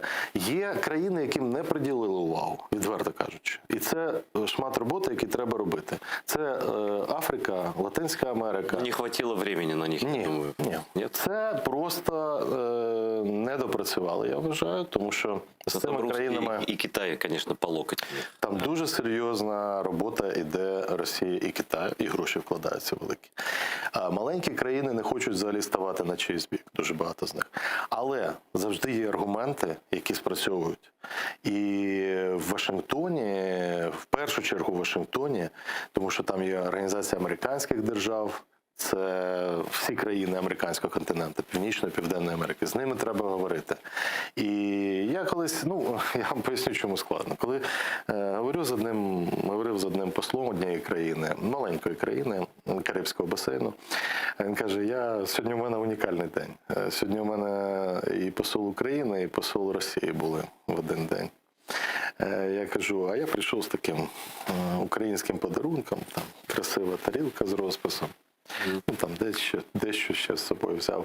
А він каже, тільки посол Росії заходив з готовністю купити наш завод. Чемоданом денег, грубо говоря. Да. І, от така ситуація. Але врешті-решт це спрацювало, там якось на якийсь час тарілка спрацювала, тому що люди теж розуміють, і вони також розуміють. Не всі ж безсовісні, звісно. Ні, це ж не про совість, це про позицію країни, і я просто звертався до їх історичної спадщини цієї країни. Вона маленька, але вони самі були в дуже складній ситуації імперського домінування, і ця боротьба. І єдине, що їм дуже складно, якщо ми не ведемо постійно таку роботу з ними. Там є різні способи, як цього. Тобто це не буває, провів платформу і пішов спати. Це системна постійна робота, де недостатньо одного заходу, і навіть сама МЗС не зробить. Тому що те, що мене запитували, а ваші інвестори можуть вкласти гроші в наше підприємство, а можуть, тобто це ціла робота. У них свої проблеми, вони думають, у них свої, взаємно. Там є. До речі, світ дуже цікавий, і дуже багато країн стикаються з проблемами не такими складними, як у нас. У нас війна, але у них також є питання непрості. І ми можемо знайти поєднання інтересів. Тому це треба робити, і чим більше в світі буде тема ця звучати, тим краще. Але крім цього, вона повинна не просто звучати, а бути такою чіткою позицією в самій Україні. Тому що якщо у нас паспорти в Донецьку, Луганську, там паспортизація, голосування в Держдумі і так далі, а одночасно ми чомусь ні з того, ні з цього таки дозволили Росії проводити вибори на дільницях, на території України, які контролюємо. А тим більше там вони взагалі порушили все, що можна порушити, вивозили громадян новоявлених. Тому чому ми це робимо, чому ми так не реагуємо зараз? Тобто на нас будуть дивитися, наскільки ми... Як ми себе ведемо, так і вони будуть себе подстроить. Я собственно, к чему спросил про... Хотел сказать, что Эрдоган же встречается с Путиным завтра. У них складна ситуація. Да. Я дивлюсь за цією ситуацією, як вона розвивається. В них конфликт серйозний. Там було обстріляний... Отдельно, это очень важно. Я хочу, Валерий, чтобы вы рассказали про стартовые позиции, на которых находятся стороны перед этой встречей с Путиным. И сможет ли хоть как-то сдвинуться ситуация с нашими политзаключенными, может ли, хочет ли, имеет ли возможность Эрдоган завести разговор об обмене, понятно, он ничего освобождать просто так никого не будет, наших политзаключенных? Він зробив вже до цього багато кроків для того, щоб звільнити кримських татар, ви знаєте. Несколько чоловік, припис. І ясно, що без нього навряд чи це вдалося би. Я думаю, що Туреччина, як би ми не ставились до самого режиму внутрішнього Туреччині, це туркам вирішувати вже. А от стосовно його дій, він дуже послідовний і вміє грати на цих всіх протиріччях, а одночасно займає послідовно, тільки він, а турецьке керівництво зараз займає постійну позицію підтримки незалежності України, суверенітету і повернення. С другой стороны, вот в Венгрию пошел газ частично через Южный турецкий поток. Они имеют отличные экономические отношения. И в принципе, они не наложили санкции, Турция санкции не ввела, в отличие от других стран, европейских, например, Вот. Но с другой стороны, у них есть возможность вот как-то по-другому чуть общаться с Путиным, например, таких же политзаключенных. Знаєте чому? Тому що Путін поважає, чи прислухається, чи звертає увагу на сильну позицію. Як тільки турки збивають черговий російський літак чи вертольот, зразу розговор получається. Зразу у них нормально. І зразу відбувається розмова. Ясно, що вони не хочуть доводити цього до конфлікту, але в них зараз ситуація така, що там з Асадом разом в Сирії Путін хоче взяти ключову позицію. Да. І так само турки, там же обстріл був якраз тих підрозділів, які турки підтримують. І вони можуть тут серйозно зійтися в такому зіткненні. Но это точно не в интересах Турции, и это действительно угроза. З останнім часом Туреччина відновила так більш потепліли стосунки з ключовими арабськими країнами. Ну і тут Росія, Іран, а там Об'єднані Арабські Емірати, тут вони знайшли свої кроки. Тобто я думаю, що така розмова зараз більше потрібна Путіну. Тому, із-за того, що вона більше потрібна Путіну, то в принципі можна, я думаю, це робиться, попрацювати в цьому плані, щоб Ердоган, очевидно, що це не перше його питання, але все рівно, я думаю, у нас теж з ними зараз, з Туреччиною, є свої контакти, ми закуповуємо у них там обладнання, зброю, тобто тому треба про це говорити. Треба про це говорити. І які б не були питання зброї, питання людей, звільнення полонених – це завжди ключове питання. Думаете, Ердоган все-таки заговорит об этом? Я не знаю, чи йому президент України звертався з таким проханням. Но шанс є. Сам він цього робити не буде. Це тільки може бути через нашу роботу і розмови. Тобто... Валерий, а вот интересно, как вы оцениваете это? Я свое мнение скажу по поводу Турции и отношения Путина к Турции, к Эрдогану. Вот если посмотреть на карту, что происходит в последние годы, да? Оккупация Крыма. Над Турцией нависает военный авианосец огромный, Крым, да, как бы сказать, плацдарм военный. С юга он зашел в Сирию, фактически, де-факто, мы говорим про Беларусь, но он Сирию оккупировал фактически. Выход на Средиземное море, он регулирует потоки беженцев в Турцию. Ведь первым с беженцами сталкивается не Евросоюз, который стонет от этого. И там политика меняется, там правительства падают, там правые поднялись, которых Путин поддержит. В Турции гораздо больше этих людей. И это реально демография в Турции. У них лира упала. Там тяжело. И это чисто гибридная война. И плюс он вводит войска на территорию союзника Турции, Азербайджана. Под каким уж предлогом, это второй вопрос. Но русские, если входят, не факт, что они уходят вообще, в принципе, откуда-то. Получается, что Турция потенциально обложена Россией. Я вважаю, що Туреччина навпаки останніми роками усвідомила, по-перше, ці всі виклики загрози. Вони не тільки з того боку, і вони підсилились. Турецька армія сильна, вона член НАТО, але вона сама по собі дуже сильна. Там є питання, завжди виникають, але те, що вони не допустять, і є тут нашим союзником, щоб Росія перетворювала Чорне море в свій плацдарм чи озеро внутрішнє, то Туреччина в цьому не зацікавлена. І флот турецький достатньо сильний. Природний інтерес Турції совпадає з нашим. Так, в цьому питанні, так. По Чорному морю однозначно, тому що, в принципі, вони б не хотіли, щоб використовувався цей плацдарм проти них. Зараз же ж як? Зараз не обов'язково використовувати зброю, головне, що ти присутній, і це враховується при геостратегічних розрахунках. Тому я думаю, що зараз навпаки у Туреччини сильна позиція. Сильніша, ніж вона була раніше, рік назад, з точки зору військової. З точки зору біженців, Туреччина достатньо підготовлена для того, щоб регулювати. Вони в цій ситуації живуть уже годи. Афганських біженців вони сказали, що вони не будуть. Тому що це невозможно. Вони не будуть приймати їх, і в результаті не шукають там інших напрямів. Тому нам треба, звичайно, об'єднатися з цих питань. Я скажу відверто, Південний потік, якось питання не звучало, так як Північний потік. Ми всі сконцентрувалися. Вроді так ветка. А в принципі це Південний обхідний газогін. Так само він обходить нас, як і Північ.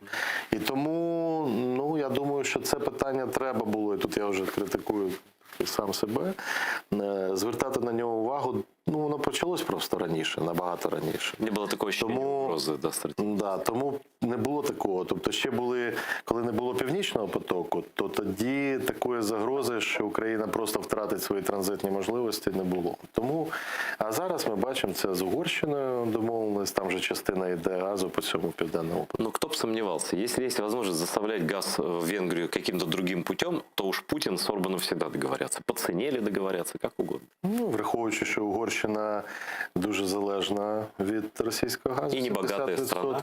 Им можно дать скидочку. Плюс вибори наступні. Звичайно, щось викрутить для своїх внутрішніх справ. Да, за рахунок України. Це ж святе діло. Венгрия, похоже, стала на Беларусь становится уже. На жаль, чим далі в Європі особливо, кожен починає грати за себе.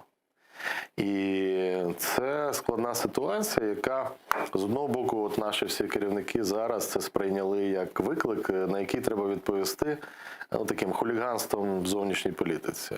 Що ви маєте в виду? Ну, називається забезпечення суб'єктності зовнішньополітичної, де говориться різко, партнерам говориться в обличчя все, що Хотел эту тему поднять отдельно. Да, вот мне, например, как человеку, склонному говорить правду, мне нравится выступление Зеленского. Мне нравится, что он говорит, ну а что? Ну, слушай, ситуация такая патовая, да, что любой способ ее раскачать, болото, посыл уже ничего не обсуждает, он никуда не входит. Но надо же как-то мир этот трясти. Или не надо? Я поясню ситуацію. Воно красиво звучить для внутрішнього використання. Можливо, навіть непогано дійсно з'явились коментарі в ЗМІ міжнародних. Тобто помітили. Да. Не так, як там говорили, що прямо весь світ обговорює виступ президента України. По крайней мере, это не рутина. Да, это не рутина. Помітили. І що? І результат. І Гутієриш навіть не приєднався до Кримської платформи. Розумієте, я прибічник результату в зовнішній політиці, а не пози. Тому що, ну і що? Сказали, що реформуємо ООН. Ну, друге питання нам буде незабаром по бюджету, дай Бог, що там хоч кошти заклали, ми ж платимо внески. А у нас заборгованість вічно по ООН. От вічно у нас заборгованість по ООН. І нам просто спитають, от ваш президент там красиво виступив, заплатіть гроші просто, хоч внесок в ООН. А Росія, Китай, знаєте, які гроші туди вкладають? Тому це треба, щоб твоє, знаєте, як от виходить хуліган там на вулицю, і він може сказати, може навіть щось висловити, там, неправильно сказав хуліган, а просто хтось от на вулиці в якихось драках, тобто він може вийти, а якщо в нього недостатньо сил для того, щоб свою позицію, ну воно може спрацювати один раз, да? Ну, якщо ти не налякаєш, то тоді ти просто програєш. Тобто тут це не може бути постійна зовнішньополітична, дипломатична така робота. Тому що робота дипломатична, вона має наслідком мати результат для країни. Є публічна частина, є непублічна частина. Ні, виступ окей, виступ може бути. Але чому так не сказати не про реформу ООН, да? А не сказати от так приблизно так само, от ще більше про Крим, про війну з Росією. Тобто от всі теми. Валерий, мы просто детали же обсуждаем, я же про суть. Вот просто, вот когда-то Черчилля считали радикалом. Черчилль был очень неполиткорректный, он говорил те вещи, которые не принято было говорить в политике, но он выяснилось потом, что он говорил правду. Когда война началась, Дивіться, справа не в цьому. Справа в тому, я вам скажу, що я ж не проти... Я обиватель, я не проти правди з трибуни ООН. Я вам нагадаю, що в 2015-му я сам до цього долучився. Правда звучала наступним чином. Карман за словом не лезет. Да. Виступав президент України, а на балконі вийшли і виставили розстріляний український прапор в Іловайську. Да? Тобто, а це заборонено в ООН повністю. Це заборонено. Це не можна робити. Но дипломатія допускає такі шаги? В ООН це заборонено, а дипломатія сама сидить біля трибуни, а хтось це робить. Це активісти. Гібридної війні, гібридної дипломатії. От приблизно так, да. І коли потім виходить Путін, один раз, ви пам'ятаєте, він був, і нам ще тоді дуже пощастило, що наші місця були прямо перед Путіним. Там просто ротація іде розміщення делегацій кожен рік. Ну, я не знав, правда? Да, постійно міняється місце країн. І от нам пощастило, що місце України якраз було, от якщо ви бачите картинку, зараз українська делегація сидить так далеко, да, у Україні, а там Україна було прямо під трибуною. І Путін. Ну і ми висловили демонстративно все, що думали йому в цей момент. Ну ви ж так себе вели, як Зеленський зараз. Ну що ви критикуєте за правду? Але результат був. Але був результат. А потім була зустріч з Генсеком. А потім було питання про миротворців, а потім почався процес підготовки цього рішення і так далі. Може, потім він почався, тому що ви різко виступили. Вот тут, ну, так я ж кажу, що має бути результат. Якщо цей виступ такий, ну, не епатажний, ну, в принципі, досить такий критичний, да, різкий. Якщо він знайде потім якісь рішення, які будуть на користь України, я тільки це підтримую. Просто з'явитись, привернули увагу, що звучало? Про ООН. А повинно було звучати в ЗМІ всіх про Крим. Розумієте, в чому справа? В самій речі акцент.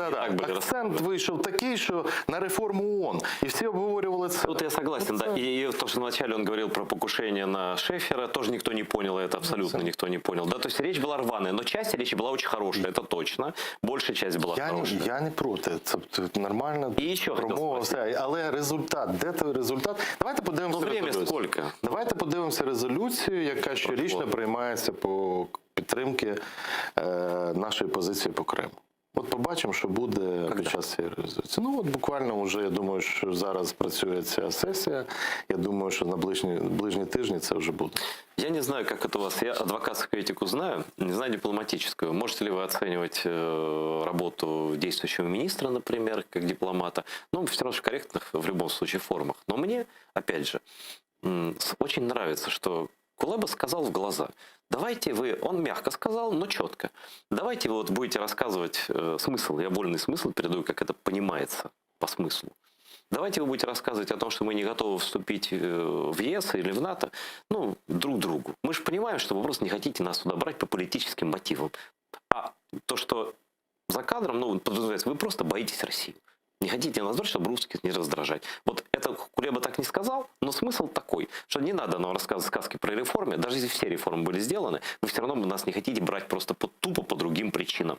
Как когда, ну это же тогда еще было. При вас же, кто тогда был, ну в смысле, в активной дипломатической работе, когда Франция и Германия нас кинули на саммите НАТО. Коли Буш нас підтримав, да, это же был в Киеве. Вот эти две страны, прямые виновники оккупації частини населення, частини території України. Ну, на мой взгляд. Говорити партнерам, а вони наші партнери, і Німеччина найбільша економіка, і зараз після виборів виходить так, що будь-яка коаліція і канцлера, думаю, що позиція не зміниться, вони готують коаліційну угоду, де позиція по Україні їх об'єднує. Так от, це наші партнери, і їм це можна говорити не обов'язково публічно. І не публічно це завжди робиться.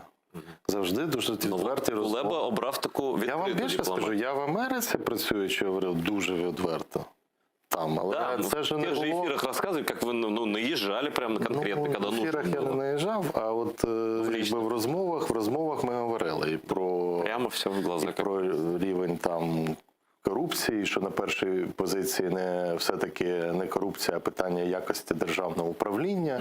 І треба говорити про війну в першу чергу, бо ми поклали стільки людей. Пріоритети правильно розставили. Тобто, да, зараз, на жаль, звучить воно по-іншому. Тобто, я не оцінюю там особистості, мене більше хвилює інше.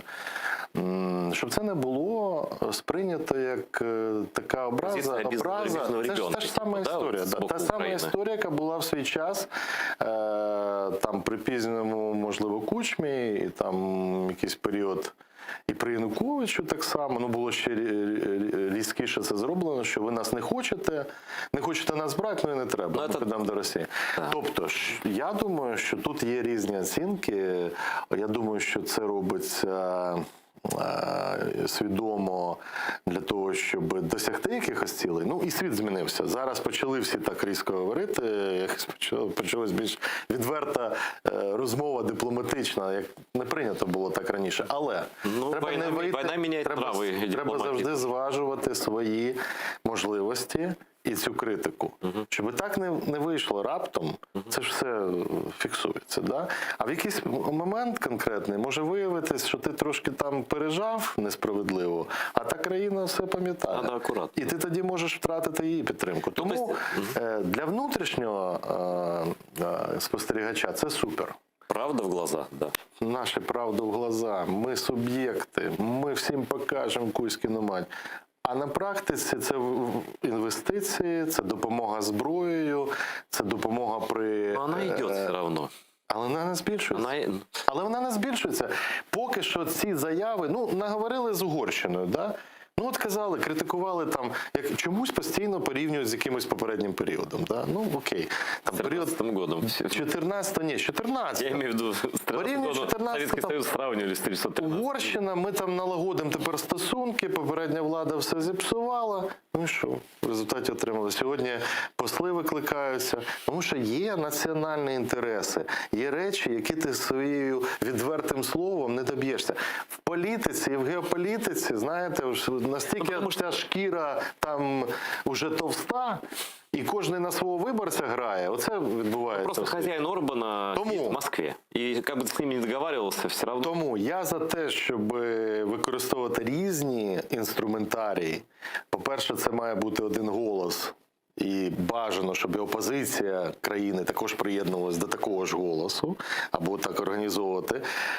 Але використовувати точково цей інструментарій. Якщо ти постійно будеш говорити постійно кричати «волки, волки» нельзя, зі всіма партнерами, ти можеш опинитись просто... Це дуже, дуже тонка грань, я согласен. Я надіюсь, що наші міністри і президенти ровно пройдуть. Та я сподіваюся, що їм дадуть нашим міністрам, і в тому числі Міністерству закордонних справ, грати якусь роль, тому що насправді прийняли стратегію зовнішньополітичної діяльності, є закон про дипслужбу, а всі рішення приймаються на Банковій, по Росії, по Америці.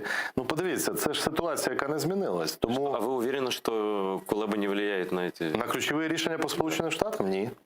Ні. Тобто стратегічне рішення, які підходи, які ми робимо, адженда, тобто які домовились і що ми робимо по цим домовленостям, це президент і його офіс. Був період, коли з міністерством, не тільки з Кулебою, з заступниками говорили американські візові і не говорили з офісом президента. Зараз, слава Богу, там є лінії цього зв'язку і спілкуються після візиту. Все-таки Держдев з МІДом спілкується. А був період, коли тільки з МЗС спілкувалися. А з офісом ні. Да? Коли Блінкен приїздив, були питання. Тому зараз це вирівнялось, але все рівно МЗС і міністр має грати більш важливу роль. Міністр закордонних справ, безвідносно до прізвища, це в Америці третя особа в державі. Третя особа в державі. В Україні, не третя, тобто у нас там історично. По Конституції у нас президент, потім спікер парламенту, прем'єр-міністр. По факту не будемо говорити. По факту ні. А по тому, що у нас виписано я кажу, в Америці це третя особа в уряді. Давайте посчитаем, у нас президент, Ермак, хорошо, да, и Кулеба, а хто ще? Добре. По внешней политике так, наверное, а хто ще? Дуже сподобається міністру ваша оцінка. Я не буду говорити, я не думаю, що міністр закордонних справ зараз третя особа в державі, при всій повазі до дипломатії української. А мені би дуже хотілося. По зовнішній має бути міністр закордонних справ після президента. Прем'єр, звичайно, бере там якусь функцію. У нас вот эта адміністрація і офіси, це все Три людини можуть говорити без погодження позиції попередньої, без директив при заключенні двосторонніх угод за кордоном, без директив. Це президент, прем'єр-міністр, міністр закордонних справ. І у нас по-другому все. Прем'єр у нас взагалі займається мовчанням в основному.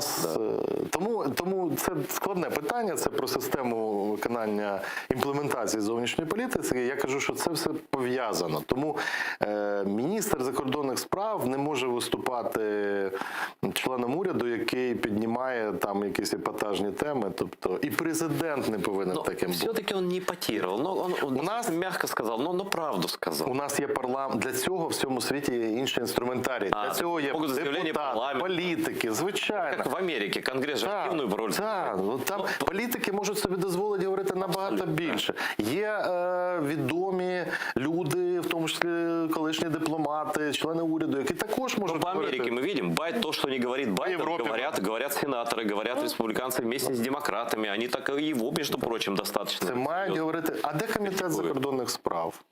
Хто у нас? Понимаешь, что это? Ви чули? Давай травма этого парламента, что там решений не принимается. Вот. Це проблема для нас? Да. У нас ці рішення приймаються в Трускавці. Ну, потому что я поясню людям. В Трускавці збираються зараз президент, фракція президента, члени уряду. Вони в Трускавці все вирішують. Тобто зараз унікальна ситуація з одного боку для такого реальних реформ, прориву. Все сконцентровано в одному центрі, вся влада. Вся влада на Банковій. По ідеї, да. Вся влада на Банковій. Зараз наступний крок, тобто опозиція відтискається, там взагалі її слухати не хочуть. І вона там если хочешь что-то сделать хорошее, бери и делай, в общем-то. Є маса можливостей, тому коли кажуть, що ми досягли величезних вершин, так слухайте, такої унікальної ситуації ви маєте досягти їх. І всі остальні президенти України завідують. За кордоном говоримо одним голосом. І треба перед тим, як говорити такі речі, треба і, в принципі, поговорити своїми. Поговорити з різними фракціями парламенту, знайти якусь спільну позицію. Тому що у нас виходить часто, що ці всі розмови про внутрішню підходи, вони відбуваються після якихось зовнішніх подій. Вот це також... Вам виднее тут. Нет, если вы это говорите, значит, вы имеете на это основание. Значит, у вас есть какая-то информация, которой я не владею. И вы понимаете, какие процессы там происходят. Я тут внешне смотрю. Все. Ні, ми багато чого не бачимо, те, що відбувається. У вас достатньо, щоб вот эти неізвісні міста вот там заповнити? Дивіться, я вам скажу один приклад. От відбувається візит там за кордон. В цей раз дуже акуратно в Америку взагалі нічого не хотіли розповідати, щоб щось не зірвалось, щоб там підійшли іншим шляхом, що будемо менше говорити, а більше досягати. Ну, тому що тут же згризуть. Але потім відбувається зустріч от, в Нью-Йорку. Дивлюсь, знаєте, в мене немає завищених очікувань. Але коли бачу зустріч президента з єврейськими організаціями, яку я сам, як посол, часто... Це єврейські організації впливові. Там. І у них є питання, до речі, вони нас підтримують, питання незалежності Криму.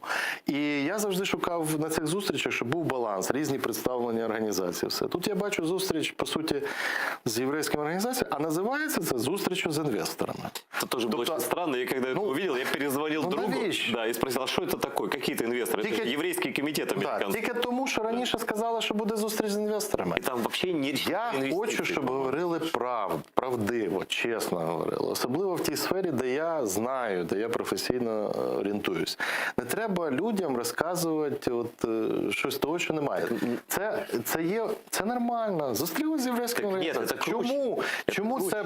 Чому це приходить? Чому президент Зеленський, там глава офісу, боїться сказати, що вони зустрілися з єврейськими організаціями? Потому что не знал глава офиса, что это именно вот эта организация, какая роль. Там она же не бизнесовая. Это организация очень широкого спектра действия, как говорится. И у них, это же, Украина, это... Я з ними зустрічався, вони можуть... В Украине у них куча интересов, потому что здесь очень много истории еврейской и всего остального. Але це не точно, що ключові інвестори... Мы не знаем, о чем там обсуждение шло.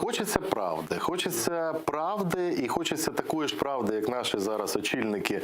От правду матку ріжуть туди партнерам, хай вони так правду розкажуть. Ми теж хочемо почути трохи правди. Но в отличие от официальных лиц, вот я, например, как журналист или как просто человек, могу даже, вот хочу поговорить, услышать ваше мнение про вот так называемый Вашингтонский обком. Нас всю жизнь убеждали, советских людей, что есть сначала страшное вот это явление всемирное, вот этот обком, потом это стало дружественным нам явлением, да, но все равно это какая-то мистическая сила великая, да, Америка рулит миром. И тут выясняется, что Америка пришла в Афганистан, потратила денег столько, что если бы за эти вот 7 лет в Украину было вложено 10-я часть этой суммы, уже НАТО нам не надо никакого. Мы бы уже сами были израильской армией. Со всеми, там, со всеми причиндалами, да. И вся эта американская разведка, все эти ЦРУ-аналитики, все-все, оказалось, что они не смогли ничего предугадать. Они вгрохали триллионы денег в страну, которые они просто выкинули их в окно. И тут, если бы не Украине дали бы хотя бы что-то, и сейчас начнут давать что-то, ну, ребята, ну, мы точно не сдадимся, как Афганистан. Це складна тема, тому що вони кошти, які там платили, вони вкладали і в свою армію, там велике. Ну, понятно, все одно. Да, і вони це робили, в тому числі, щоб не було терактів на їх території. І, в принципі, з 2001 року, ви бачите, ситуація з цим набагато краще стала. Це ж була війна проти тероризму, так, як об'явлено. Але ви праві, що я був, ну, якщо коротко сказати, я був, ну, сказати, здивований, нічого не сказати, тому що я вірю головнокомандуючого об'єднаного командування штабів, ну, це мої генерали, які чули всі Мілі. Ну, ти як наш главком. Я був з Мілі, зустрічався, я досить відверто цікаво з ним, він мені дуже багато розповідав, вечеряли разом і про батька, і про всю історію, він дуже чесна людина.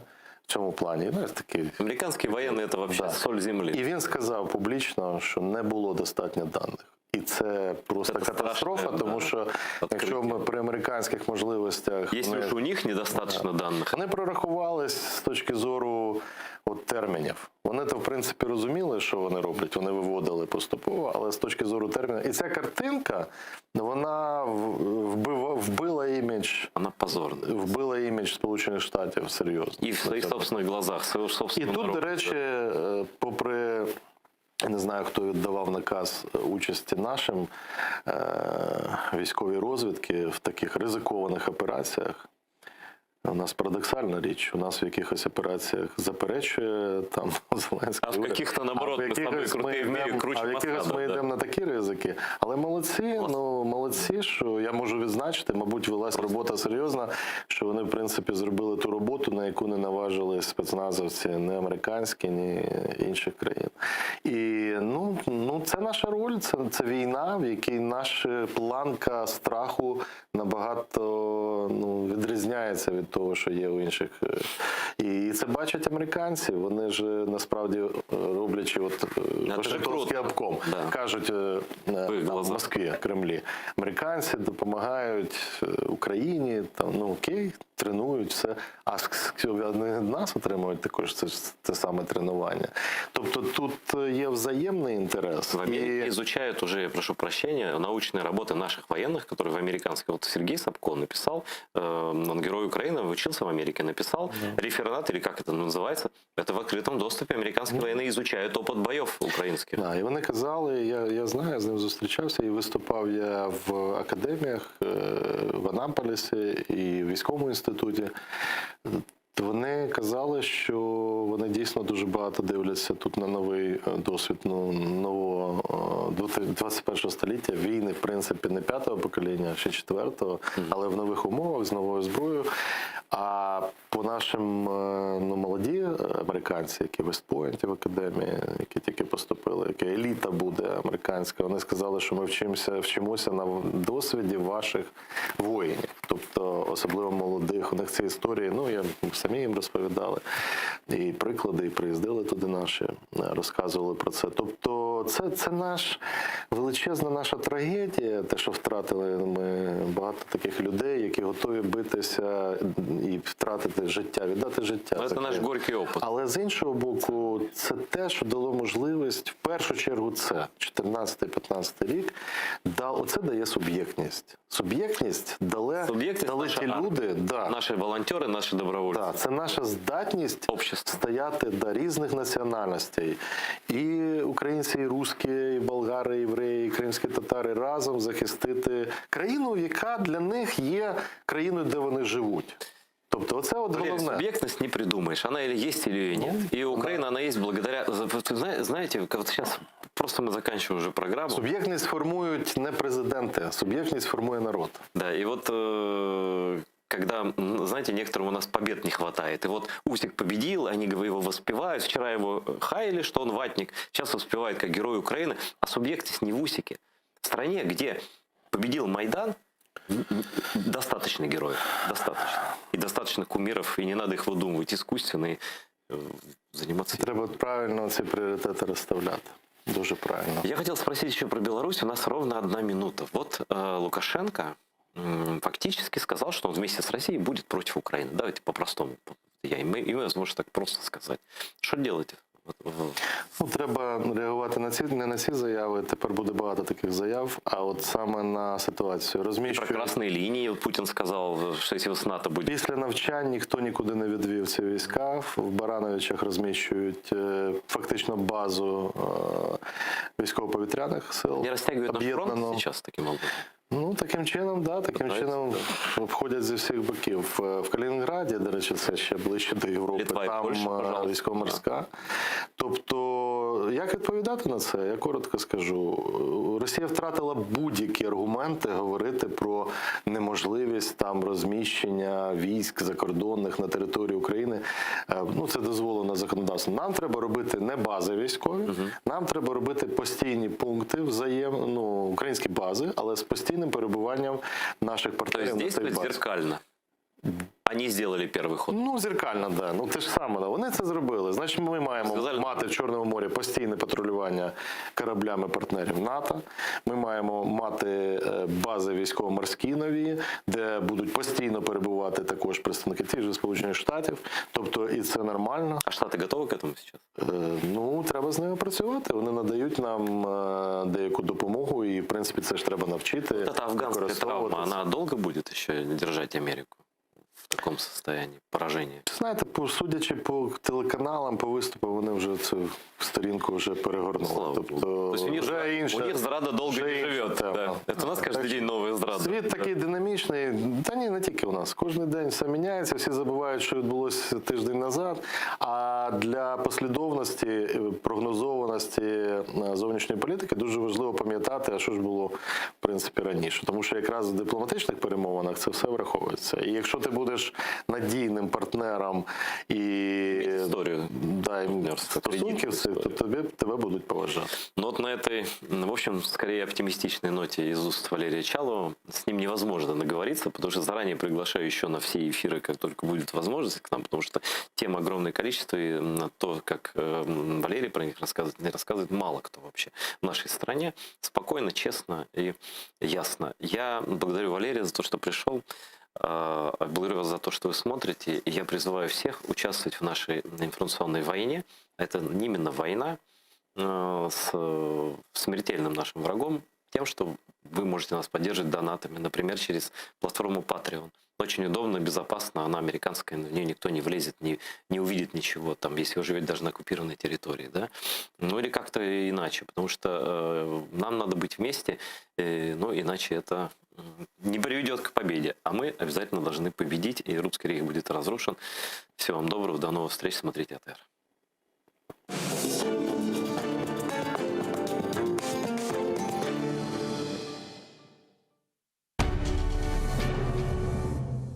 В Україні починає діяти процедура визнання особою без громадянства.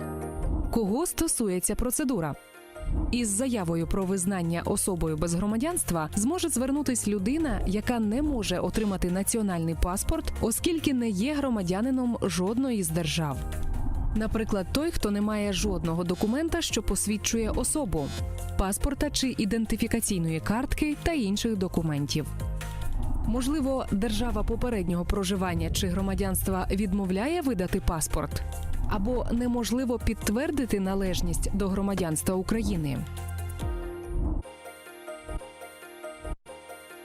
Розгляд заяв покладено на Державну міграційну службу.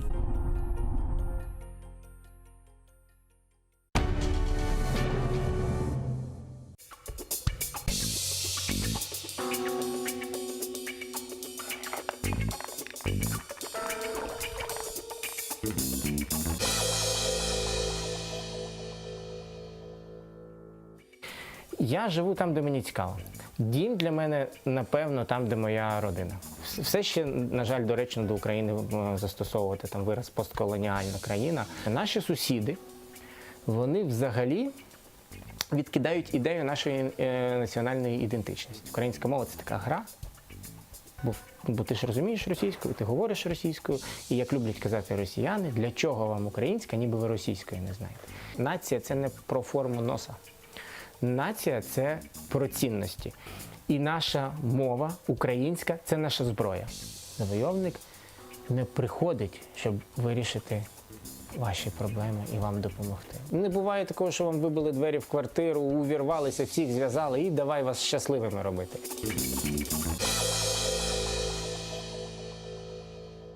Вітаю вас, друзі! Я Гульнара Поготова і моя програма «Персона Культ». Персона Культура. Сьогодні мій гість – людина, яка є прикладом трансформації. Людина, яка зробила сама себе.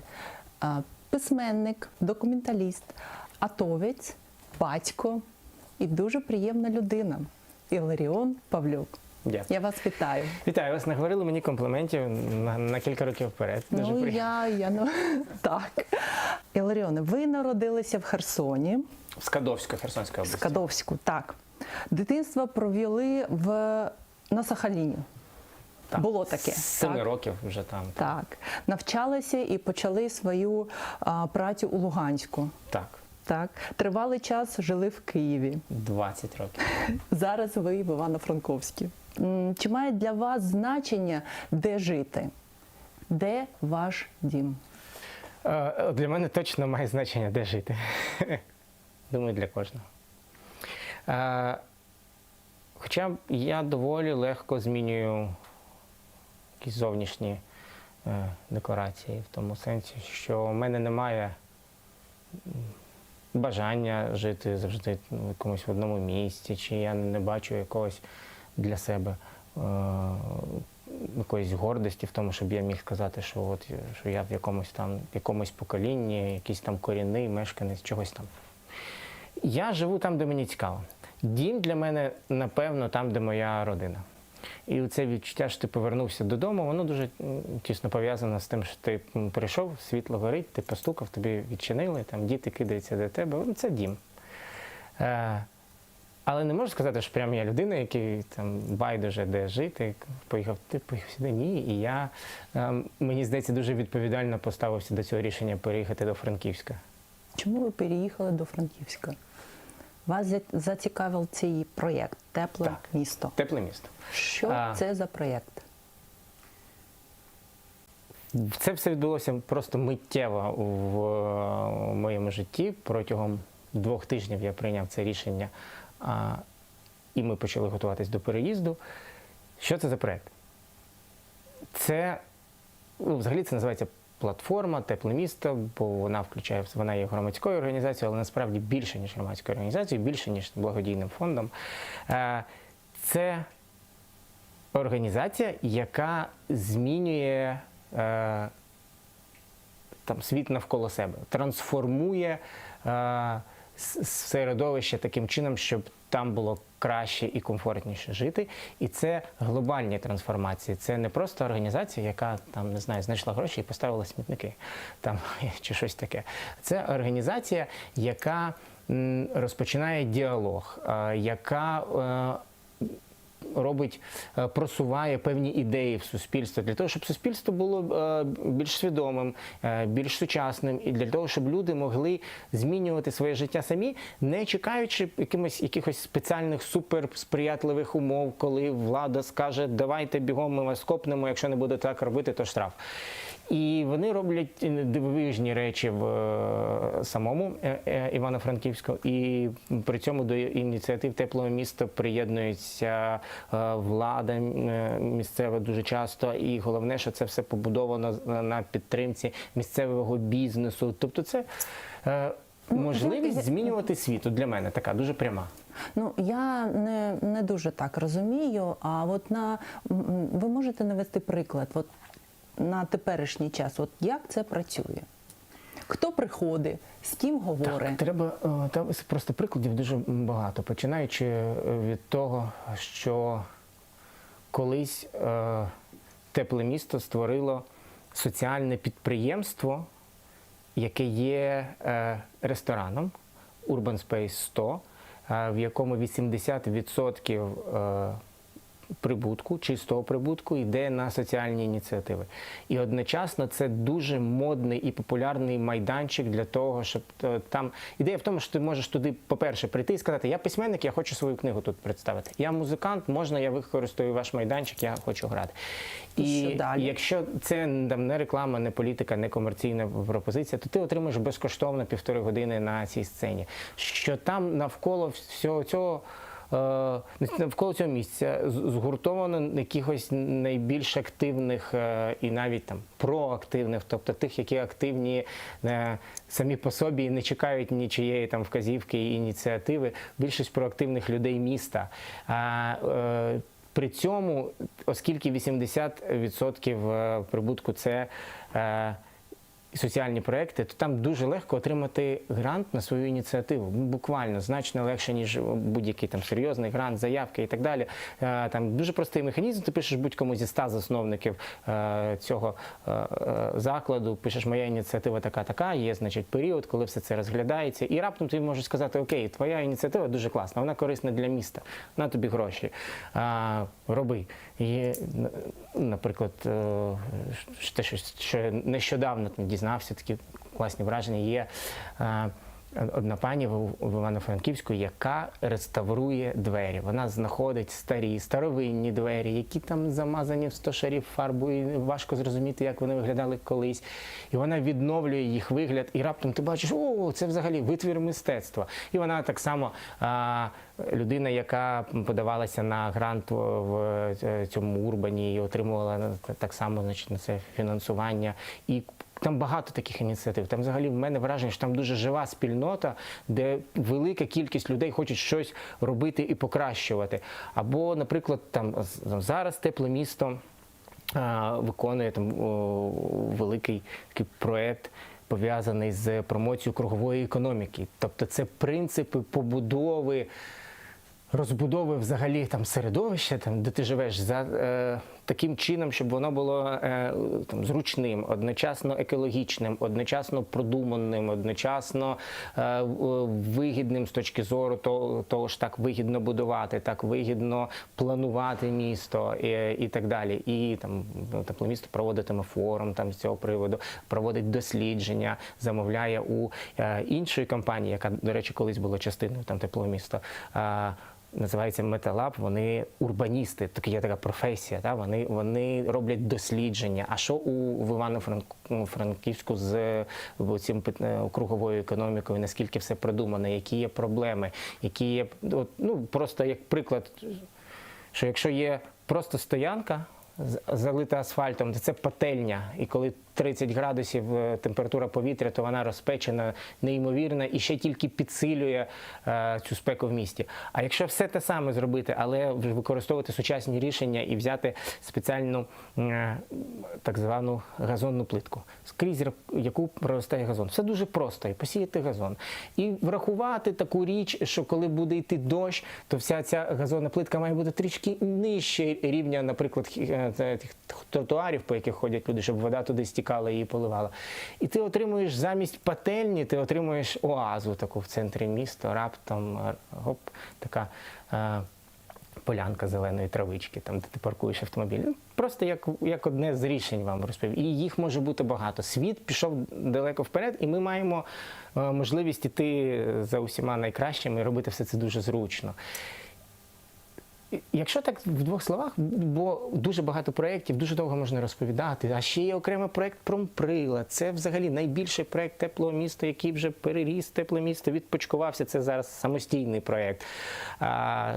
Колишній завод в центрі міста, його викупили, зібрали кошти, викупили і роблять зараз, протягом 3 років буде тривати реконструкція, інноваційний центр. Просто такий центр всього відповідального бізнесу Івано-Франківська, де буде одночасно там неформальна освіта, тобто та, що за межами звичайної освіти, яку там дає держава. Там буде сучасне мистецтво, все це буде об'єднано знов-таки цими принципами урбаністики. І тому, якщо в 2 словах сказати, що за Тепле місто, куди я пішов працювати, для чого я переїхав в Івано-Франківськ, Це така організація, яка людям дає не рибу, а вудочку. І от вона дивиться, де людям не вистачає риби, і якої, каже, ось вудочка, ловити треба ось так. Типу, молодець. І трансформує навколо себе таким чином. А громада суспільство. має зворотній зв'язок? То ще й який? Має. Так. А ви можете сказати, наскільки зараз проєктів? Я зараз навіть в цифрах не скажу, я ще в це просто не занурився, їх там багато, їх там щось понад 100 зроблених, величезна кількість активних. А таку підтримку з боку чиновників ви маєте? Наскільки я розумію вже цей процес, міська влада з радістю долучається до дуже багатьох проєктів, бо там теж люди хочуть щось змінювати. І це чудовий шанс мати якусь організацію, яка не просто активна, а має тут певну експертизу, чи можливість залучити певних фахівців і так далі. Іларіона, а чому такий проєкт з'явився саме в Івано-Франковську? Про це треба говорити з людиною, яка все це створила. Є такий Юрій Филюк. На ваш погляд, я мушу назвати автора всіх цих перетворень, хто їх започаткував з самого початку. Він хотів змінювати реальність, в якій він живе, і почати просто з міста. Почалося все здається, з проєкту. Виникла ідея створити єдиний естетичний і правильний з точки зору науки стиль зовнішніх вивісок в Івано-Франківську, щоб це не було аби як. І вони створили цей стиль і пропонували його різним бізнесам. Хочете, ми вам створимо вивіску, і це буде виглядати ось так. І люди почали це копіювати, і на якомусь вже нещодавному порівняному етапі місцева влада сказала, давайте ми візьмемо за основу, щоб це стало правилом, щоб не можна було ляпнути аби що, а це має відповідати певним критеріям. І ось трансформація, ось дуже гарний приклад трансформації. З таких процесів, як на мене, і починається справжня зміна суспільства, не з процесів, які йдуть згори. Дуже добре б, щоб йшло це згори, ніби має, але реальність трохи інша, надто наша реальність. Надто наша реальність, враховуючи, що Україна все ще, на жаль, доречно до України застосовувати вираз постколоніальна країна. І тому насправді зовсім не обов'язково чекати цих процесів жаданих і залежати від якихось людей, що вони роблять і так далі, і мати можливість на це впливати тільки раз на 4-5 років на виборах. А дуже добре брати ініціативу в свої руки і робити. І тому мене це надихнуло надзвичайно. До того ж, Франківськ – чудове місто. Іларіона, ви переїхали до Івано-Франковська з дружиною і 4 дітьми. Так? А коли ви знаходите час бути батьком? Я не знаю, чи бути батьком – це якийсь час в розкладі. Як це відбувається? Зустріч, обід, бути батьком. Я не знаю, як є насправді. Батько – це ти завжди батько. Коли ти вдома, ти батько, і коли ти не вдома, і коли телефонує дитина, і коли ти думаєш про дитину. Бути батьком – це не час, це не проміжок часу. А що це? Що таке бути батьком? Це відповідальність і її усвідомлення, в першу чергу. Це любов, бо любов без відповідальності говорить тобі, що люби, як ти собі це уявляєш, а ми знаємо, що любов може бути егоїстичною, деструктивною, і всіма цими благими намірами знаємо, куди вимощують дороги.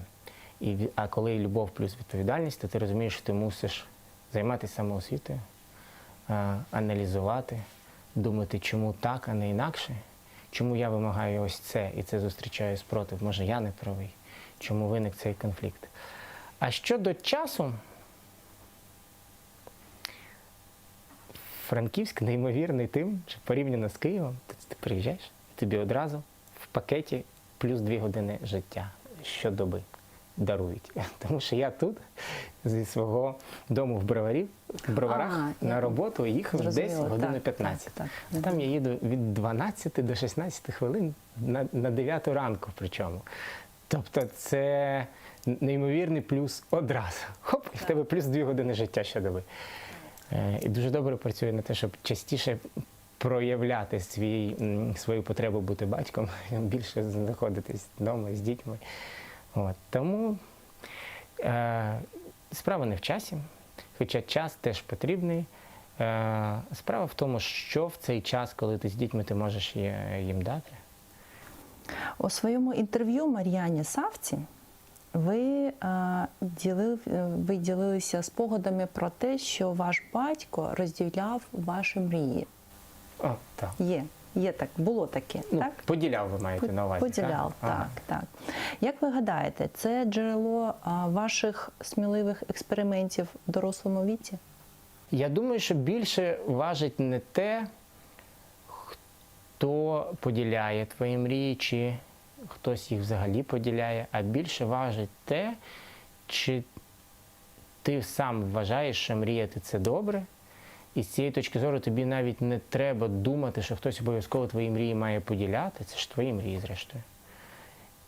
І, напевно, навпаки, дуже добре знати, що це нормально, якщо інших твоя мрія не драйвить. Добре, це і не їхня мрія, це твоя. Щодо мого дитинства, то я ріс точно мрійником, і це дуже подобалося моїм батькам. Вони ніколи не казали, що ти занадто мрійливий, будь якимось іншим. І взагалі вони дуже хотіли, щоб я був щасливим і виріс щасливою людиною, і, напевно, так і трапилося. А зараз ви маєте мрію? Я думаю, що більшість людей постійно про щось мріє, ні? Ну, я не знаю. Я точно постійно про щось мрію. Я пишу книжки, це взагалі такий стан, коли мріяти – твоя професія. З цих мрій народжуються образи, сюжети, ці фантазії, які потім стають частиною нової реальності, яку ти створив, якої до того не було. Ти мрієш про щось, коли ставиш собі якусь мету, це теж обов'язково, мені здається, для людини, яка кудись рухається. Як ти собі уявиш результат, до якого ти йдеш, щоб він став більше, ніж там написом на вайтборді? Тільки якщо це мрія, якщо з цим щось пов'язано. Іларіоне, в одному інтерв'ю ви казали, що пишете російською, а потім перекладаєте. Так. Ну, перекладає інша людина, так? Російською і А в інтерв'ю той же Мар'яні Савці ви озвучили думку, що російська мова – це зброя проти української ідентичності. А як для себе розмежовуються ці поняття? Вони навіть не конфліктують, бо те, якою мовою людина користається в житті, не має жодного стосунку до цих глобальних процесів, бо Росія намагається використовувати російську мову саме там, де вона існує в публічному просторі і де є можливість наступати на українську в публічному просторі. І саме тому я ніколи не даю інтерв'ю російською мовою. Одного разу був досвід, власне, робили якесь інтерв'ю для, здається, Криму, для окупованих територій, тому мені сказали, попросили, щоб це інтерв'ю було російською, щоб там людям було зрозуміло. І я пожалкував після того і вирішив, ні, я не буду все ж таки. Це неправильно, бо це створює враження у людей, які дивляться, що українська мова – це така гра. Бо ти ж розумієш російською, ти говориш російською, і як люблять казати росіяни, для чого вам українська, ніби ви російської не знаєте. І тому в публічному просторі українська її права мають бути гарантовані. Вона має бути скрізь присутня, і не може бути такого, що на неї в публічному просторі десь наступають, бо мова дорівнює ідентичність, дорівнює унікальність і так далі. І якщо десь в Канаді немає такої проблеми, як у нас, і в них можуть існувати там кілька державних мов без проблем, то в Україні ситуація така, що наші сусіди вони взагалі відкидають ідею нашої національної ідентичності. Вони кажуть, що вас як нації немає, там щось вас вигадали угорці і так далі. І це все ж, я цитую те, що там є. Так. І відповідно, що відбувається? Якщо в нас є мова, своя мова, відповідно своя культура, свої традиції і головне свої цінності, ми кажемо, ми нація. І в нас є всі права так називатися. Якщо вони стверджують, яка ж ви нація, у вас навіть мови немає. Немає мови, очевидно, немає спільного коріння, спільної бази. Немає спільної бази, не може бути спільних цінностей, ви не нація. Причому я зауважу, що я кажу слово нація в сучасному політичному контексті. Нація – це не про форму носа. Нація – це про цінності. Коли люди об'єднуються навколо цінностей, коли в них є, у цих цінностей є коріння, в даному випадку на цій землі українське, ми його приймаємо, ми об'єднуємося, зокрема, навколо мови, яка є кодом певним, ми маємо можливість розвивати наше суспільство і боронити наші цінності. І неважливо, що ми з продюсером Павлом перед інтерв'ю говоримо на івриті, бо ми обидва його знаємо. І неважливо, що вас звати Гуля, а ми на каналі, кримсько-татарському каналі АТ. Неважливо. Ми українці, ми політична нація, нас об'єднують наші цінності, і наша мова українська – це наша зброя. Причому вдома ми всі говоримо різними мовами, це прекрасно. Ми маємо, можливо, в сім'ях якісь відмінні традиції, це супер. Ми маємо різне коріння і розповідаємо дітям про дідусів, які жили там і там. Це все чудово. Але щоб ми вижили з нашими цінностями, щоб нам не довелося сповідувати чужі цінності, щоб ми самі вирішували, який наш напрямок там чи там чи там. Ми маємо згуртуватися як політична нація, і мова – це надзвичайно важливий її елемент. Без цього нам наш сусід не дасть взагалі просто відплисти від берега. Такі реалії. Чи тому така ідея виникла зробити документальний фільм «ДНК-портрет нації»? Окей. ДНК-портрет нації – це не моя ідея. От код нації – це типу таке ідеологічне продовження того самого. Є дві стрічки. Це вже інше. ДНК-портрет нації – ідея належала продюсерові, чудовий продюсер Ігор Золотаревський, який того часу працював в Україні, а взагалі він мешкав в Москві, а зараз я навіть не знаю, де він мешкає. Його була ідея в цьому, і він щиро декларував, що він розраховує побачити, що немає генетичної відмінності. Бо були наявні, вже можна було подивитись десь в інтернеті, дані по аналогічним дослідженням цих хаплогруп ДНК, проведені в Росії, і можна було зрозуміти по українським результатам, один народ чи ні. От там, в глибині. Так.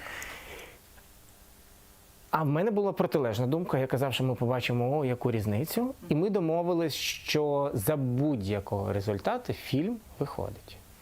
Навіть якщо результат не подобається йому як продюсерові, і навіть якщо він не подобається мені як авторові, він виходить.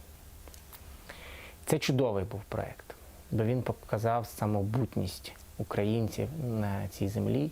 І він показав, що неважливо, коли виникло слово «Україна», неважливо, чи може сучасна історіографія, наскільки легко їй проводити пряму паралель між Київською Русією, Україною, а до того, наприклад, сарматами, а до того трипільцями.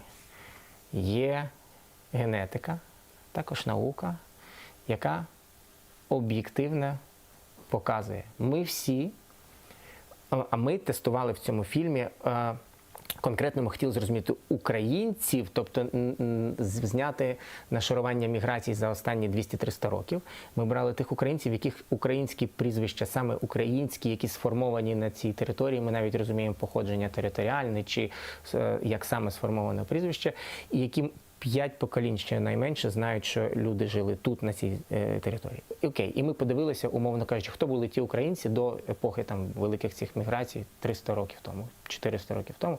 І далі цей зріз дозволяє подивитися, де швидше за все жили їхні пращури 2,5-5 тисяч років до нашої ери. І виходить, що ми всі нащадки всіх отих, про кого ми говоримо, ну напряму, буквально, переважна більшість українців, абсолютна більшість, складається з тих, хто носить гаплогрупи, які найімовірніше пов'язані з трипільцями. І це не ми кажемо, бо ми там заангажовані, хочемо, можливо, якось роздмухати там ідею величності української нації. А це каже британський дослідник, який є професором Кембриджського університету і очолює в Німеччині дослідницьку лабораторію. І він каже, що така цивілізація, як трипільська, вона не могла не лишити генетичного сліду. Так не буває, так не трапляється ніде, інші закони, значить. Тобто генетичний слід вона лишає, і тільки ідея в тому, щоб передбачити і уявити, яка з гаплогруп найшвидше, там, спираючись на такі факти, є там їхньою. І, звісно, наш проєкт великою мірою припущення, великою мірою те, що англійською мовою називається некрасивим словом speculations, яке, власне, означає припущення, але це обґрунтовані припущення. Тобто ми точно нащадки всіх тих, хто тут жив. І що трипільці лишили величезний слід. І ті, кого називають аріями, не тими арійцями міфічними, про яких мріяв Гітлер, зіпсувавши всю ідею. А потужна цивілізація, яка тут однією з перших взагалі у Східній Європі навчилася кувати